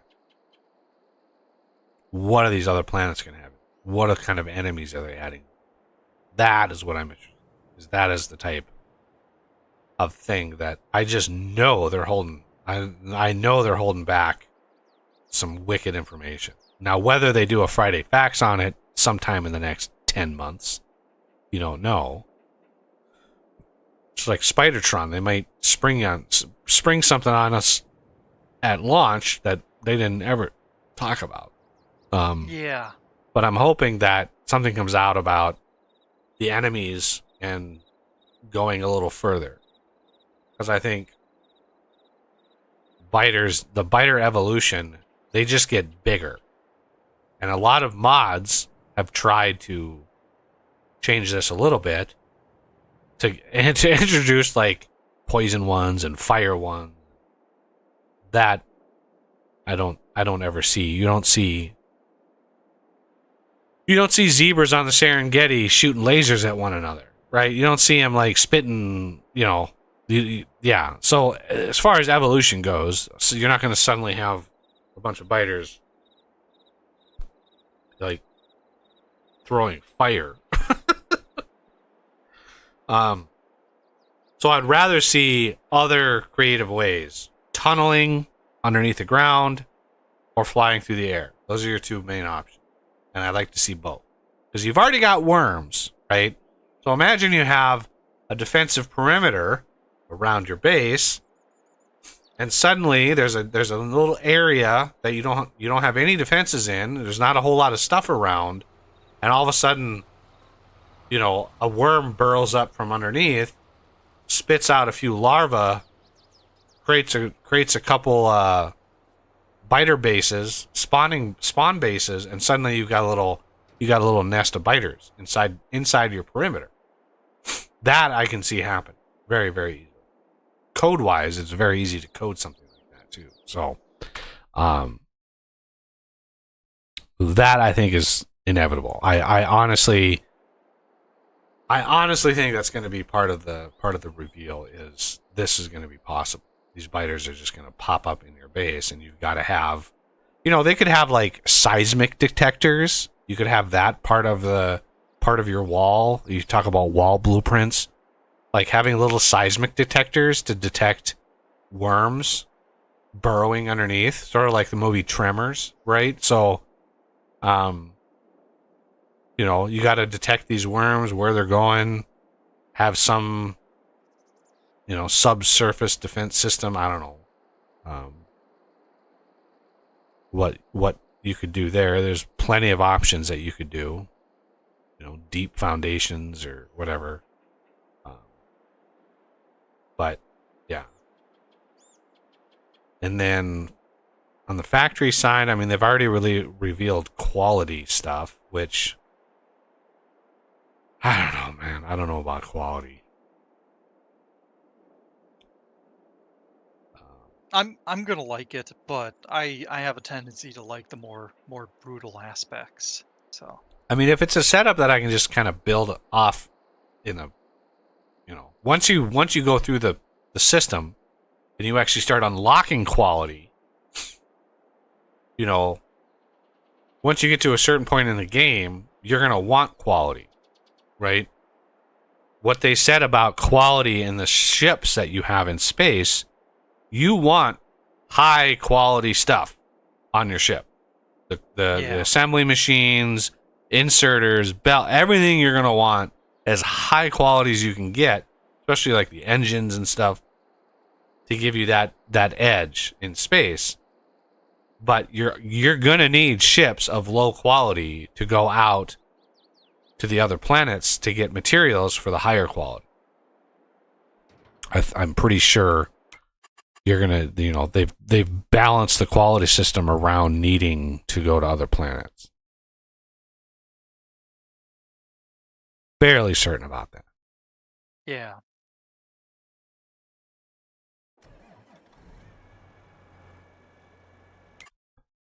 All right. Now, who's gonna get done first? Yeah, since we split it down the middle, both sides get done right about the same time. Let's jump down to A here.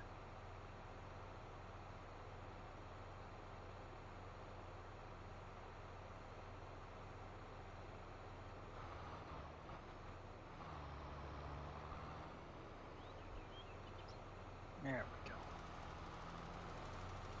Yeah, we're gonna have to have another one come down the middle here. It's shorter. I just know it. Is G, or is this, what is, yeah, G is not gonna cover the whole width there. It's gonna be close, but not quite. Yeah, This is gonna use about 200,000 liters of lime. That's a lot of lime. Holy crap. 200,000 liters is 200 cubic meters. 200 cubic meters. Whew. it's a lot of liter.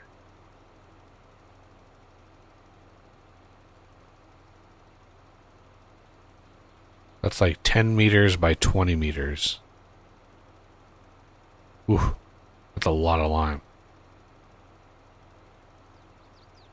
I mean, you can kind of put it into perspective. Like, the trailer that we use to drive around pallets and stuff, that's a pretty standard sized trailer, and by default would hold 60,000 liters.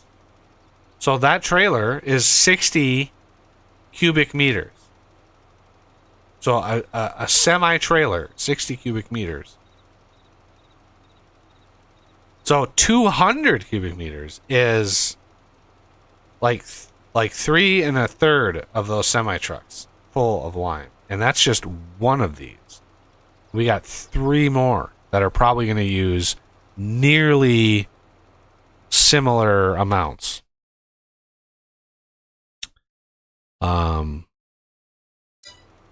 So this one I will...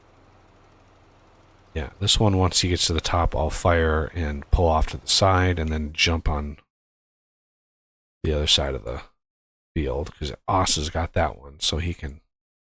Yep, I got this one covered. He can run with that.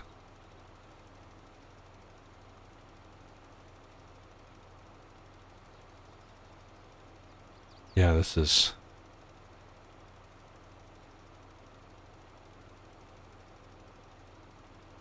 That's a lot of lime. Holy crap. I'm going to be curious to see how much we use. It's going to be almost exactly 800,000 left. It's going to be a little bit less, but...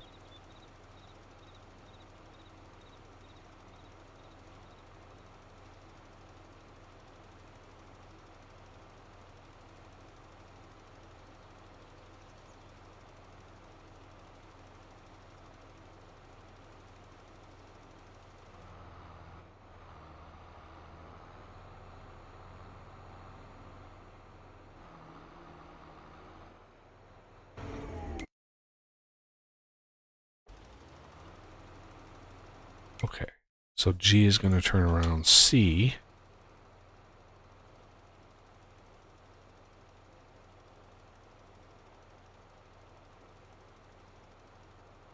Let's see how much is going to be left here. Probably bump this down at least once, maybe 2 times. Width. Not that we probably have to worry about it. We're pretty well set, but... Well, it'll give us a more accurate idea of how much we used. Yeah.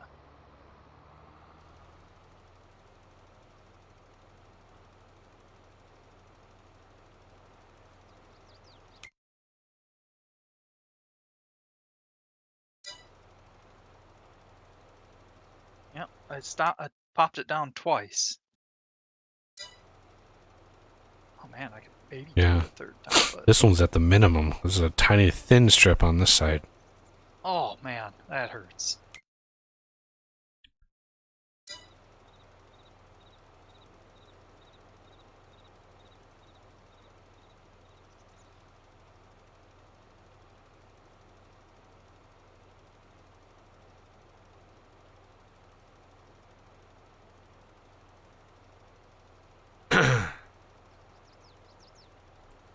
So my folks are out spending a couple days in Seattle visiting my brother. And they are out there because they booked a cruise. So the cruise, they get on the ship in Seattle. They go down the coast all the way down to Panama. They go through the Panama Canal and then up to Florida. So it's like a long cruise. And what's interesting is they have to pay attention to like the international what's going on, because one of their ports of call, one of their stops was canceled.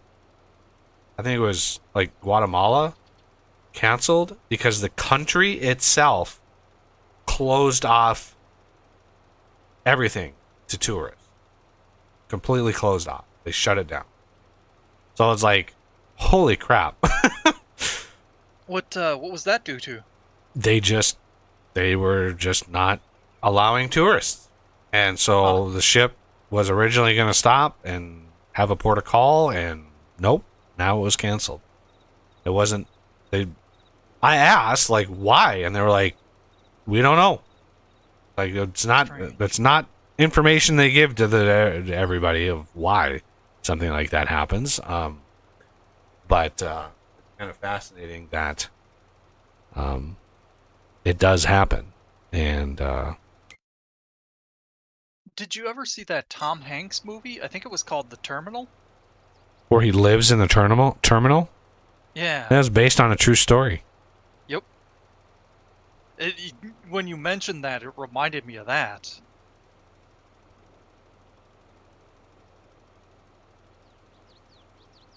Slightly different circumstances, more extreme, but yeah.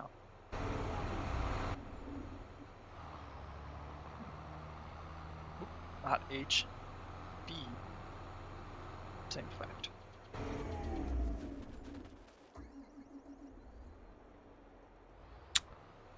Yeah, 780,000 here.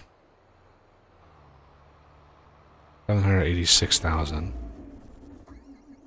787. Wow, those are almost identical. 787,000.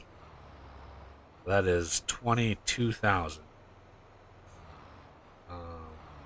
Rather than list off the numbers, I'll give you the amount used. So it was just shy of 18. Or 180,000. 180,000. Yep. So this is 180. This one here is 200. So that's 380. This is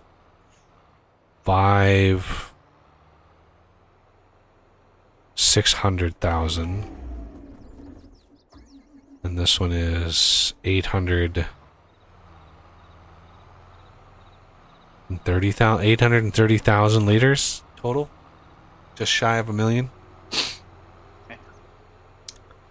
Should I drop mine off, or do you want to? Fill it up. Okay.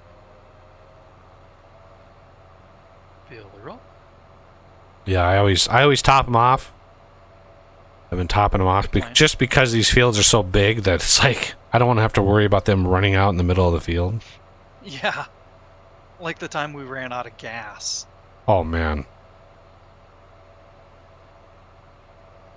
And in hindsight, I mean, we didn't know it was going to take that long, but I should have just drove back with it.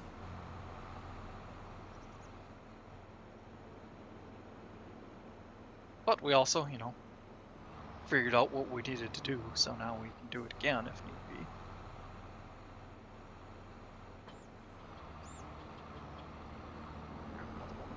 Limers.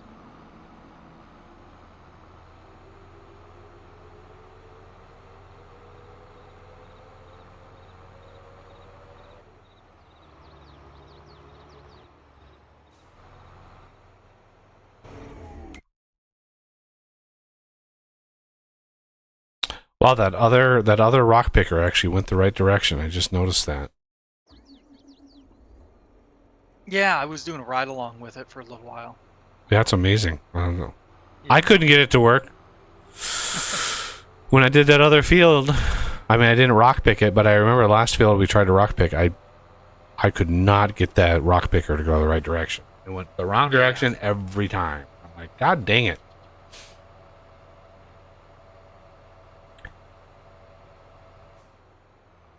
Oh, another fascinating one from the Friday Facts was the option to, trash everything that's not in your logistics. Because, yeah, there's been a lot of times where that would have been really handy. Yeah, the check box that you could just trash everything that's not in your request. Yeah. Oops, sorry. Didn't mean to cut that quite that close. Which, yeah, obviously more useful for spider bots, but I mean, once you get used to it, may as well use it on your character too. All right. Now we're just waiting for the rock.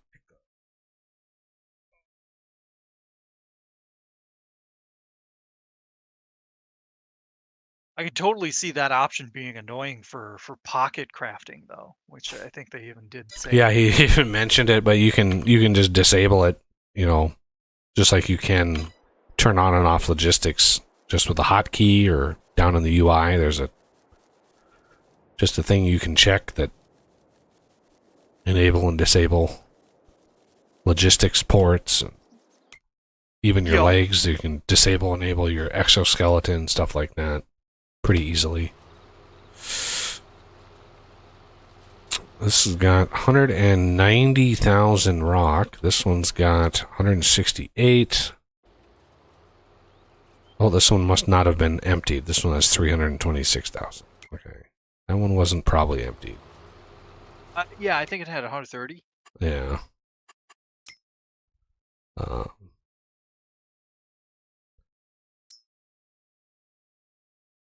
When I saw that, I probably should have unloaded it, but just didn't think of it at the time.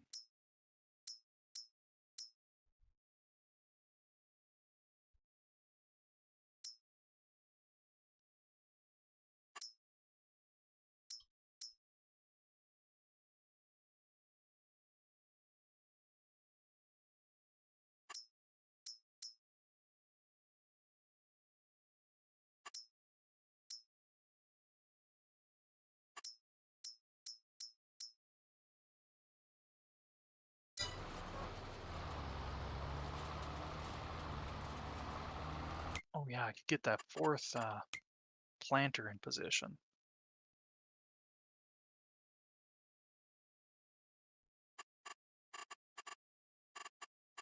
This one only has 67,000 some seeds. Think that'd be yeah. enough? No, we're probably going to want to fill that up, just like the other ones. Okay. Where do you fill seeds even? Farm Supply Factory, which is by the sawmill, has the little pipe sticking out. You have to back it in and then remove the covers. It's the very back tanks. You got to back it up so it's the tanks. After you remove the covers, you back it up so the nozzle is over those back two tanks, and you can fill it up. Tippy, you can fill it all the way up with seed. All right. Because yeah, we've got plenty of seed now.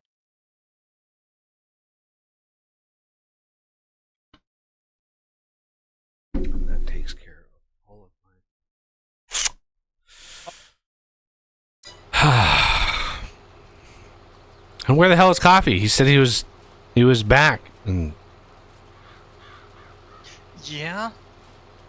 I thought he was going to be here today, but I know starting next week he's going back to nights, but I thought he would be here today. Maybe his girlfriend was like, "You've been gone a month." No way in hell you're going to be sitting at your computer all day. You know. Should I fill up the fertilizer too? No, it should have plenty. It should be 100,000. I mean, you could. There should be fertilizer in that thing, so you could. Yeah, Top it's got off fertilizer. 500, so I'm good. But Yeah, if you've got 500k fertilizer, you don't need more than that. I mean, it uses maybe 20k every time we plant, so not a whole lot. I didn't check the other one that's in the center. I did. So you might want to. You did. Okay. Good. Good.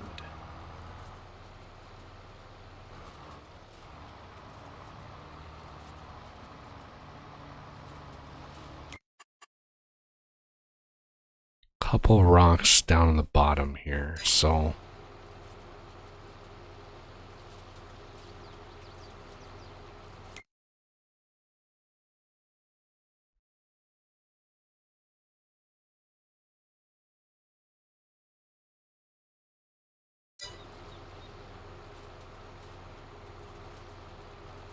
One, two, three, four.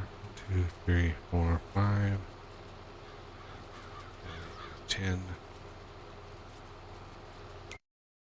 So this one will turn around and go down, this one will turn around and go down, and then probably when this gets down to the bottom, I'll fire him and then just do one line on the back, clean up the bottom of this field. Yeah, I see a few speckles. It's bespeckled.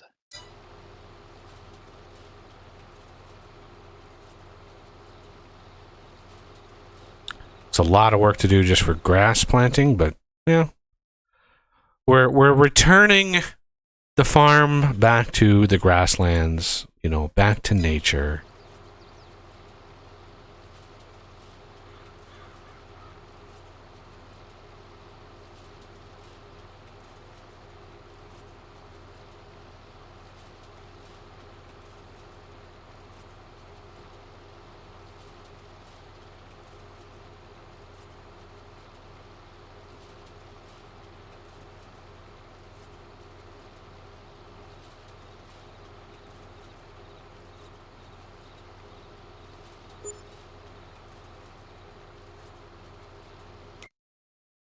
What was that?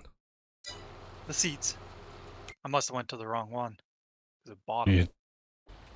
You didn't need to buy the seeds. Oops. We literally have 500,000 seeds sitting in that farm supply factory. The same nozzle that gave you the seeds could give you the fertilizer. Like, yeah, I should just delete that silo because we don't need that silo anymore. Yeah.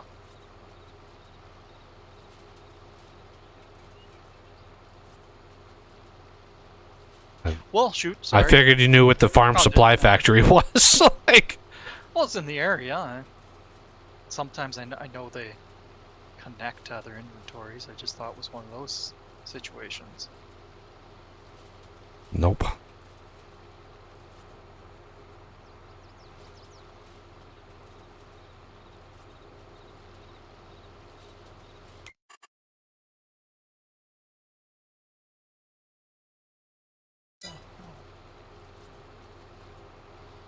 Yeah, I was facing straight south. Why did it shift the view when I did Control W? I even hit Alt W first just to make sure it wasn't, you know, trying to face a different way.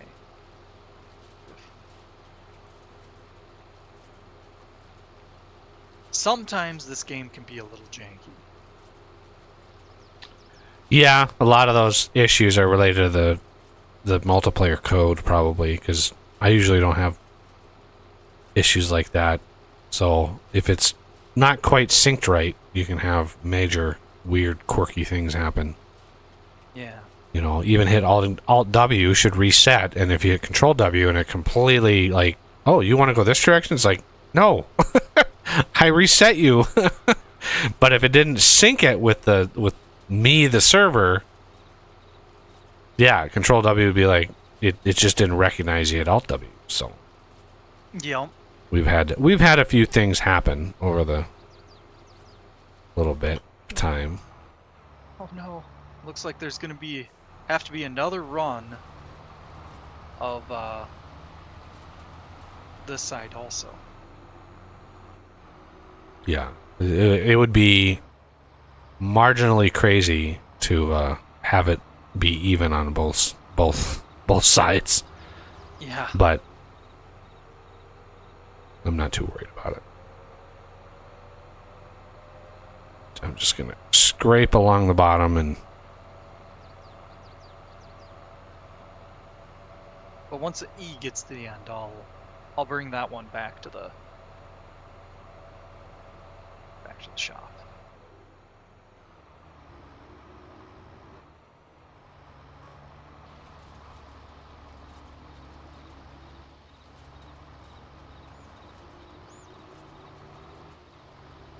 So yeah, this one ended up with 390,000. So I Yeah, think it that- had 130 to start. So yeah, you get this one's got 231,000 in it. So yeah, the red rocks the red rocks give you a lot of stone. It's 15 stone per little nub on the ground. So it's a lot of stone that accumulates.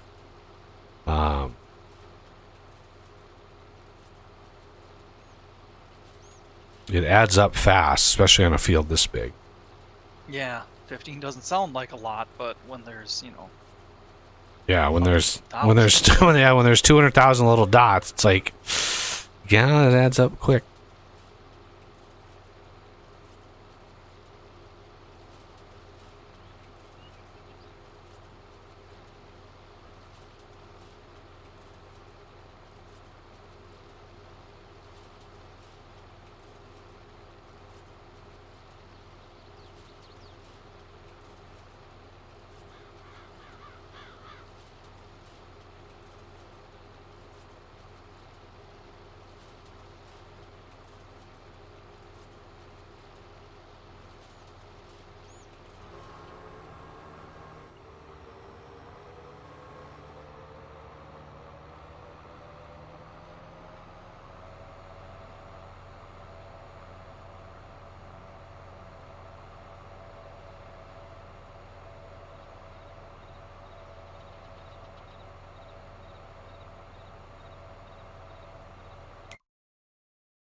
Oh my god.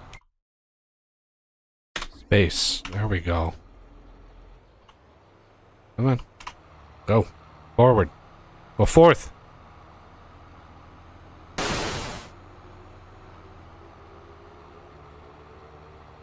I'll get this other one out here. 247. You know, you were mentioning Reese Davies. Mm-hmm. It's kind of funny because I didn't find this out till much later. There was an old TV show. I think it was mid to late 90s. Sliders. You ever heard of that one? There was a TV show? Yeah. Oops. I think it was on one of the more premium channels, cable network type thing. But yeah, anyway, that one dealt with alternate dimensions, alternate realities. Hmm. So, you know, you had instances where you had some of the same actors playing, you know, themselves. Usually, they were parallel to the point where their alternates weren't even in that dimension because they too were exploring. But yeah, sliding between dimensions, that's why it was called Sliders. I always thought the name of the show was kind of weird, but yeah, that's the terminology they used. I think they just didn't want to use the typical things you think of. Because sliders to me is like the sandwich. Isn't there a slider that's like Yes, yes. tiny little sandwiches? Yeah. I think the name of that show predates that terminology. I Yeah, could be wrong, probably. but here's the funny part. Reese Davies was one of the main characters, and he left that show to work on. And I found this out later. He left it to work on Lord of the Rings. Hmm. And that's when the show died too. Is when that character left.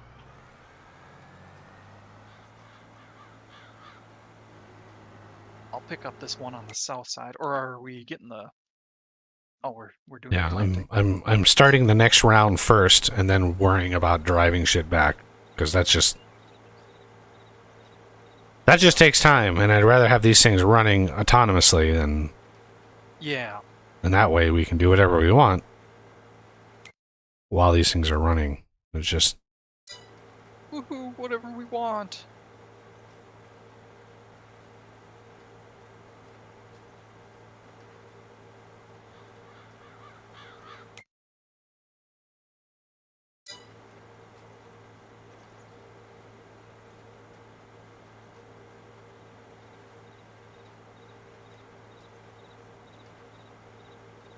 But yeah, the the thing that really sucked about that show was that it had one, like the main character.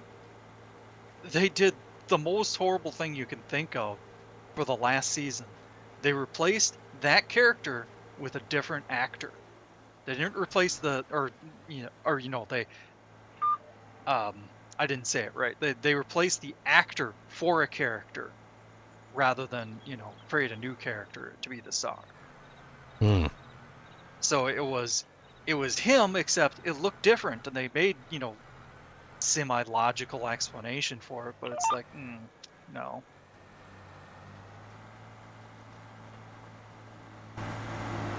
Just, if you a new character's not going to work, just don't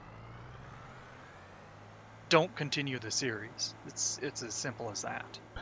Well, recasting is you can recast parts and have a character, a new actor play the same character. This happens a lot. There's a certain level of forgiveness, especially like when an actor passes away, like what happened with Dumbledore in the Harry Potter movies. That it happens, and to replace them with a different actor, there's some forgiveness there. Look at Doctor Who. How many actors have played that? Look at James Bond. How many different actors have played that? So it does happen, but if a show is based around certain actors, then when those actors leave or move on or whatever, yeah, I would agree that the show needs to stop because the whole thing is based around a certain actor or character. It's very hard to replace that with another actor because people are having the expectations because it's built around. Like if you look at the Mission Impossible franchise, if they tried to replace Tom Cruise with a different actor, right, that is a lot harder to do because he's played that role so much. It would be really hard to insert a new actor into that role. It would be very, very hard. Yeah. It could be done, but I think their viewership popularity would drop off a cliff. I don't think it would be nearly as popular. So at that point, just stop. Yeah.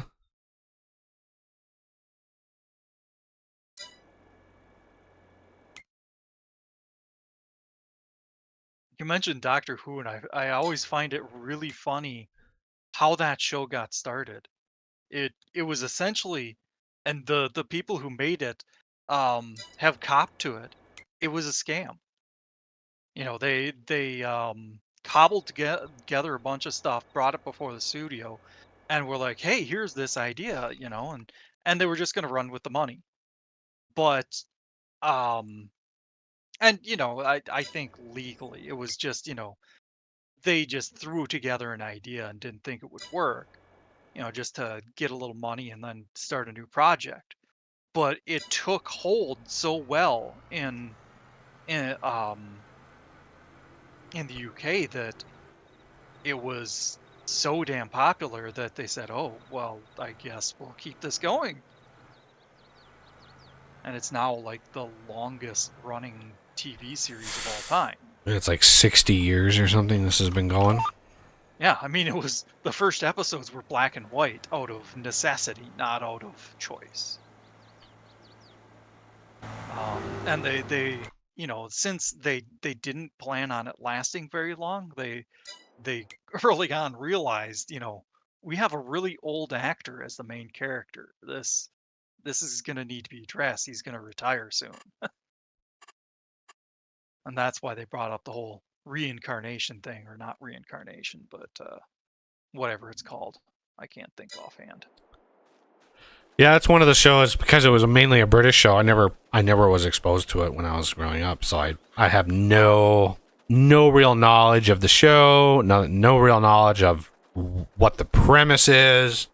I know it has to do with like dimension hopping and some sort of time travel, like It used to yeah. have very little dimension hopping. Or something like that. Just tells you how little I know about it. Like I don't know a lot about it because I never watched it. You know, growing up for me, it was Mr. Ed. It was, the Beverly Hillbillies. It was like black and white shows from the 50s and 60s, where late, like Nick at Night and stuff was what I watched. Aside from cartoons. So yeah, Doctor Who was not playing on any channel that I ever watched. I don't even know if it was playing in the US when I was growing up. PBS. Yeah, I didn't really watch a lot of PBS. I mean, I may have, when I was really little, may have caught Sesame Street a few times, but I don't remember it. By the time I was forming memories, I wasn't watching it. So, For us, PBS was one of the few stations that came in really clear, really consistently, with our bunny ear antennas. oh yeah. All right, I need to take another bathroom break. I will be right back. I think I'll do so as well.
I'm back. All right. Yeah, this is a big field. This is the biggest planter available for the game, and look, we have 4 of them. Just like, it's a big field.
Potatoes.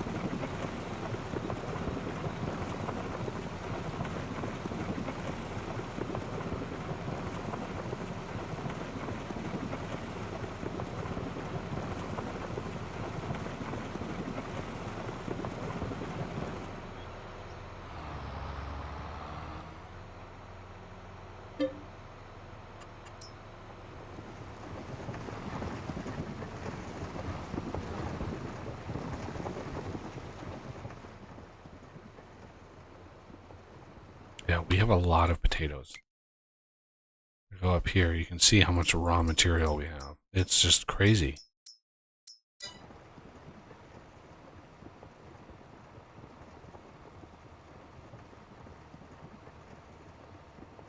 We'll be at $250 million before the stream ends. I just know it.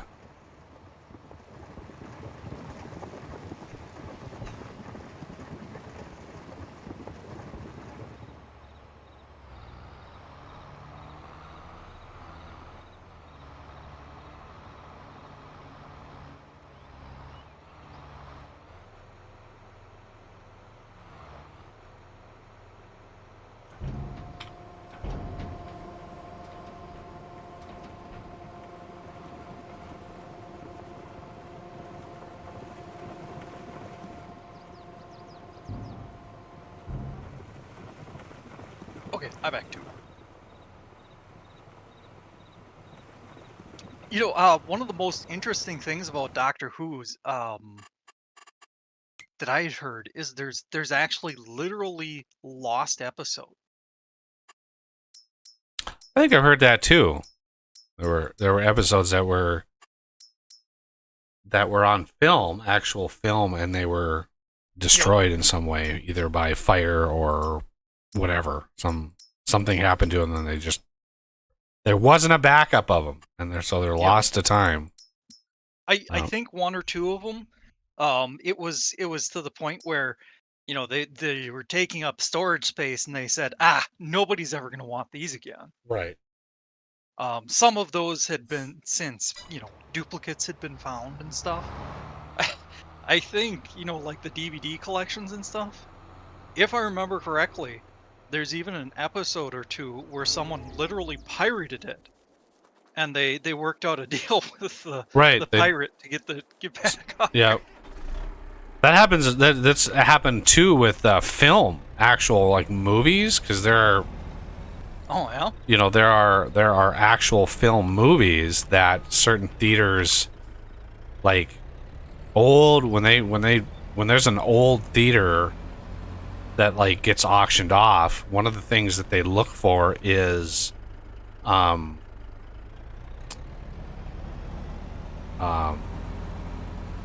what movies they might have, what reels, because there are some like old black and white movies, stuff like that the originals are gone or they're degraded to the point where, you know, there are a lot of the old movies they've been trying to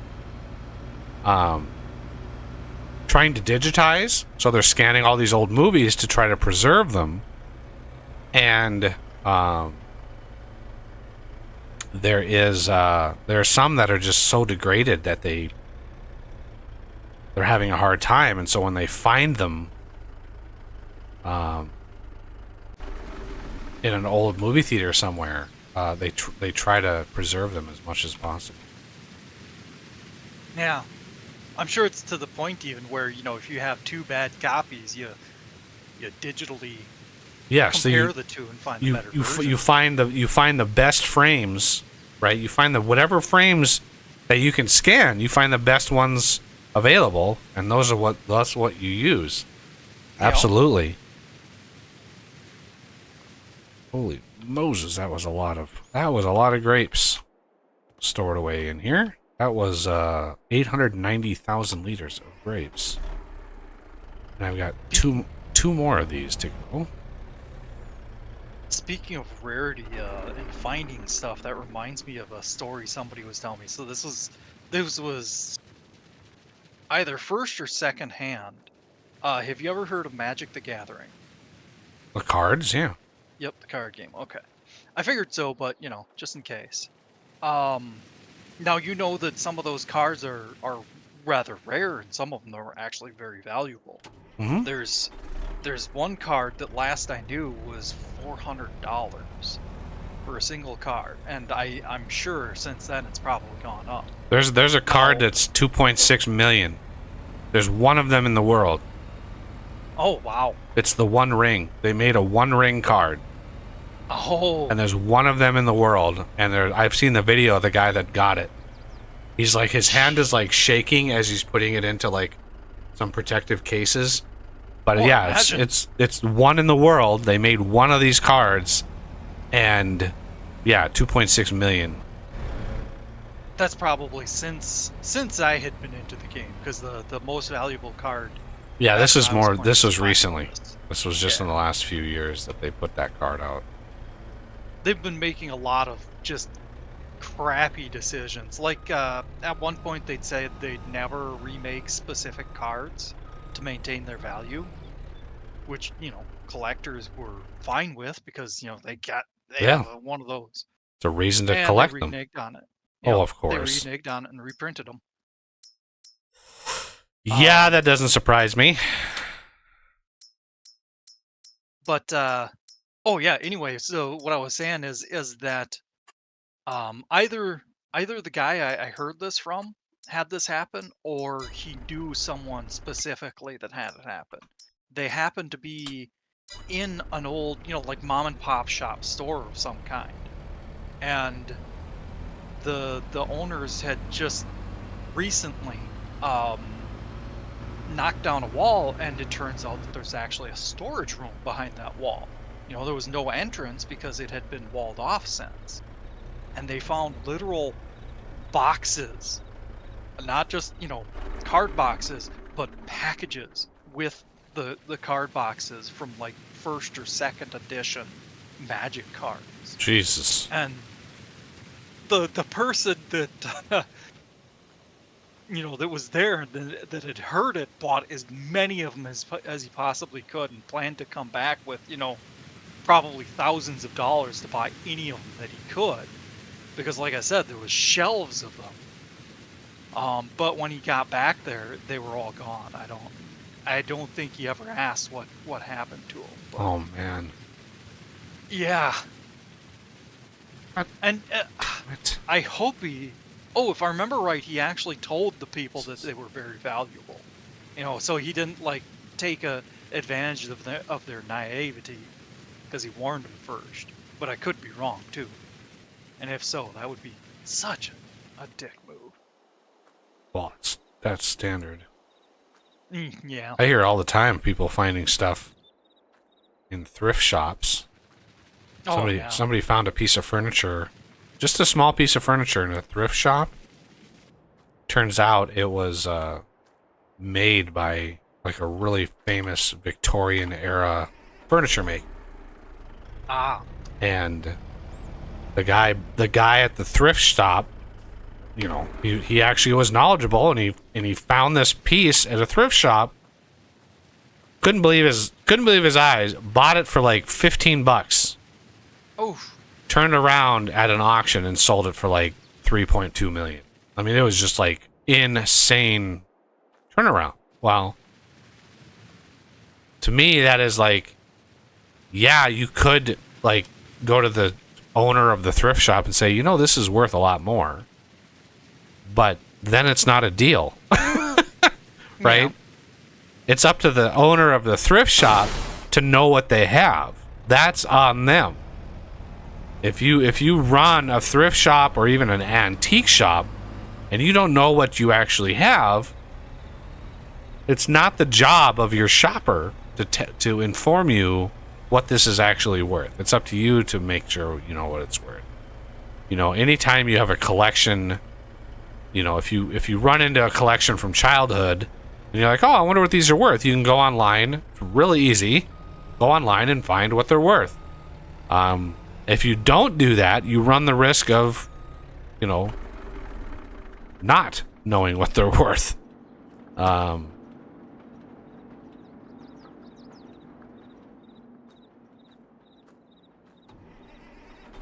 Like my dad had when they bought the house way back in like the early 80s, we were still like very, very tiny. When they bought the house that I grew up in, inside the house, they found these old books. So there was an entire set of volumes called the Papers of the Presidents, and it was just a publication of correspondence, letters, just communications from from early presidents. And I mean, I think I don't even know what the most recent president was, probably like Johnson. I mean, it was an old set of books, but they had like papers and stuff of like Abraham Lincoln. They had copies of notes signed by Abraham Lincoln that authorized the use of infected blankets to Native Americans. So that was one of the things that he signed off on, is giving Native Americans infected blankets. So as touted as a Lincoln is, you read stuff like that and you're like, holy cow, that's kind of a dick move. But my dad, for years and years, talked about that, because when my folks got divorced, those books stayed in the house. And for years and years and years, my dad was talking about those books, and he was just like, those are worth some money, blah, blah, blah, blah, blah, right? So my folks were, doing some remodels of the house and stuff, and so they're like, what are these books actually worth? And they went online and they searched, and they found an exact set, an entire full volume set of those books, exact publication dates, exact copy of that entire volume for like $200 on eBay. So it was like, yeah, you look at something like that, it's like, wow, that's got to be worth some money, because they were old books. And then you turn to find out, like, oh, these are not worth anything at all. So, you hope that they're worth a lot, but depends on how many were printed, right? It depends on how many were printed. It was just funny. There were some other old books too, but those were the most notable. Yeah, you really got to be careful about idolizing historic figures too much. Yeah. Because you mentioned I mean, Lincoln there. Yeah. I mean, if you look at the Mount Rushmore, right? Mount Rushmore is a big middle finger to Native Americans, because it was built in the Holy Land of Native Americans. The Black Hills were sacred, like sacred burial grounds. Just the entire Black Hills were very, very sacred. And here we are, literally carving the faces of of presidents and into this mountainside. So, but again, we weren't the people who were taking the country over from the Native Americans were actually less of a dick than historically people when they moved into areas that were. I mean, if you actually look at past populations of people, what happened to them when they were conquered, it was not pretty. Not pretty. They were either enslaved or killed. So, moving them onto reservations isn't as bad. It's, it's a dick move, but we're talking a technological difference. We had muskets and firearms, and they had axes and maybe bows and arrows. So it's almost like if an alien came to the Earth, whatever technology that they had, we wouldn't stand a chance, right? It would be like, it's bad. So that's why we're so paranoid, and that's why there's such a trope in sci-fi of aliens just dominating humanity, because it's like, yeah, it would not take much. To just destroy humanity. My biggest thing is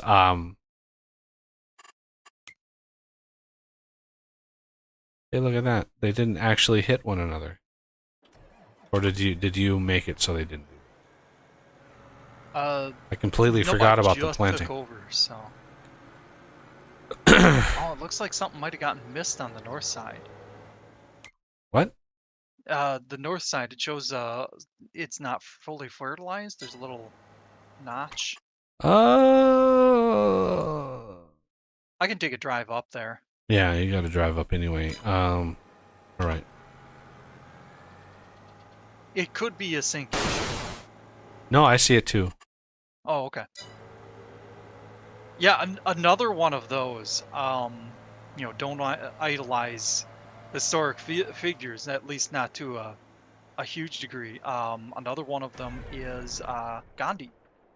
Yeah, Gandhi was a pedophile. Yeah, I know. Oh, actually, that too. But I was thinking more.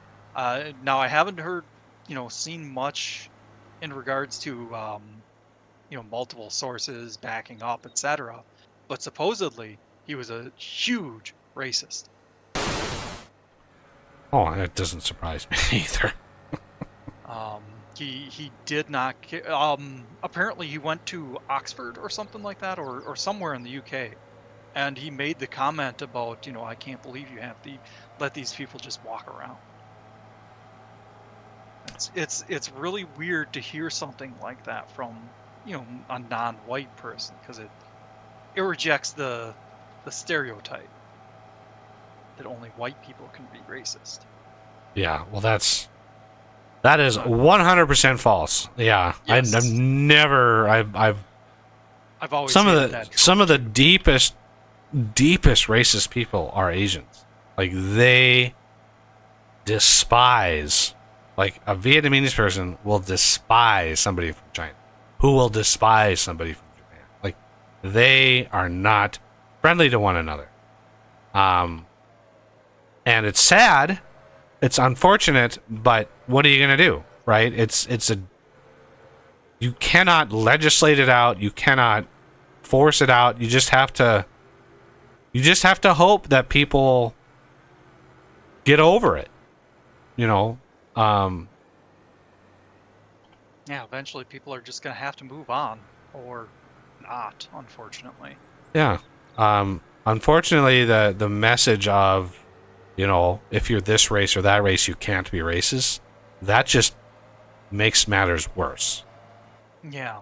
It's like, yeah, you can absolutely be, if whatever your nationality. An interesting thing about that, the Japanese, they are traditionally very xenophobic, but it's strange because there's a caveat. They will overlook, heritage. Let's just say heritage, or races, as long as the person's born in Japan. Oh, So you could be 100% Chinese. If you were born in Japan, they consider you Japanese. Now, this is an but how do you outsider's know that? perspective, but Yeah, see, but how would you know that? By looking at them, and that's yeah, that would racism is it's essentially judging somebody by how they look, and so it doesn't matter how they're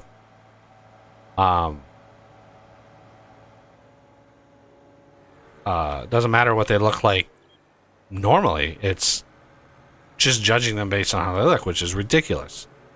yeah. Yeah, so I don't, maybe, yeah, there's no way to know that by looking at them, which country they were born in. So maybe, initially they would be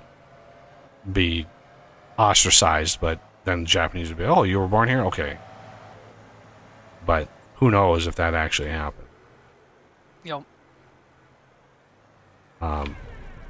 Yeah, like, a lot of people that I've seen talk about, like, the culture war and stuff, talk about, like, oh, I want to move to Japan, it's much peaceful there, and blah, blah, blah, blah, blah. And unfortunately, as far as, like, gender ideology goes, Japan is in a much, much worse state than we are. Like, the genders there are just absolutely blended. They're blended so badly that yeah, it's not a good situation. I think things in that regard are more stable, if that's the right word. It you don't have the people saying, we will be accepted, you will call us by such and such. Well, they're not concerned with pronouns. I'm talking about like blending the genders together. So like your average male is lowered masculinity. Your average female is increased masculinity. So there's this blend, right? There's this even. Androgyny. Yeah, and unfortunately, you can't change attraction instincts in a single generation or even 2 generations, right? So, your average female is looking for a man, and there are fewer of them around, and so the problem is, since there are fewer of them around, birth rates go down, and in general, men who are feminized have a lot less interest in procreating, and therefore the population goes down. So this gender ideology that's going on right now is there are many dimensions of why it's bad. There are many reasons why it's not helpful to anybody. And one of those is you cannot change instincts. You cannot change, 2 million years of evolution in 2 generations. It's not possible. So, it is what it is, I guess, but what are you going to do? I guess.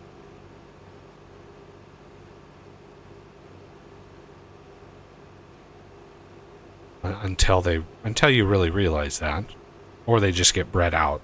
That's one of the things that people are kind of talking about right now. Like, that population is kind of sterilizing itself, and the more they do that, the less of them there will be. I guess in the long run. Unfortunate, but it is what it is. I've always found the attachment to there being and hopefully we don't get flack for this, but the attachment that the LGBT community had towards there being a gay gene, that they don't have a choice and all that stuff. And I never understood that, because if that's true, now that their relationships are more accepted, well, that means that there's likely going to be less of them as time goes on. Right. Well, there's not okay. The science behind this, because they for one, it's always been said, like, I was born this way. Well, yeah, there is not a gene. There are genes that make you more susceptible, but in the end, it's down to brain chemistry. And what they've found is the more boys a mother has, the more likely the boy is going to be gay. Because of the way the chemistry works in the mother's body sees male hormones in large part and reacts to them as if they were foreign bodies. And so the more boys a mother has, the stronger and stronger this natural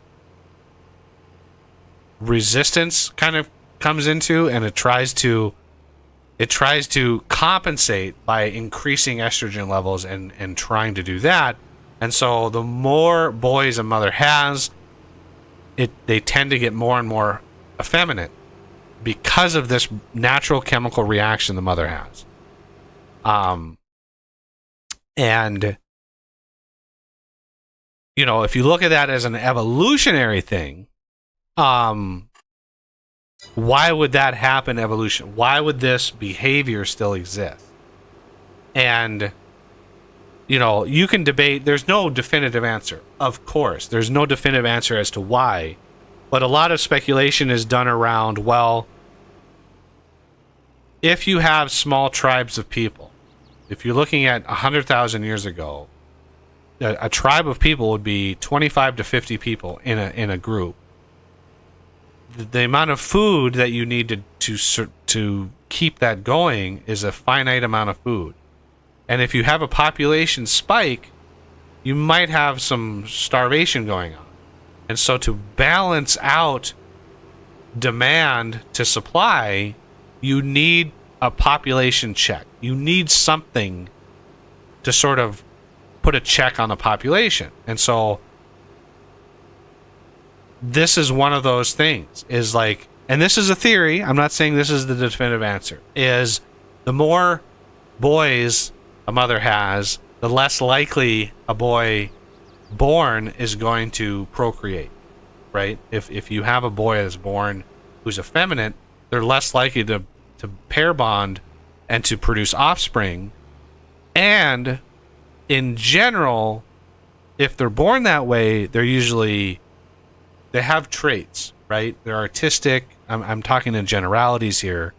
They're in many ways they're kind. They help raise offspring. They're gentle. They're more effeminate in terms of nurturing than your average warrior. And so it reduces the likelihood of procreation, and it helps raise the children that are already in the tribe, already in the village, right? And so over eons, you're looking at just this counterbalance, right?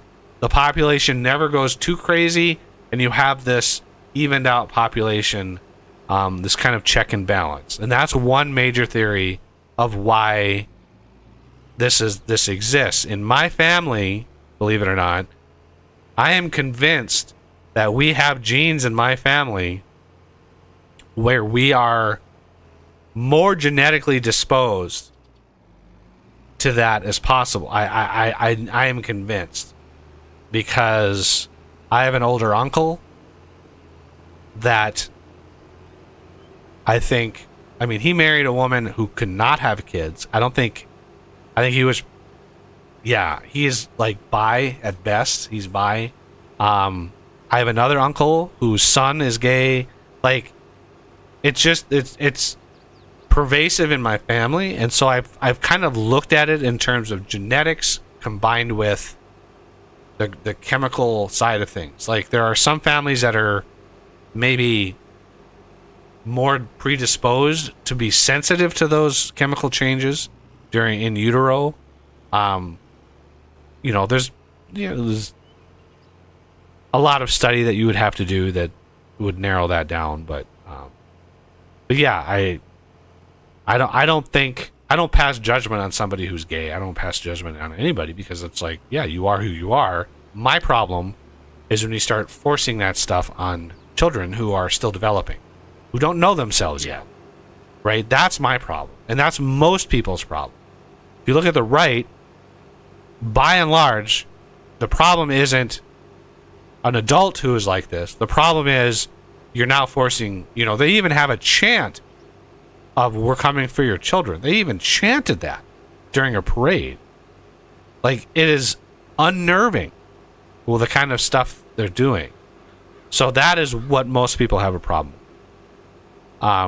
You can live your life, you can live your best life however you want. As long as you are not hurting anybody. And I've read too many stories of children who are given hormone therapy, who have surgeries, who then hit 13, 14 years old, and they realize what a huge mistake that was, and they end up ending because they see no way out, because this ideology pushed them down this hill and there's no way back up. Whereas if you wait, you get a little counseling to work your way through, and then you get to the other side as an adult and you decide whether or not you go down the road with a little bit more information, with a little bit more maturity.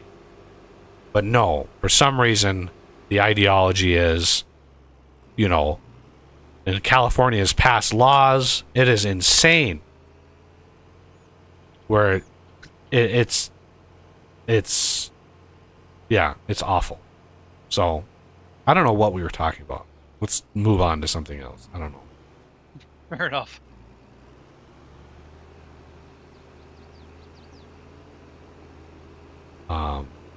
There was something else I watched this week that I wanted to mention.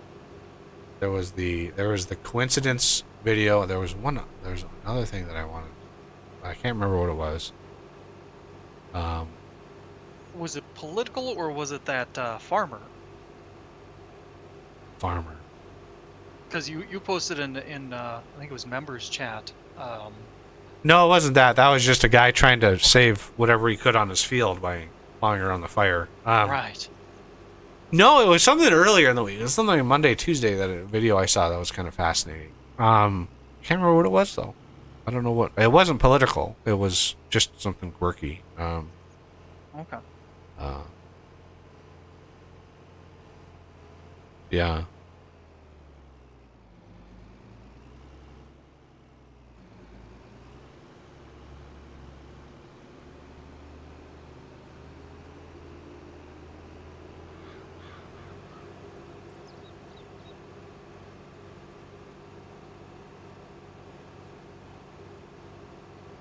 Yeah, I just every avenue my brain goes, I'm just sitting here thinking. I just draw a blank every time I think about it. Like, what the hell was that? What was it? It was Yeah. oh, Brian V. Welcome to the channel, sir. You're not even typing in chat unless my chat is bugged out again. Let's see. JC Last one I see. Outdoors is what map is this? This is a custom map. Os responded correctly. All the maps and mods, all the customized maps and mods, are available to channel members and patrons. Oh no, I'm gonna have to go over it again anyway. But yeah, the cotton trailer, the wood logging trailer, all the custom mods are all available via a Google Drive link on my Patreon or pinned in my Discord server on the members only, members and patrons only. So it's a lot of hours. I mean, if you looked at all of the mods combined, plus the maps, I mean, it's 200-300 hours at least, maybe closer to 500. So all right, let's get this guy, including this guy here. So yeah, one of the standard edits that I do is just edit the speed at which things drive. The other standard edit is the amount that it holds, right? Because when you're dealing with fields that are this big,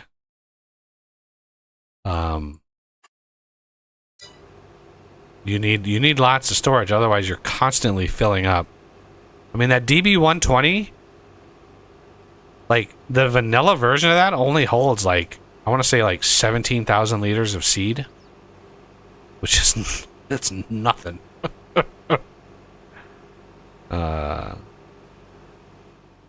Oh, I turned it off. One single square.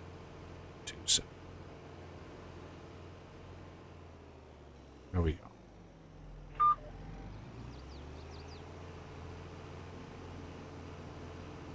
Right. But yeah, we have been streaming this now July, August, September.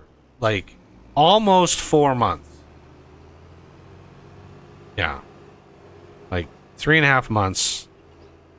I think it's time to move on. And also, if you're a patron, you can remember, you can join us on these streams if you have the game. But yeah, the mega farm, like we have a massive amount of stuff here. if I skip forward a month, we would just have this field to harvest up here. This is all oats. That's just a massive field. It would be a few more hours. I guess we could if we think of stuff to talk about. We could just chill and laid back and just yap about weird topics and stuff. But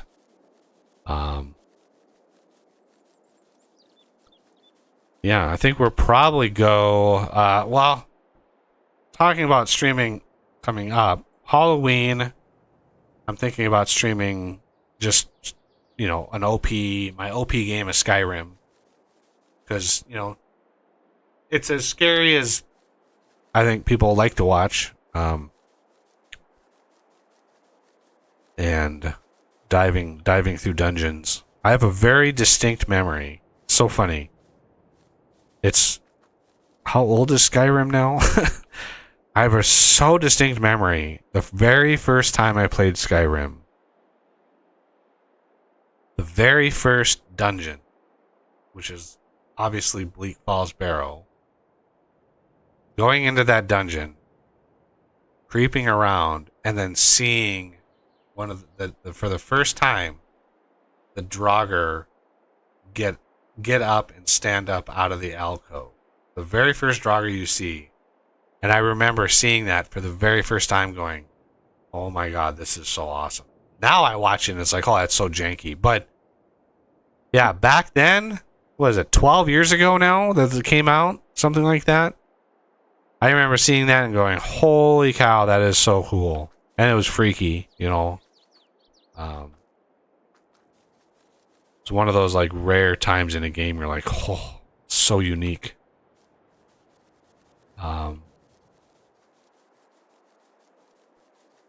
But yeah, so Skyrim, I'm thinking about doing on, what is it, Tuesday? Was this Halloween? Yep.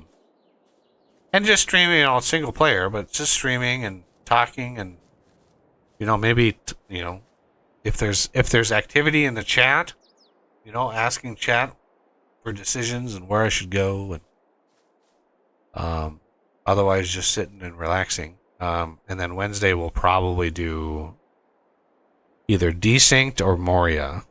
Return to Moria. Because Return to Moria is kind of big right now, so anyway. Yeah, we're sitting at just shy of 200 million. Is something use up all of his potatoes already? Nope. Alright, let's fast forward time. I bet you if I fast forward time, we'd easily.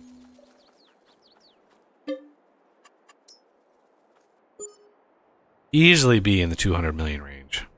Unless it doesn't sell stuff while you sleep. But I can't imagine that. I think it would sell stuff.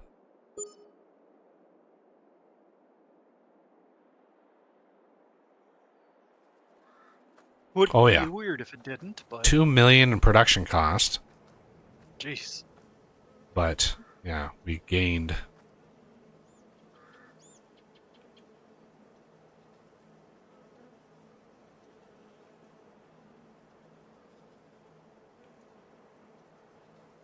The bees.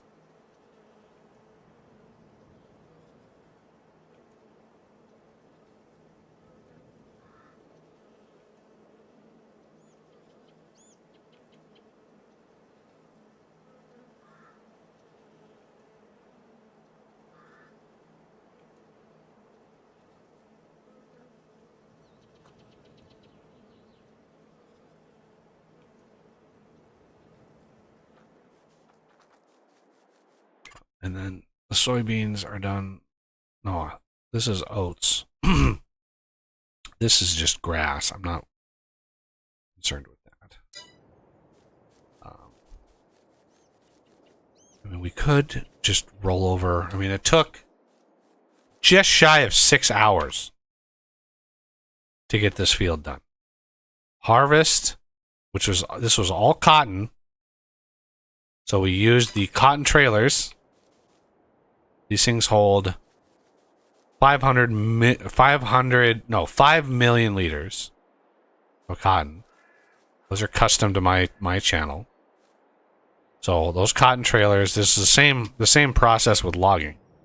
Like this trailer's got just shy of 5 million liters of wood in it. I never did check to see if I fixed the animation in there, but yeah. So those are a solution to really big farms and really big cotton harvests, and minimizes trips back and forth to your factory or to your farm.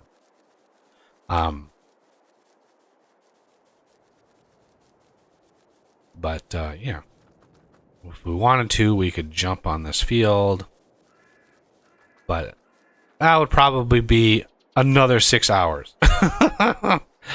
That's just as big as this field down here. These are the same size fields. So, granted, the oat harvest would be faster because the harvesters, are much wider than the cotton harvesters, right? 4 of these would go much, much faster. Okay, going to reload Steam. Interesting that Steam kind of froze up. It's kind of weird. It'd be funny if it updated and then you couldn't join again. So, Sounds like you're winding down. So. Yeah, well, there's, we accomplished the mega farm. We have $215 million. I did sell all the animals, so we don't have to deal with that. I could buy all the animals again and start this whole process over again. But, yeah, it is what it is, I guess. But yeah, I'm hoping everybody comes by for Tuesday's stream. It'll just be a laid back. My my Skyrim playthrough is super modded and very OP. Like, yeah, I can one hit dragons. I can one hit any enemy. Like I like the world. I like the story. I like the richness. I don't like the grind of hacking at an enemy for 20 minutes. Let me shoot the enemy with an arrow with my sweet crossbow and drop them down. And then enjoy the richness of the world even more. So yeah, I do enjoy the world in that game more than anything.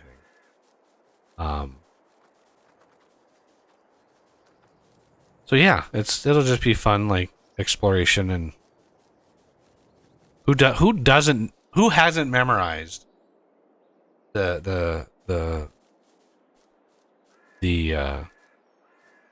quests in Skyrim by now? Like, I just know them all by heart. And I might have to add one of the mods I have, because I'm a red-blooded man, is there's a mod that adds like a different female body, and let's just say that it's a little different than the base game. YouTube might have a problem with it. So yeah, that might be a problem, but just as long as I don't. That's YouTube's problem, though. Yeah, just as long as I don't loot the armor off a female character, that's when it would show up. Like, I'd do that, and they'd be buck naked, and it'd be like, oh shit, whoops. Hit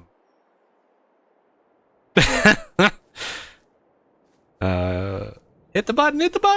All right. Well, yeah, it's a little shorter stream today. 6 hours. That's a short stream for me on Saturday. But yeah, see everybody back here on Tuesday, and then again on Wednesday. Lots of streaming going on. If Tuesday is in fact Halloween, which I think it is. Another big thanks to Oz for helping me on this lovely mega farm. Thanks to Wildman for joining us as well when he could. And yeah, I hope to see everybody here again on Tuesday. Good night and have a good weekend.